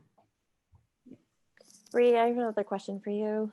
Can you explain how your project is, can you point to examples maybe on this page about where you're showing unity in your project? I'm getting the calm and the light strategies. Yeah, I think one of the big ways that I mean, even in this floor plan right here for Unity, something with the stadium, I would say the main parts of the stadium stair and the hexagon shapes. And so for the stadium stair, the way that it, instead of just having kind of two individual, like I could have chosen to put two different stairs on like either end of the building, but with having this larger stadium stair, it kind of connects the top and bottom floor in a way that with two separate smaller stairs, I don't feel it would. And kind of with this connection in the middle, I feel it creates a sense of unity between the floors. And then also kind of have this idea that the community of Taylor could come and like exactly like a stadium, like sit in these stadium seating stair and then have someone present or have like a kind of gathering element or something like that. And then in this, this hexagon shape drawing, which shows the different kind of flow of hexagon shapes throughout the building, I feel it creates unity because of the repetition of the pattern throughout the building. And I am hoping that patients and visitors will pick up on that and kind of that sense of like seeing that repetition, feeling a sense of unity and kind of just harmony throughout the building. Great. I'm so happy you used that word harmony. I think that really is that missing word that links that there is a word that links the light, unity, and calm together. And I think that that's something that the sort of a vibe of your project, that it evokes this sense of harmony, which I think is really nice. I would love, like I'm looking at the floor plans and section plan sheet, and I totally echo Sarah's comments. I think that your presentation was really clear and your documents are very clear and they feel very complete. I really am convinced I'm looking at a full design of a building, which is quite an accomplishment. So I think you really deserve praise and accolades and for that. That's it's quite something to see. And I think that there are little aspects where you could put forward those ideas. And I think that you already talked about a couple of them, about maybe the aspects of light, given the opportunity to cut skylights in, perhaps you could bring some of that, but also the opening in the floor plate that you've made because of the stair that you've introduced. So this idea of what does unity mean spatially? How can we be not, if we can't always be connected physically, how are we connected visually or audibly, right?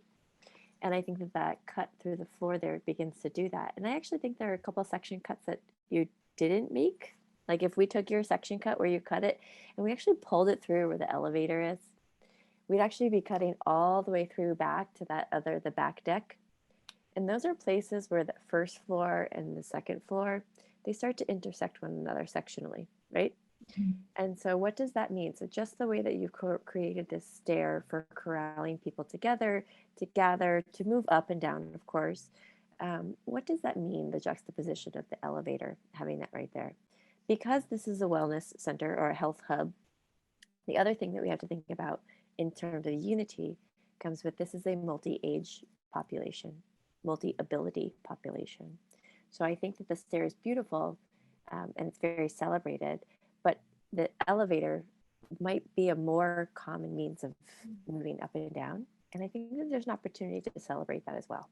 And so I think that you should, consider that in your project about just how we're moving from the bottom floor. And it's your fault for doing this beautiful section that I can pick on it for that, because you can really start to see that connection. I see the hexagons coming through. I see the relationship of the reception desk, the waiting area. I don't have a beef with any of that because it's all very, very clear. But then where I start to see spaces like the exam rooms, and I think about the person who isn't well and they come there. So the other thing about unity is that there will be people of different stages of health, of wellness, right? Sick and healthy showing up. And the process that sick person goes through is actually being fully immersed in a pool of well people coming upstairs and going across the well, not sick area into an exam room. And so I think the process of moving through the space, you could start to designate. I don't know if they need to be segregated, but there might be something about being centrally located that allows those parties to then, they come together and then maybe they separate, right? We're sadly in the face of like this hyper awareness of like the cloud that surrounds each one of us as we move through spaces. and the effect that we have on the people around us. And I think that, you know, it demands the Center for Wellness, absolutely. But when you have a Center for Wellness and they're treating well people and keeping them well, they're also probably treating sick people. So if that's the case, then how do we circumvent those interactions? Yeah, I love that. That is, we had talked about the elevator, and that is, I would love to explore that. I think that's so spot on.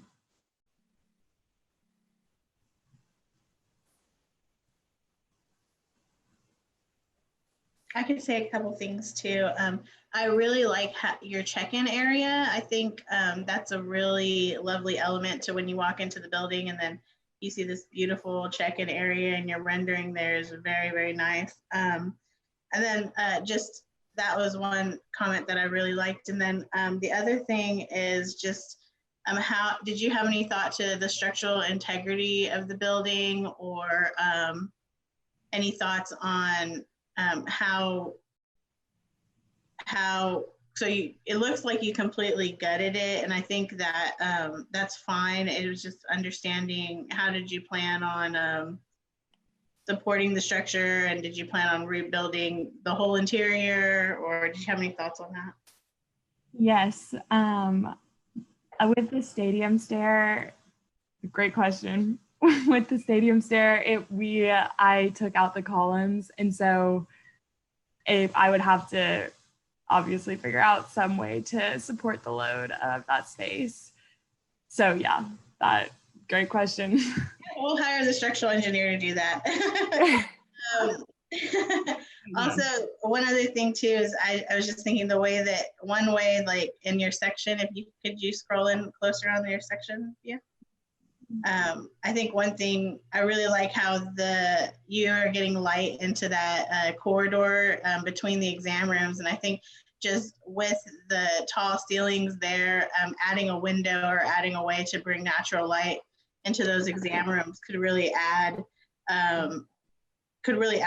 to this drawing in particular, because you do see the spaces where you have light in your rendering and the places that are dark. And so, you know, the majority of your time at a healthcare or at a clinic is in the exam room, and then you go. Of course, this one, you're trying to invite people to linger in your public spaces, but that might be a nice addition too. Yeah, I agree. That would be great. The plate height of that first floor, is that a set height for you already, or did you establish that? That is set. Yeah.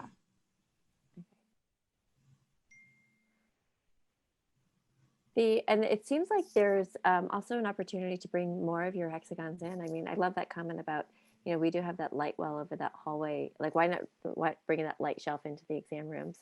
You don't have to actually dot your roof with skylights, you know, like once light comes into the building, we can start to steal it from the adjacent spaces. And so I think that your project's really queued up for, like, I want to get in and mess with all those little finer details. But I think that your ideas are really there. And I will say that I really appreciate your thinking about the patient journey and your care room overview, because I like that we're zooming in, right? Like, I like that zoom in of, like, how do we use these very specific places, especially when healthcare is considered.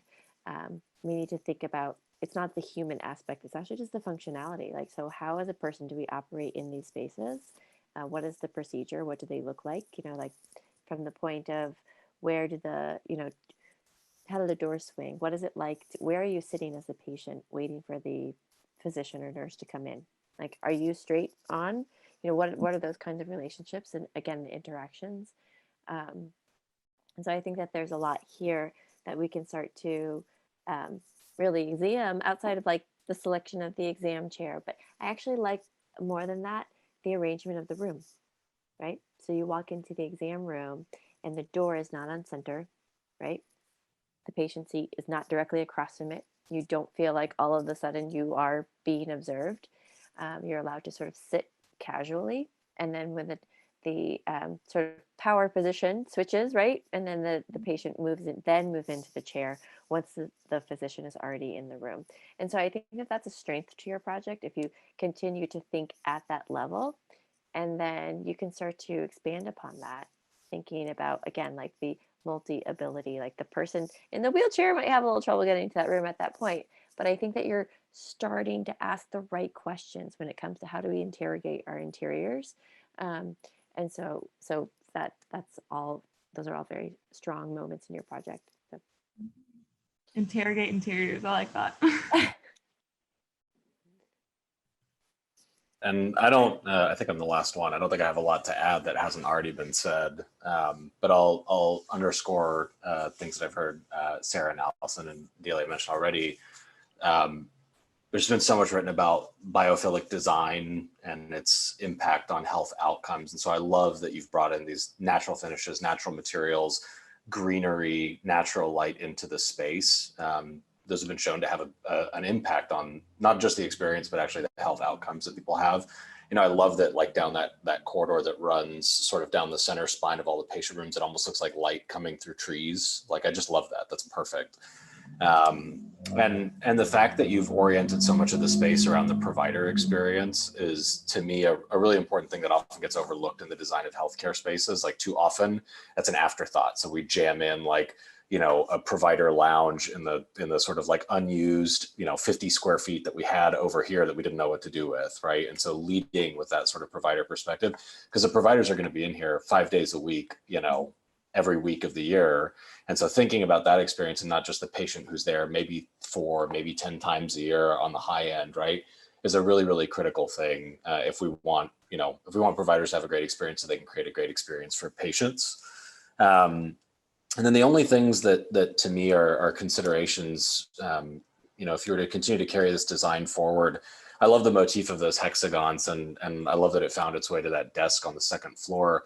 I think a really important consideration with anything is the scale of things and the sort of the emotional impact that has. So when you build a really large physical barrier between those sort of like caregiver and the patient, right, or the person who's there receiving care, it creates a really interesting sort of dynamic that underscores a lot of the existing sort of power differential that exists in healthcare spaces, right? So an important thing to consider is like, how much space are you building? There's obviously a lot of usability implications too. If I'm a little hard of hearing, for instance, and I have to get really close to you to be able to hear what you're saying, a big desk prevents that.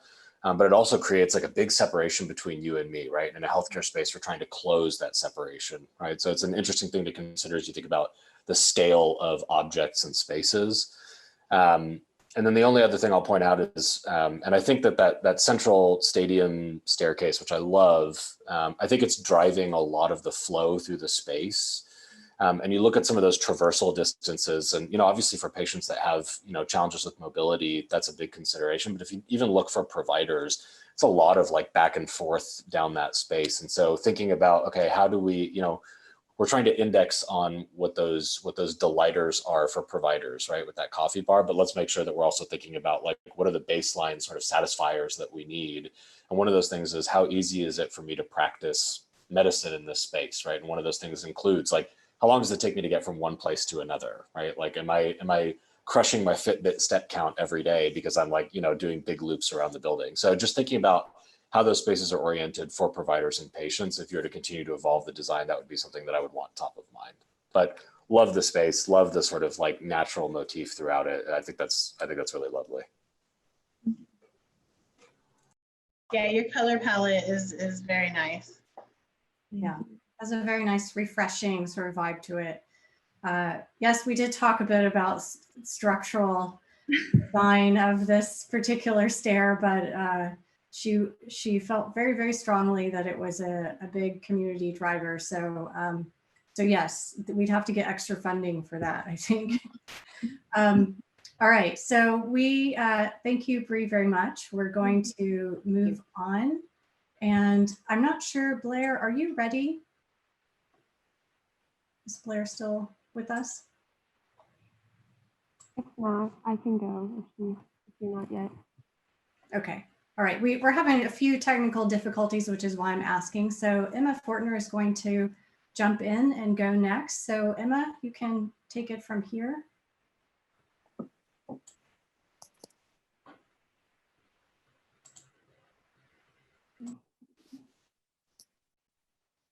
While Emma's getting queued up, Tamie, I'm so jealous of using Mural. I had not explored it, and my studio might revolt if I tell them to go switch over today, right? Yeah, I don't think that's gonna fly. It's great. It's a great interface. Yeah, thank you. Okay, all right. Well, my name's Emma. I'm going to go ahead and just jump into some of my inspiration and concept images that I was inspired by. So you can see on this first board, it's very bright green, kind of outdoorsy spaces that I was inspired by, which is very different, I think, from any healthcare facility that I've ever actually been inside of.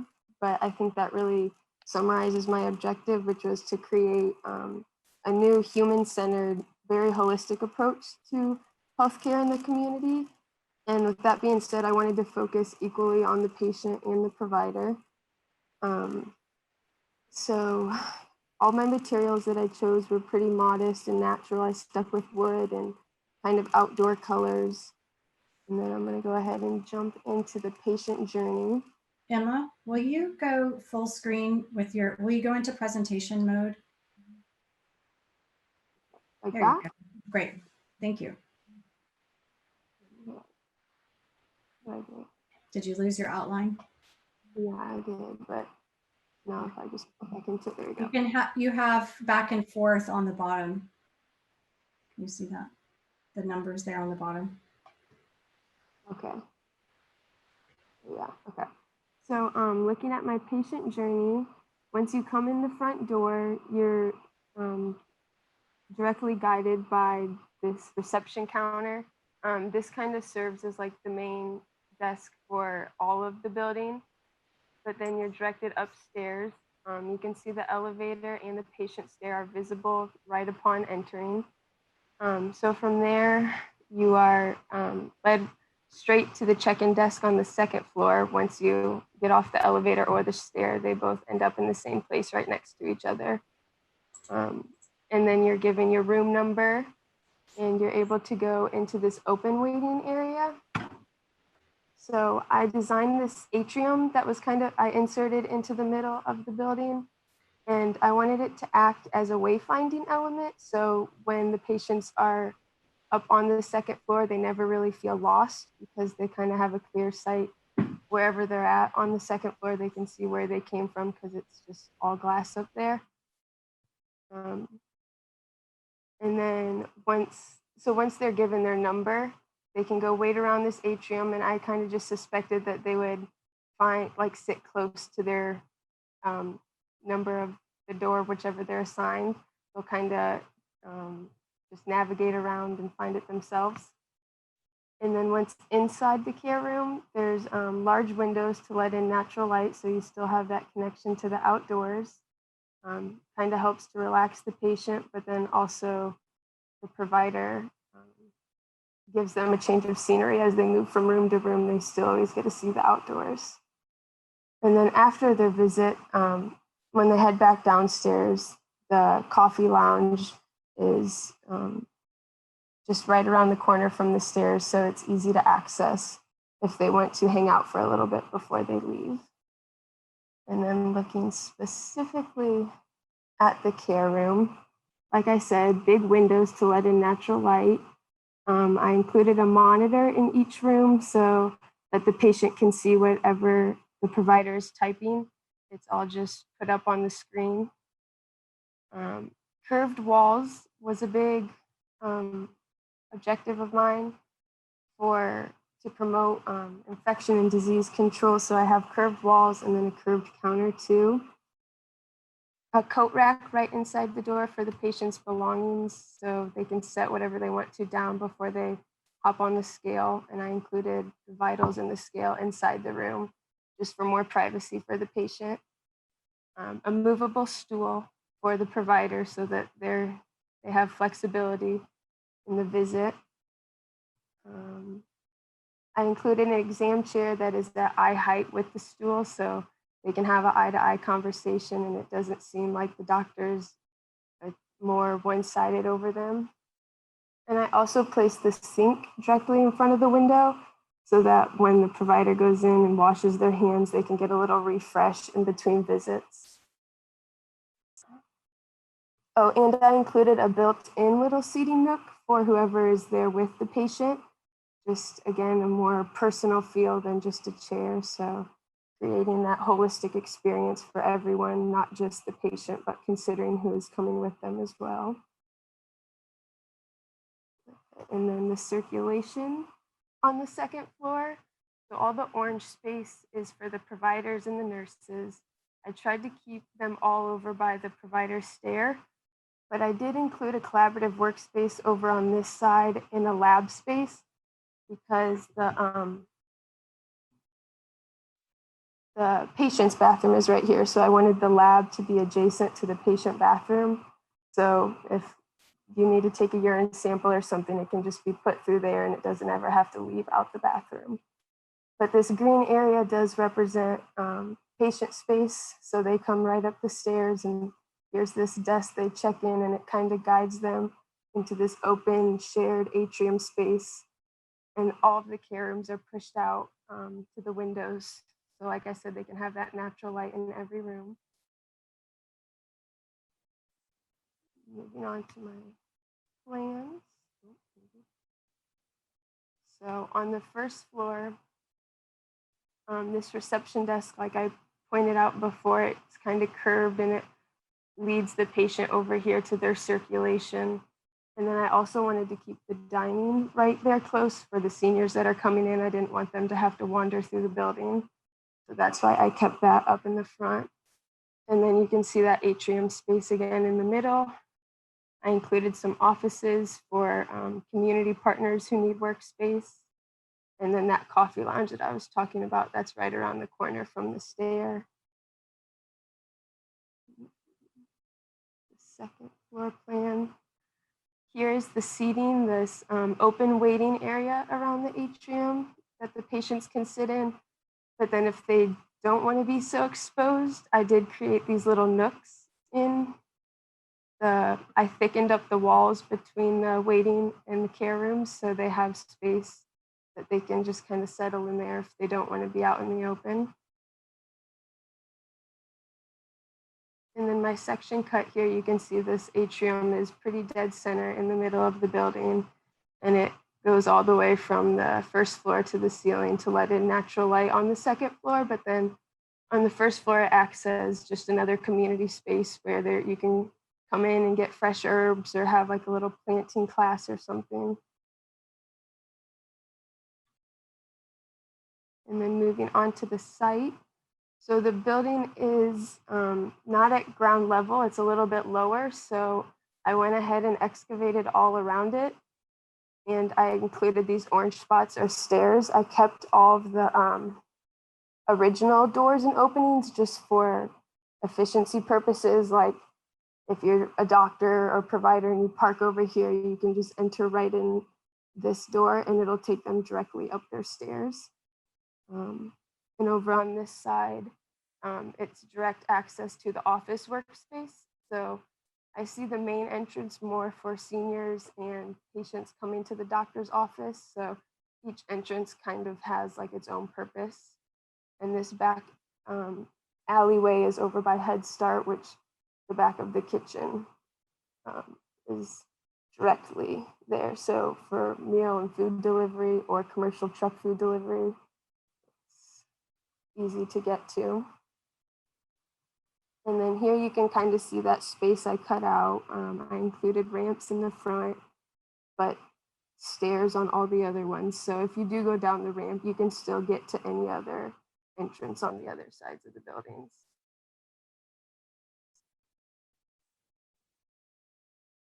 Okay, and then some renders of the first floor. So here's that reception desk I was talking about that kind of curves and leads over to the stair.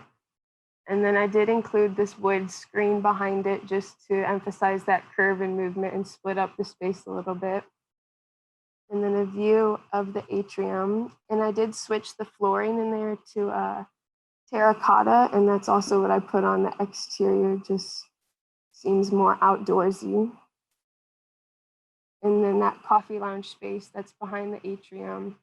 And there's also a window into the kitchen. So if you're hanging out back here and there's a cooking class going on or something, you're able to watch and be involved in that as well. And then some of the second floor experiences. So like I said, right when you get off the stair, the elevator, you come straight to that check-in desk. And then you can see over here is the open waiting. Inside the care room. So with this view, I did plan on putting some bamboo shades in all the rooms because the windows are pretty big in some of the rooms. And I know having that much natural light isn't always ideal. So having some kind of blind that adjusts it and lets you filter the light, I think would be very practical and makes sense.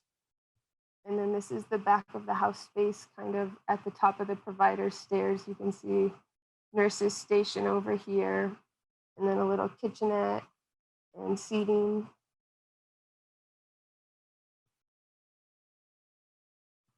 And then the specific waiting spaces I was talking about. So the little nooks in the wall, but then the open benches that let you look into the atrium and have that natural light all throughout.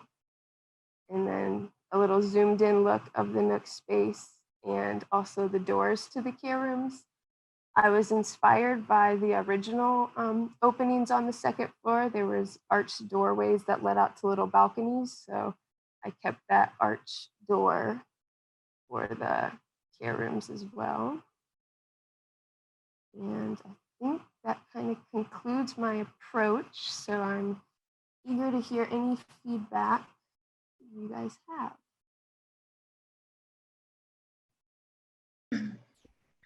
I can start real quick. I agree with Tammie's comment that your plans are very easy to read with the dark outlines, and this is just a very thoughtful presentation. It's very easy to follow along, and I really appreciate it. I think I reviewed your project last time, right, Emma? Did I?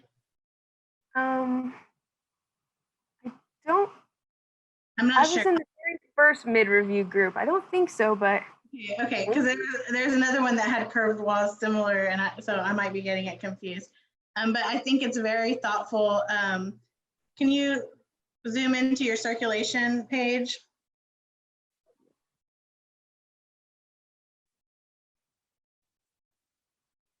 Yes.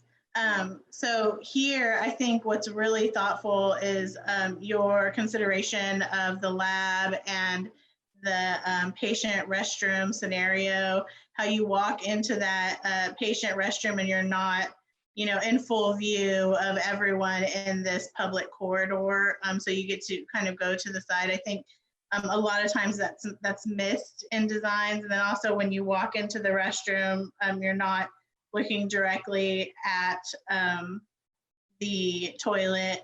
So that's really great and thoughtful. And then also I'll go back to the structure just because I have to coordinate this in real life. So I always think about that, but you maintaining that integrity is really nice. I do think and then your windows, I see your windows there. So that's interesting. It's just an interesting approach on how you did your windows too in the rooms. Another couple other notes I had is that the nooks were very thoughtful, like having different types of seating in the space is really great because there's different groups of people, there's kids that you don't know who's going to be using the spaces, so having those different types of seating was really, really nice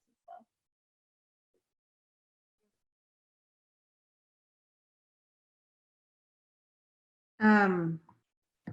Thank you, Emma. Can you hear me? Yeah.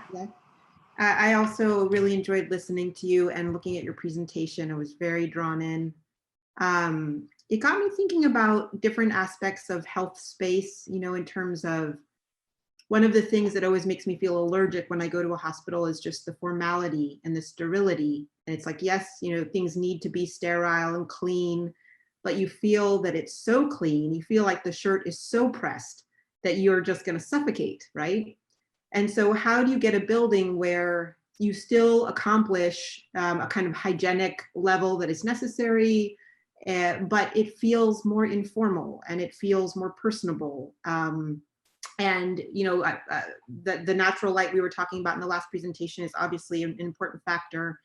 I think that the curving of your doors and things works in a really interesting way as well. Like that seems like it's a feature that, you know, it in this schema that you're drafting, it reminds me more of a kind of Spanish colonial courtyard style hospital than it does of some other things I might be thinking of when I see curved doors and shapes in that way. So I actually find it really inviting.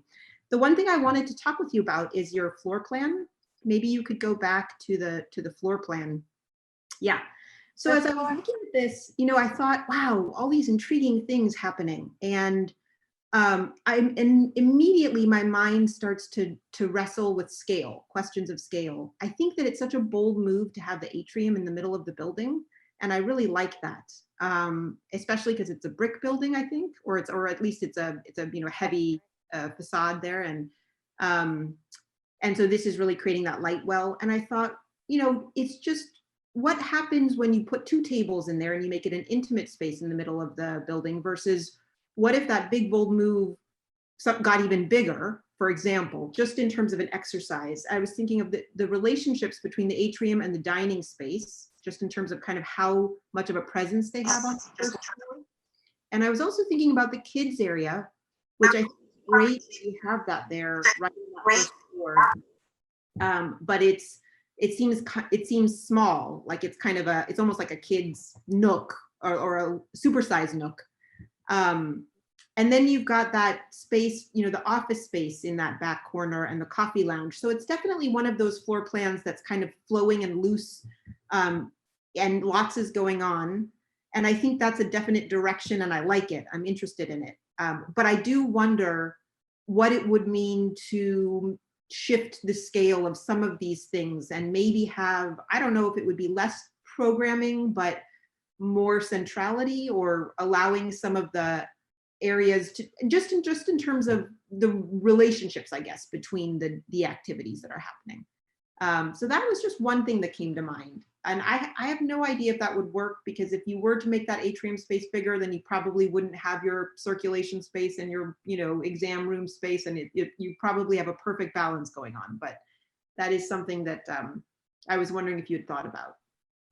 So the size of the atrium, I really just based it off the, we had to keep those 8 existing columns. So each corner, there's a column, and I based it off that size, really. Right. I didn't want to take up too much of the second floor. That's where I was kind of needing the most space, and that's where we started. So I didn't really think about the proportions of it on the first floor till after I had already made that decision that I wanted it there on the second floor. Yeah. Yeah, so maybe it's almost more of like a light well that can be filled more with plants than with people or something like that. Yeah. Okay. You can see that. And I think one thing just to add to that, Sarah, real quick, is that atrium space, you almost have it mimicked on the perimeter by your site plan, by bringing the ground and depressing the site around it. And so I feel like if you could have that same language, you know, on your presentation, showing what that is on that site plan, develop that further, it can also speak to that relationship. And so moving forward, as you move this into your portfolio, that might be something that you want to consider updating. Yeah, I agree. I think the exterior could, use a little bit more work. One of the things, Emma, that I like so much about your project is that every single space has introduced aspects of the key elements of your design. So you talked about having the curved walls, and so there I don't feel any back of house spaces. Everything has access to natural light, and I think that you've done that all very, very successfully.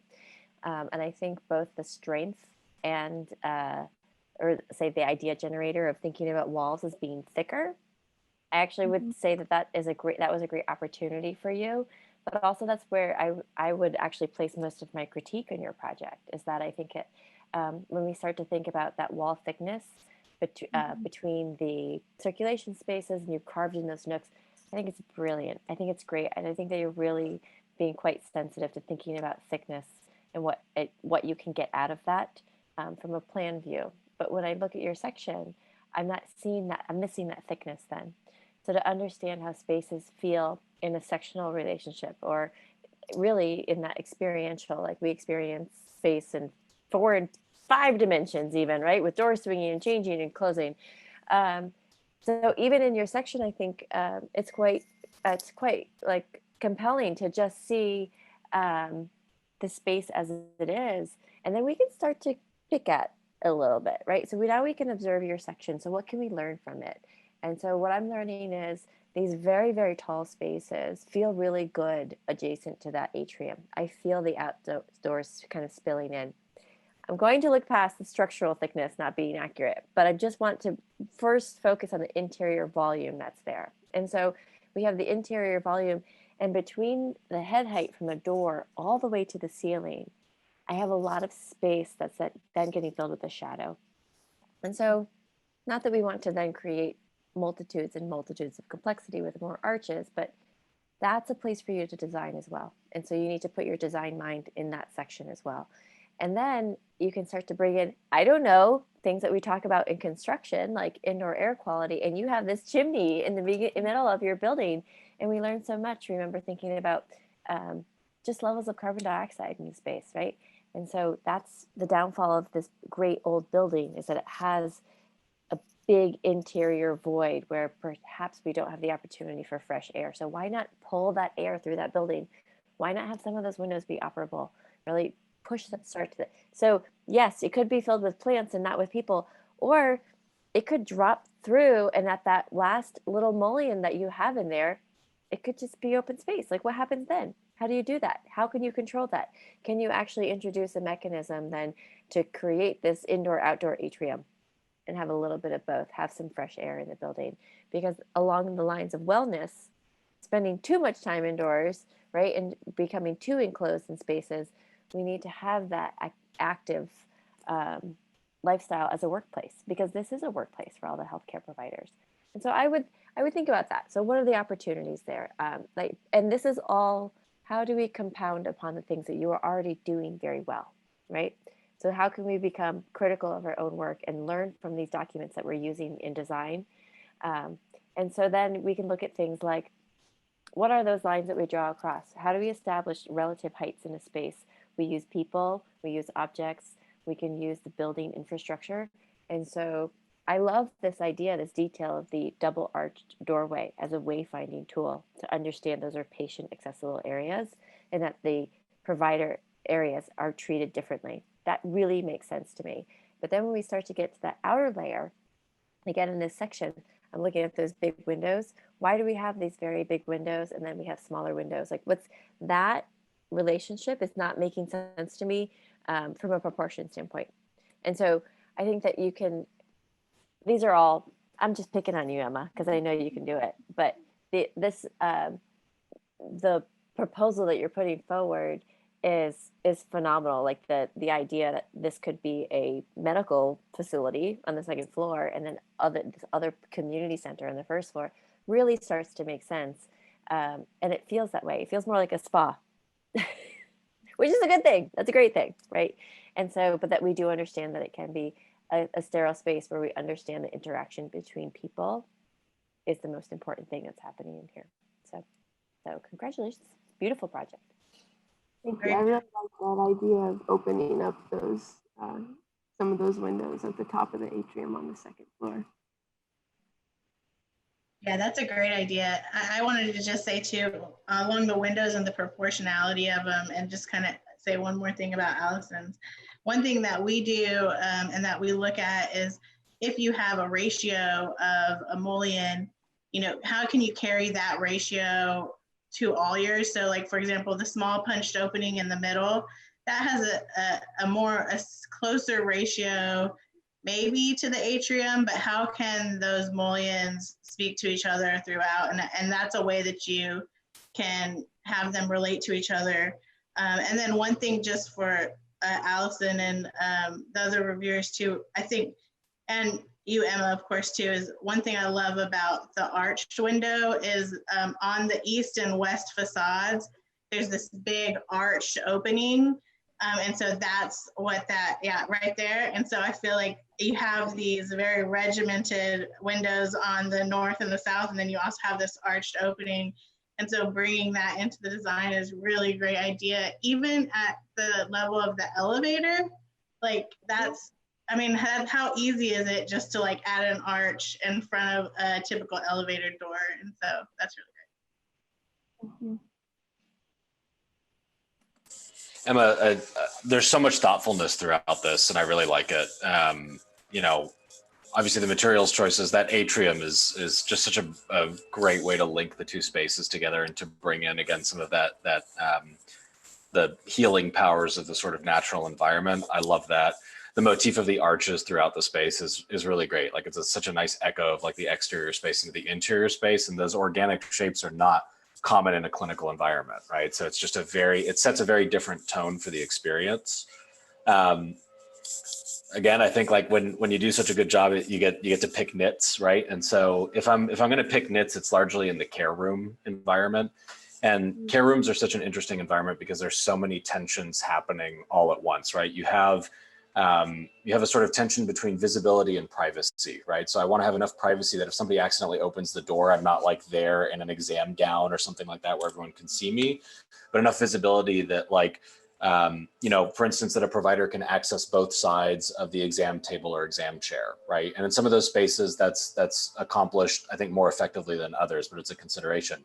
The difference between like spaciousness and intimacy, right? Like we want to create a space that feels big enough that it doesn't feel like we're all sort of packed in like sardines, but is not so big that we sort of, you know, lose that feeling of closeness. It's really important to that relationship between the provider and the patient.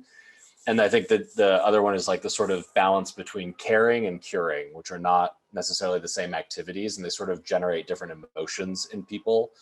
But as you think about that space, right, you know, think about like the flow inside of that space. And if you're interested in pursuing it more, Steelcase Health has done some really interesting research around the way that you structure those exam rooms. And they talk a lot about this diamond shape between the provider, the patient, the caregiver, and the technology. And they sort of have to sit at points of that diamond and have like really clear sight lines to each other so that you're not creating power imbalances there, but also that you're just allowing for visibility and communication between all those different parties. And, you know, I love the sort of like curves in the space. You know, when you put somebody behind a patient, even if it's a family member, like that creates a sort of disruption in that dynamic between all those parties, right? So just thinking about how do you position all those different elements in the space so that it is a really sort of equal feeling among all the parties there, and it feels like a collaborative experience, because that's the direction that we're trying to drive healthcare in, right? That it's sort of like co-produced between the providers and the patients and the family members and the technology. You have to put them all on equal footing for that, right? And so just a consideration as you look at like those spaces, how do you sort of put all the cast members in the right place on stage, right? But I mean, again, like I'm having to look for little things like that to harp on. The only other thing I'd mention is like having a lab next to the collaborative workspace feels a little strange. Like you almost want to put your living spaces, and this is for the health of providers too, right? Like when they're checking out of work, even if it's just for lunch, like give them a space that feels really set off and can sort of concentrate those activities in one place, and then concentrate the clinical activities in another place, right? So you create a little bit more of that separation. But overall, I mean, this is just so lovely. I really, really enjoy this. Thank you. All right, thank you so much, Emma. We really appreciate such a clear and thoughtfully presented and laid out presentation. It's been great to see how your project has evolved over the semester. So we have a couple more presentations. I'm going to ask Blair Blair, are you ready? Yes.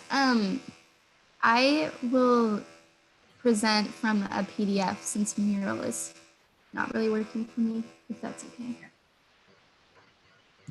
All right. So Blair, share my screen. Morgan is going to share her screen, and this has been our one technical glitch across the day. And so she's going to present from a PDF on her screen rather than on Mural. So we won't be able to navigate quite the same, but Blair, we might ask you to just go back and show us things as we move through, okay? Okay. Thank y'all.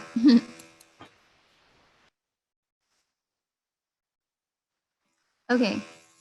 So, as you know, our intention for this project is to renovate the interior of the existing West End Elementary School. So another aspect of our project was to keep in mind a new healthcare. So I thought it was really important to incorporate the two of those things. Here on my first page, I included these photos of West End Elementary School. It was built in 1920. And so keeping that history of the Taylor community and the rich history of the building itself. And then also just learning from where it started. And then here's a little bit of my process work throughout the semester, including material board and concept boards with inspiring spaces and examples. So for my building, the first floor, I really wanted to focus on two aspects, and those being community and flexibility.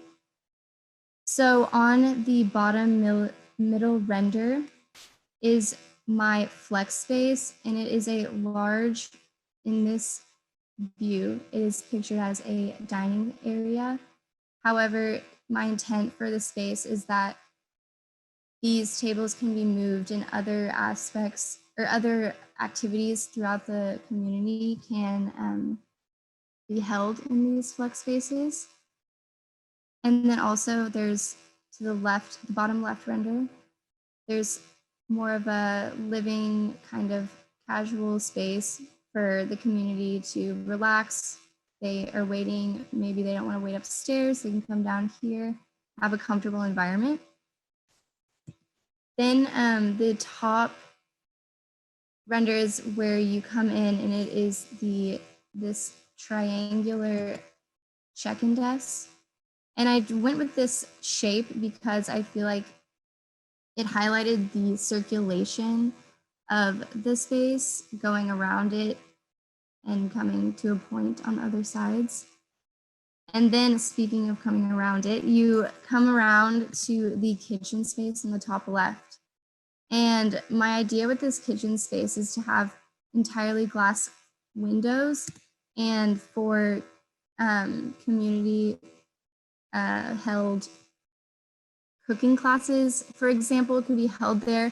So this idea of like interaction between the people roaming around and facilitating the space, and then them being possibly inspired to join themselves, the activities.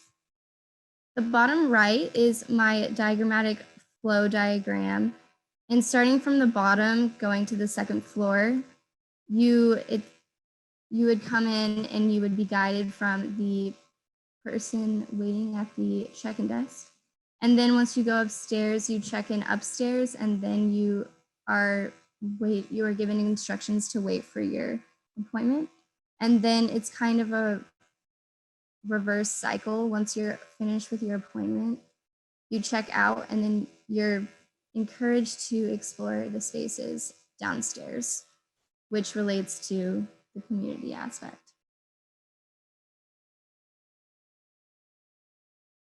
For my second floor, I focused on a very distinct flow of between the patients and the physicians, which I'll go into more depth in the next slide. But that is really what influenced my floor plan. And by making sure that there is a central hub and access for physicians into every room without having to go into the main walkway, main hallways. And then there being spaces for the spaces for the families of the patients to go and relax, wait, and then also there are, on the top left of my floor plan, you can see there are they are cubbies for private conversations if needed. There's also a backup house area towards the right of the plan, and those have private offices for the doctors. And I made sure, or I thought it was important in my project to differentiate the cubbies from the offices so that if a patient needs to maybe just have a consultation with a physician, then they can just enter one of the cubbies and not have to enter the back of house admin area. So yeah, that was a really big factor of my design. And here's the render, some of the renders that I have for my second floor. That was one aspect of my second floor, but the other was wayfinding using color. And so when you come up, you have the check-in desk, as you can see on the bottom, middle, and top right render. So this check-in desk has a gradient wall application, like wallpaper, paint. And this is supposed to help people know which rooms they are, because a system that I kind of wanted to incorporate in my head for this this clinic was that the physicians, the check-in desk would get the number of the patient, and once their appointment is ready, then they can text them. And maybe this idea of having like the text clarify, you'll be in, left would be the teal hall and right would be the navy hall. As you can see, the colors gradient kind of go between the two. So that was my idea for circulating the space and making sure you are having as easy as a time as possible with these two very distinct hallways. So yeah, you can see in my renders, bottom left shows the Navy Hall and its view down the hall, and then my waiting areas and my circulation, or my cubbies up close. Going more into that, you can see my diagram for the flow and how it highlights that the physicians kind of focus in this main corridor of the space. And so they essentially come up the same way as the patients, but really don't kind of resurface outside into the shared hallways until they like absolutely need to. And so I thought it was really important to focus that as I developed my project, because it definitely didn't start out like that.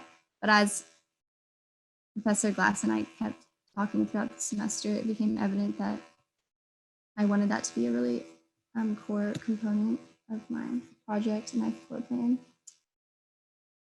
Here is the bottom render is the workspace that I was discussing that's in the middle. It's a combination of a lab and workspace. So there's tables for collaborative lab work. And then, lab work is on the countertops next to the restrooms, which were also placed carefully so that there is a sort of passage between the restroom and the lab so that you don't have to enter the hallway with a urine sample, for example.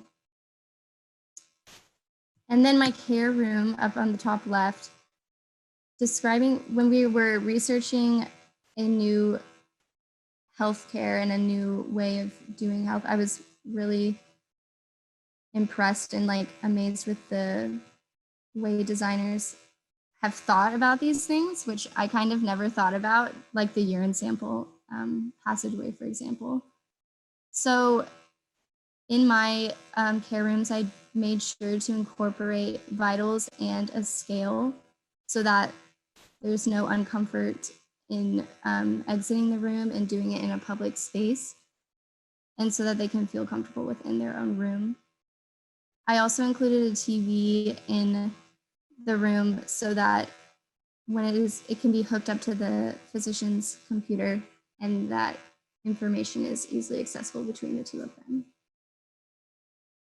And then to finish off my project, this is some of my site development work and this idea of having a ramp and concrete sidewalk, large sidewalk panels, and then keeping the site essentially the same with Head Start in the back, and then the recreational area on the right or on the left of West End Elementary School. And this is a rendered model just from top view of, to show you the space. And that rectangle is a basketball court, as you can see in the site plan as well to the right. So that is my project, and I would love to hear y'all's feedback. Thank y'all for listening.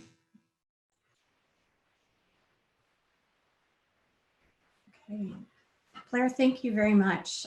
What would be most helpful for her to go back to so we can start providing comments? Maybe the plan views? I think so. Or actually, could we see your initial board too? Yes. Okay. Is there any way, can you zoom a little bit on your process? I want to just nail down what these words that you're implementing, these fundamental. Which one would you like, or just both of them? The second half after the history down here.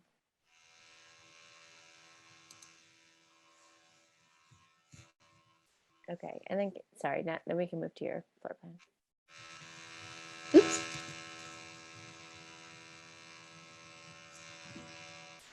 Does that work? I can zoom in more. Yes, that's fine. We can move to your plans. I just wanted to. Okay.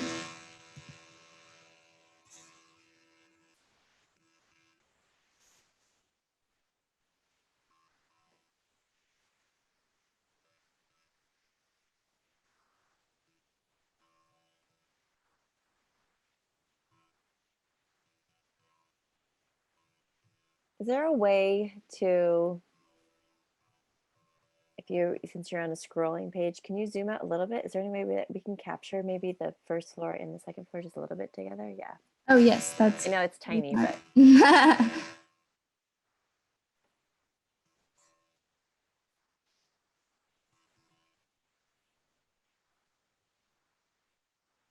I have a couple comments I can start while y'all are digesting.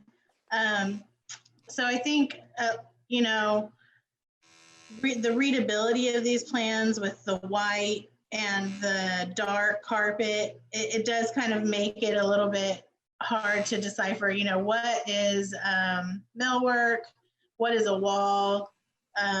So I think that's something that can be improved upon. I really love the idea of the glass at the kitchen and making it almost a display and being able to see into that kitchen. So I thought that was a very thoughtful idea. And then your wayfinding and your circulation and separation of the provider area versus the patient area, I thought that was very thoughtful as well. And also going back, I think to what, I think maybe Allison or Sarah said, but you could separate these areas into your sick versus your well. Maybe the sick are in the lighter area or the well are in the darker area. So I thought that was definitely a very good thing as well. And then I'm just going through my list of comments real quick and I'll get them all out there. But the last thing was your site plan, your orientation. I would just, if you have a building oriented one way, if at all possible, try and keep that orientation as you go through the any kind of drawing set, it's very helpful to, you know, anyone that you're explaining it to. And I had to go through this with the clients as well. I had to, you know, make sure that I walk them through every single portion of a project and make sure that they understand where everything is. And so when you turn a drawing to another side, in, you know, our minds, we're like, wait, where are we? You know, where's the building? And, you know, where's this? So I think that might be another improvement that you can make as well. Yes, I agree. Thank you for that. It's something I would definitely fix for my portfolio. Blair, can you show me on your first plan, where is the stair and the elevator? Where I'm sorry. In which section? On your first floor plan. It's incorrect, or it's like flipped. It's on the right. So that is the cutting plane right there of the stairs at 4 feet. And so the elevator would be next to it? Yes, you can see it a little better on the left in the second floor plan, and it's labeled on this floor plan down below on the left. So the stairwell wraps around the elevator. And then it comes down. Okay, so then the first floor, we'd have a big elevator bank there though. So we'd have this nice big anchoring spot downstairs. Yes. Okay. Well, I think that one of the things that I find interesting about your project is there's this like tension between what we can see and what we can't see. This idea of the transparency, the whole idea of wellness. And so I think that that's one thing that you could try to push a little bit further or make more apparent, that there is an opportunity if we consider healthcare from the standpoint of wellness versus sickness. What does that mean, right? What do our spaces, how can they allow for wellness first? Because if we really amplify wellness, we reduce sickness, right? We're not chasing it, we're fixing it right in the front end. And so I think that your project is starting to do that a little bit, and we're seeing that on the first floor. And so from the beginning, we come in and the first place is like a place to gather and learn on the left, or to sit together on the right. So it's sort of community-based first, right? They don't read as waiting rooms per se. They're actually places to be active together, right? So that's really nice. And then past the reception desk, we see the open kitchen.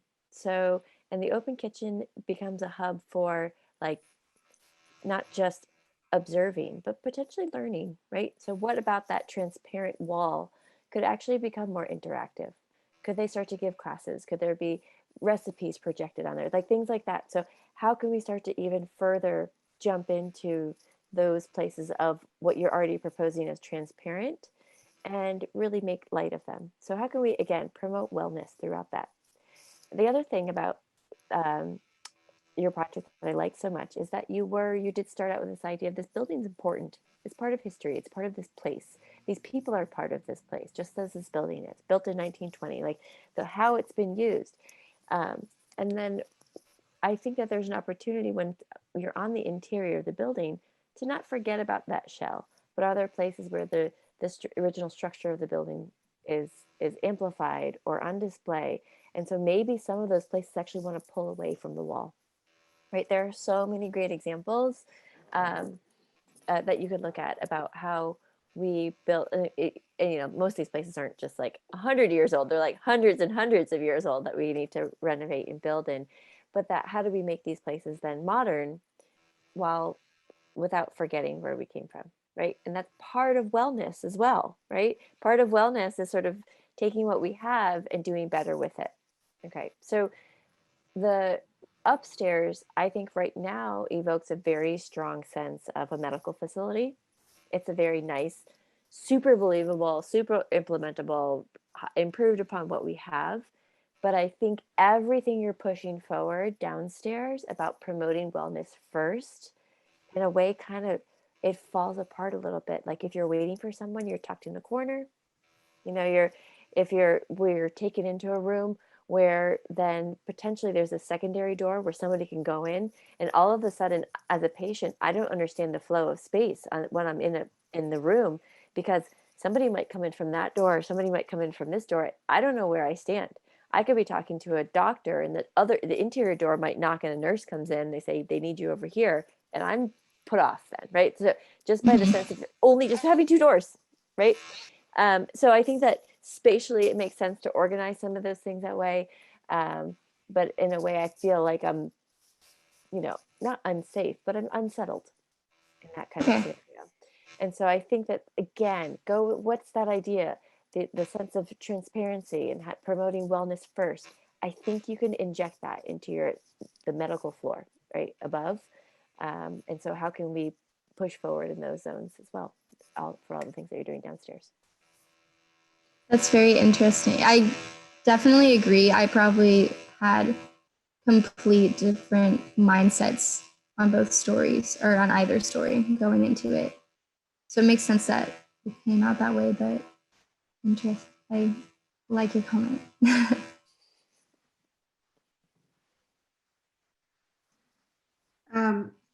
Blair, thank you. It's our third project, and I'm really feeling like I'm getting a sense now of what's at stake here. Can you go back to the first floor that we were just looking at? Yes. So can you put your cursor over the kitchen? In my plan? Yeah. So this is my kitchen, and then this is a chef's office to the left and the pantry to the right. Okay. And so you walk in the building, you have that little cutout there where you walk in, and your kitchen would be transparent as you show us here in this image. You were talking about potentially people getting inspired who are in those workspaces or who are milling about. Sorry, what was that? I'm just trying to get my head around the flow here of the first floor. I think there's a real opportunity in putting a kitchen as opposed to putting just the seating space of a restaurant. So we've all been to those restaurants where they purposefully now design the open kitchen because people love to watch the chefs in their white suits and their white hats be busy at work, in being this wizard, basically, this chemist who then brings you a delight to your table. So I feel like there's a real opportunity in doing that. I like that you did that. I think that's a powerful move that can generate a lot of creative ideas. And I think as you continue to explore this project and think about it in different iterations, I would encourage you to really spend time looking at those spaces in restaurant kitchens that you go to, thinking about, in the last project, we talked about the atrium as kind of bringing the outside inside. I think the kitchen does another move like that, where it kind of brings a different set of smells and sounds and materials into a building. And I think there might be a way for you to play with that to kind of generate some ideas about form, or how you might represent some of that fun, in the kitchen here, so that we really do feel like we're enticed. Even in terms of the walls of a kitchen, when I think of an interior space, some chefs put herbs up and down a wall so that they have easy access, but so it also kind of creates a kind of like visual encyclopedia. Like, what kind of little touches could you add to this to sort of capture our attention and make us excited about that happening there? So I think that's one opportunity. And then one other just thought is, I agree. I think Allison was helping me think through kind of that divide between what's happening on the first floor versus what's happening on the second floor. I noticed in your plan, you included the site plan where you showed us where Head Start was. You said that that's where they are. Did I catch that correctly? Yes, I can take you down. So that's the childcare is behind this building. Is that correct? Yes. Okay. And then the other stuff that you were showing us, this recreational area, is that you or is that there? And the basketball court, this is you just pointing out what exists, right? Yes, the basketball court is under the property is like west ends. I think within the recreational area, there is a playground that Head Start uses, which obviously was not original, but so this is a very obvious comment, and it's something that I was thinking when I first read this proposal of revitalizing a school and school, you know, being for school children. And so you have Head Start in the back, so you've got a ready source of children. And now you're bringing in a restaurant, and you have to figure out what you're going to do with your grounds. And it just seems like such a fertile example of where you would want to have a vegetable garden be a program, a part of the program of the building. And so that would be sort of like, you know, a class for your kids in growing the vegetables, getting the vegetables into that restaurant space, and you start to have a kind of different flow between the buildings and the activities that are happening at the site level there. So that seemed like something that with this particular project might be an idea you could explore a little bit. Yes, I like that a lot. But thank you. I enjoyed. Thank you. I'm glad you enjoyed the kitchen. I found it very important to my first floor as well, so I'm glad you all noticed. Okay. All right. I think we should go ahead and move to our last presentation. And just so we can make sure that we are able to wrap up more or less on time. So we have one more, and Ani, would you like to share your screen with us? Yes. And bring our reviews home for today. All right.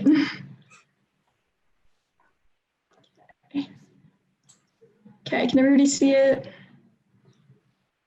Yes. And you can hear me? Okay, good. Okay, is this zoomed in enough? Okay, we'll zoom in some more. Okay, so before we started this project, we experimented with experience design a little bit in our studio. Specifically, we studied the 6 psychological needs that are they're said to determine whether or not an experience is meaningful or not. And then once we got into this project, the 3 of those that stood out to me as kind of contradictory to what I would think of as associate with my experience at a doctor's office were autonomy, security, and stimulation. Usually I'm not very stimulated. It's a very boring place to be. I don't feel like I'm in control of anything, and I don't feel very secure. So those are 3 ideas that I really tried to think of throughout this project, and to try to kind of encourage those feelings with my design. And then besides that, one of my major concepts was to focus on designing something that aligns with universal design and like inclusivity and stuff. I feel like it's often like an afterthought and not really at the forefront of a lot of things other than like the set aside AA guidelines. And with that, I wanted to create a clear pattern of circulation, not something that's confusing, something that's easy to navigate and not any dead ends or anything like that. And I wanted to incorporate spaces and elements that can be multifunctional, can be repurposed easily, kind of like maybe hopefully extend that end of life of the building. And then also I wanted to specifically look at exam rooms, since mine are not, they don't have windows on them. So I wanted to come up with a creative way to still make those feel well lit yet secure at the same time. And so right here we have my concept and inspiration board, and then we have a materials and color board. So as you can see, I was trying to go for like a little bit of a stimulating palette and some stimulating materials. Okay, and then over here you can see my ground floor. So you have the floor plan over here, and then I put some perspectives around the perimeter, kind of nearby where they were taken. So if you look at my plan over here, you can see you enter through here, and there's a reception space, which mimics this curved wall over here. And then you have the dining area in the community center, which is kind of one big room, but it has a partition in the middle of it. And all these tables are movable except for this one suspended table right here, which I was thinking of can be like a kind of a community monument of a sort within the building. can kind of encourage gatherings. Maybe the kitchen staff can meet there, the Meals on Wheels people, like anybody who's using the community center space or senior center. Here's a smaller render of that. Some golden hour lighting in there. Okay, and then over here in the back of the first floor, you have the kitchen, and then the food packing space over here, the pantry and chef's office, all in kind of the same space. There is a arch going over here that got cut off because it's above the 4-foot cut line. You have public restroom, and over in this bottom right corner, you have kind of an admin area that has a break room and 2 private offices for administration purposes. And here is a render of the space. Here is a perspective of right when you enter the building of what you would see. So you see that stair over here. Some more renders over here. I did include a community wall behind the reception space, and it has some pictures of Taylor, some historic pictures and other community items. One thing I did want to mention about my floor plan is, let's go over here, second floor. Is that the central stair and elevator. I did want to make sure that the elevator and stair were in the same space, because I feel like it's not very inclusive if somebody who has to use an elevator has to like roll or go around to like the back end of a building or something, and be excluded in that way. And also both of the elevator, you enter in the same place, and you also exit in the same place. And then once you exit on the second floor, you are greeted right up front with the upstairs check-in space, which can be seen in this render over here, which has that Lone Star Circle of Care color, their logo, just on that wall over there. Yeah, so you would check in over here. I do have 3 waiting areas. One's like a more public waiting space. We have a children's waiting area, and then we have like just some more benches over to suit these care rooms over here to the side. I do have a separated flow going on for the most part. So it would be going around this perimeter here, except for these care rooms right here, because I didn't want them to have such a public entrance over here. And then this space I was thinking of is more of like the break room kind of staff space that can also double as a conference area when needed, but I don't imagine they would be doing conferences throughout the day every day. So, and then there's some more private workspaces, and then a private office, and then this room is like an office for the check-in people. And with the restrooms, this restroom on the right is for the staff, and here is for the patients. It is closed off, so it's not super public, the entrance over there. And then this would have like a little door, so if you have like a urine sample or something, it can easily be passed into the lab space over here. We have some perspectives. So the children's waiting space on that left side, staff workspace, care room, check-in, and the waiting space.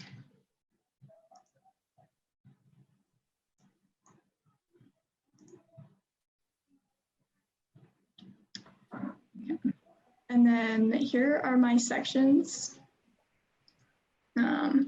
And I included the floor plan so you can kind of see where the lines were cut at. Here's one right here, just kind of showing the relation of that first floor reception to the second floor reception, where you would enter from here, go up there, and then be in the waiting space over here in the upstairs check-in. And then there's this one over here where you can see how that the cut through the stairs in the care rooms.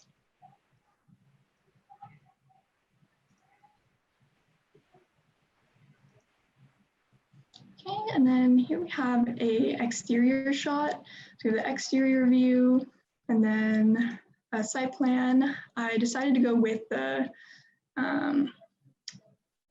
ramp area that was already set aside, except I did add a side ramp over here in case for the Meals on Wheels, so they don't have to like walk downstairs or all around the building when they're bringing out deliveries. Okay, and then we have the patient experience. So the patient would enter the building. I did keep the patient experience somewhat traditional. I didn't want to introduce technology to it just in case. I didn't want to disadvantage someone who didn't know how to use technology, and then that takes away that sense of autonomy I'm trying to establish if someone has to be helped on how to use technology. So I was saying that the patient just enters, they meet with the front reception desk, and then they'd be directed upstairs to where they'd immediately see the upstairs check-in right when they exit. And then from there, they get their paperwork and fill that out. They can choose a waiting space. And then once it's their turn, one of the nurses would come and get them or call for them. And then they go to the care room, they have their appointment, go back, check out, and then on the way out, you can always grab a coffee or something, the many coffee stations that I included. Okay. And here you can see that somewhat separated flow diagram. The purple is for the providers. Oh, my label's wrong, you know that. The purple is for the providers, the blue is for patients and providers, and then the red is for, it's a social corridor for everybody to use. So, and then for my care room overview, you have this, you can see I numbered off where everything is located. And over here, just typical features. You have the exam room chair, it's facing, and the guest seating both facing the monitor, so they can see, the patient and their guest can see what's going on the doctor's screen. They have a portable table so they can be facing the patient. And the ADA sink, the scale and the vitals are in the care room, so it's a little less public than if they're in just like a hallway like they usually are, from my experience. And oh yeah. Okay. And I would love to hear any feedback that I have.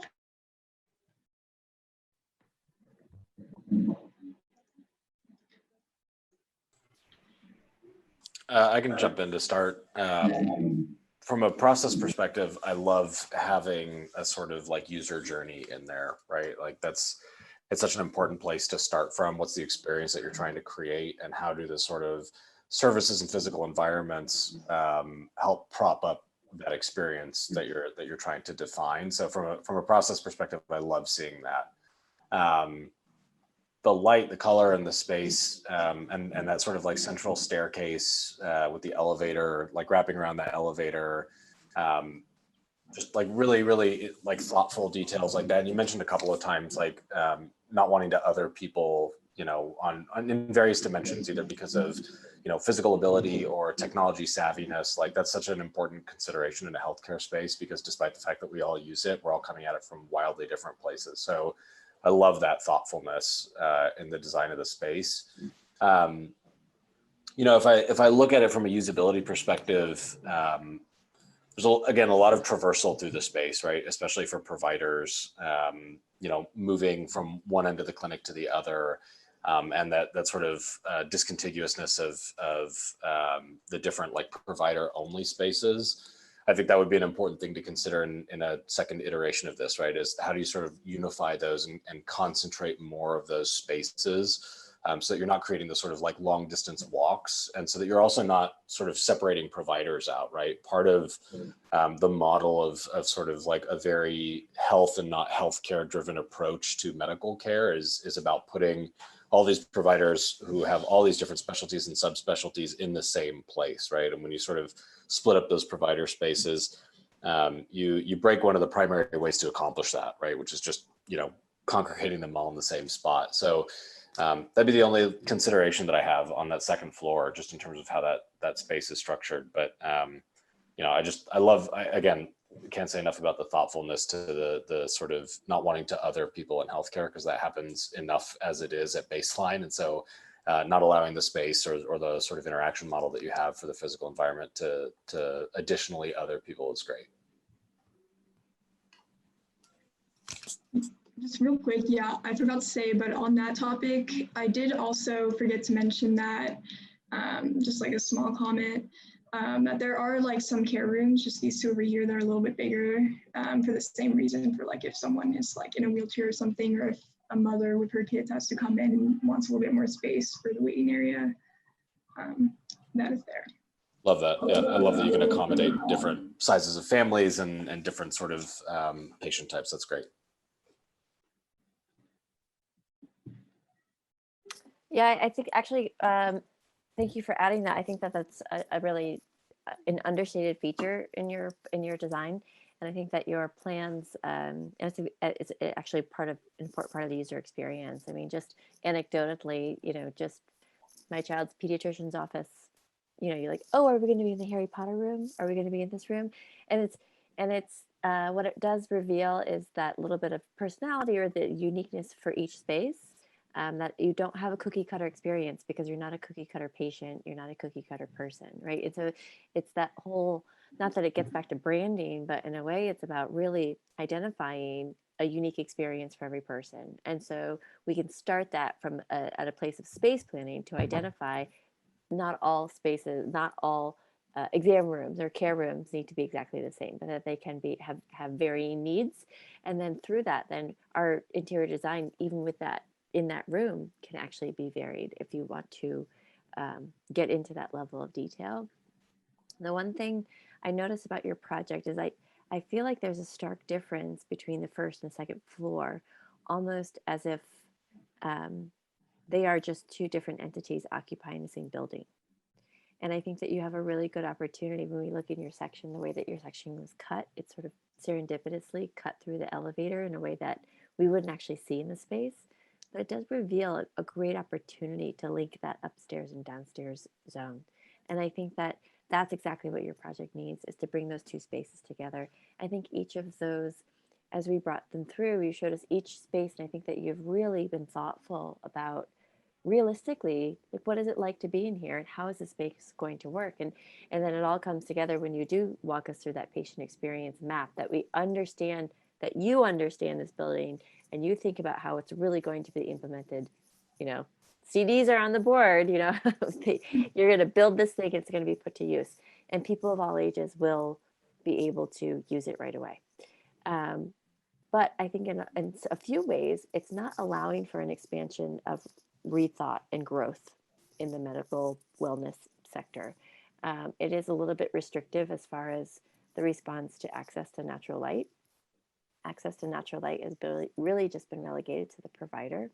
And so I think that there's an opportunity maybe to look at your use of materials to cut in some windows, if it is that, even if that glass block that you initially proposed in that first page came in, so we can bring in some natural light into the care rooms, but also about how do we bridge wellness with sickness again. And I think that you have a lot of ideas that could be implemented here that would get us there.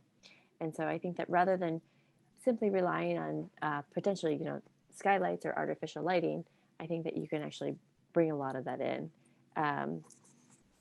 because you have such big, expansive glass along the walls, and then yes, you have beautifully lit corridors, which never happens, but then it does come at the expense of the care rooms.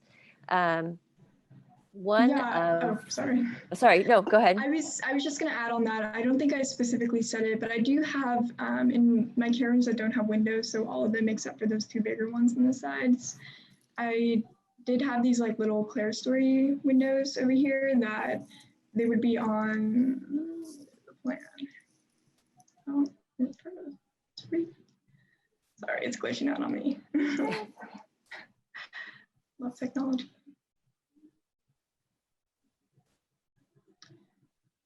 Okay. Yeah. But so like on this side and this side, there'd be two clerestories that allow light in from this window and then from this window. And then same on these sides. I think they go all around for the light from in there and in there. Yeah, I think that's so important. And it's a shame it wasn't a part of your presentation, because I think it's a really important part of your building design. Mm-hmm. And it really helps to bring it, to promote that idea of, though the human interaction might be familiar and traditional, that the way that we're treating our interior spaces is actually quite new and dynamic. So I think that's a really big, that's a missing part of the verbal presentation. I kind of cracked up a little bit when I was able to zoom in on your color palette description. I have never, ever, ever in all my years of teaching seen someone call themselves out and say, it's an outdated color palette. So Hey, I don't, outdated isn't necessarily a bad thing. So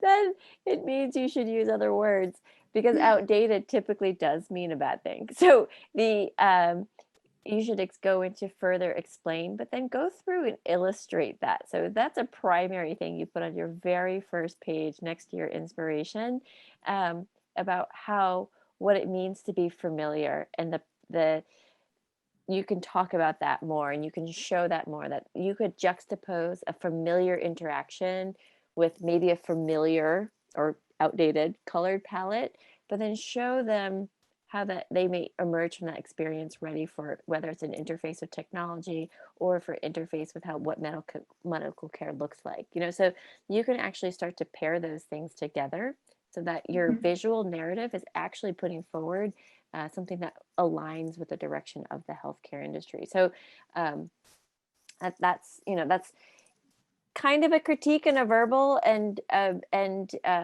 visual presentation, but really it comes from a pedagogical place about how you're thinking about your project, and how the experience and what you can see and then how you put it together actually should all be in concert with one another, simultaneously. Yes, thank you. That's good advice.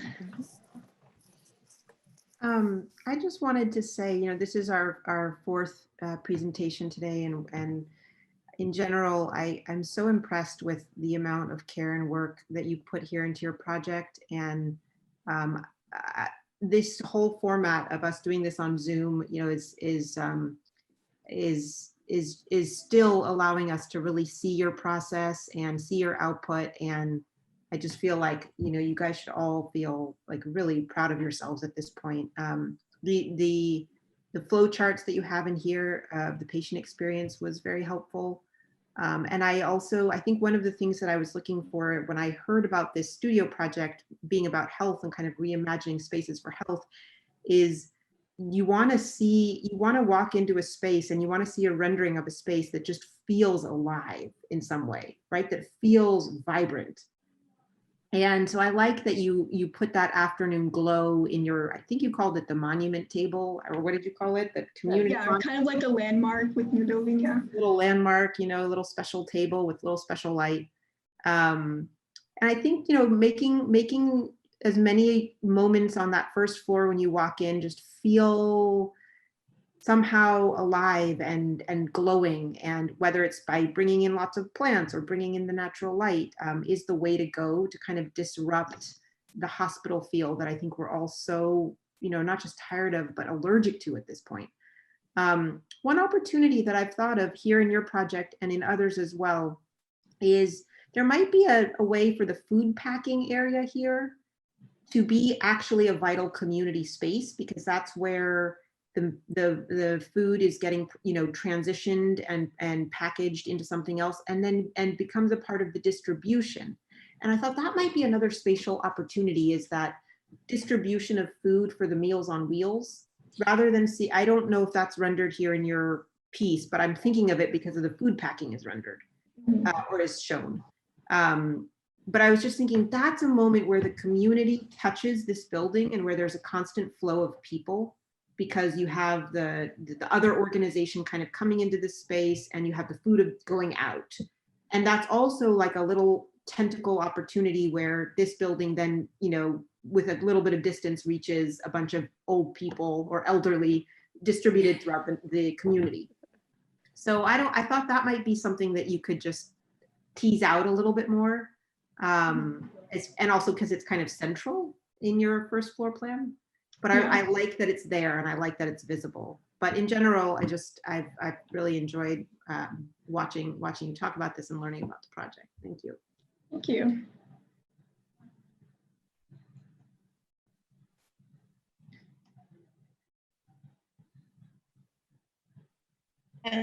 My comments are, I think, similar to Allison and Sarah's and Lucas's.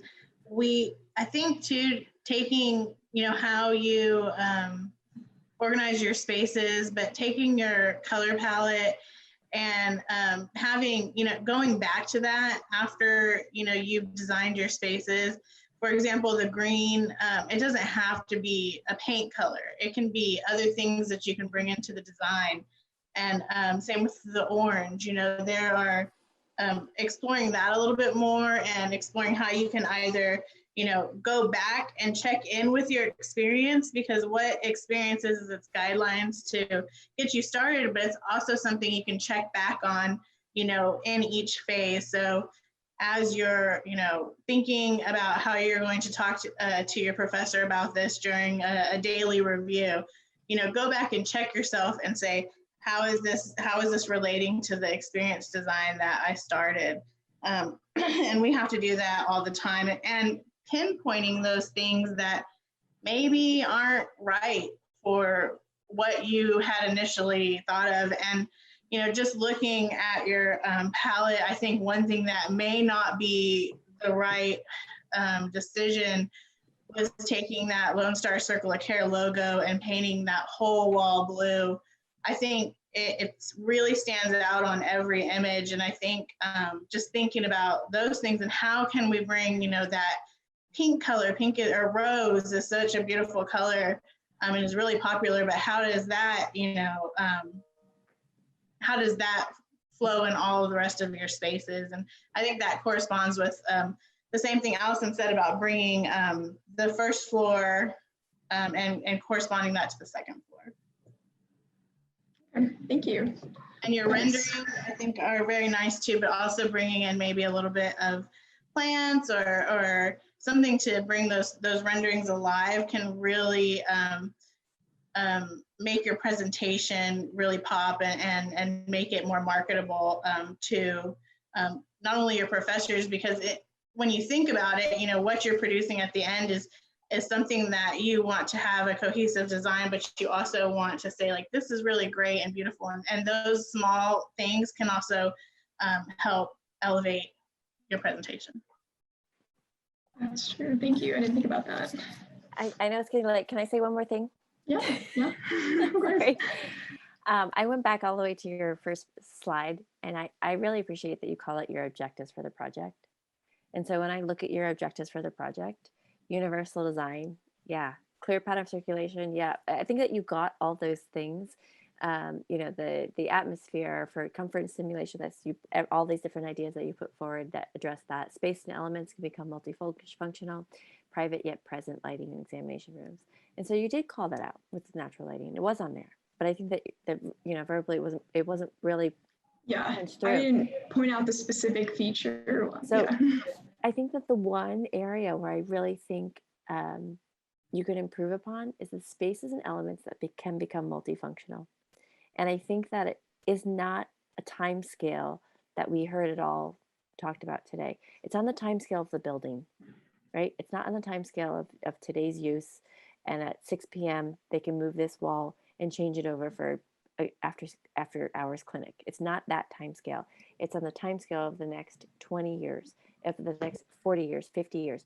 What does this place and how can your spaces, how can they adapt and continue to adapt as we are understanding more in healthcare, promoting wellness in a different way, having to change the way that we interact with human beings, other human beings, and how the medical professional, all of a sudden they have such an extremely risky job to be encountering every day. So how can our spaces then start to respond at the level of change that happens daily, yearly, and then by decade? And I think that that's a really important thing to think about, especially in this industry, because we can't just revamp our spaces every 50 years because all of a sudden we just know different things. We should be more thoughtful about understanding what's adaptable, what's permanent, right? What are our restraints in our built environment? So I'm so happy that you have that in your list of objectives. But I want you to tweak your mindset about the time scale associated with it. So anyway, that was Thank you. Yeah, Maybe that was a comment for everyone. Yeah. No, it is very important though. I agree. Great. Allison, I think that is a great comment for everyone and for us to look as we wrap up. I want to take a moment just to say thank you so much to all of our reviewers for being with us today. Allison and Sarah and Delia and Lucas for taking time out of your schedule to share your expertise and your insight for all of our students and for myself. So I've learned a lot in this project, and I'm sure that the studio as a whole has learned a lot. I think for a second year studio that you all took on a lot. You've got a context of a building that has a history to it in a very particular community that is trying to reinvent or sort of embrace a new model of care. And I've asked you to think about how to design not just primary care, but a sort of more innovative approach to primary care, and and then fold in a few community partners. And it's no small job what I asked you to do, and then throw in a pandemic in the middle of it. But I think in a lot of ways it sort of emphasizes what we're doing this semester, and this type of project matters, and it matters to all of us. And I hope that you can see the point of taking on these kinds of projects in school, and will hopefully dedicate parts of your careers to going out and really making a difference on projects like this that touch a lot of people's lives. And so thank you all so much. And thank you for all of your really, really hard work this semester. In spite of everything that happened, I think you all just, you've worked very hard, and you hardly skipped a beat. So thank you so much. Yeah. All right. Thank you. Thank you. Thank you. Thank y'all. And congratulations. Yes, congratulations. Thank you. Thank you.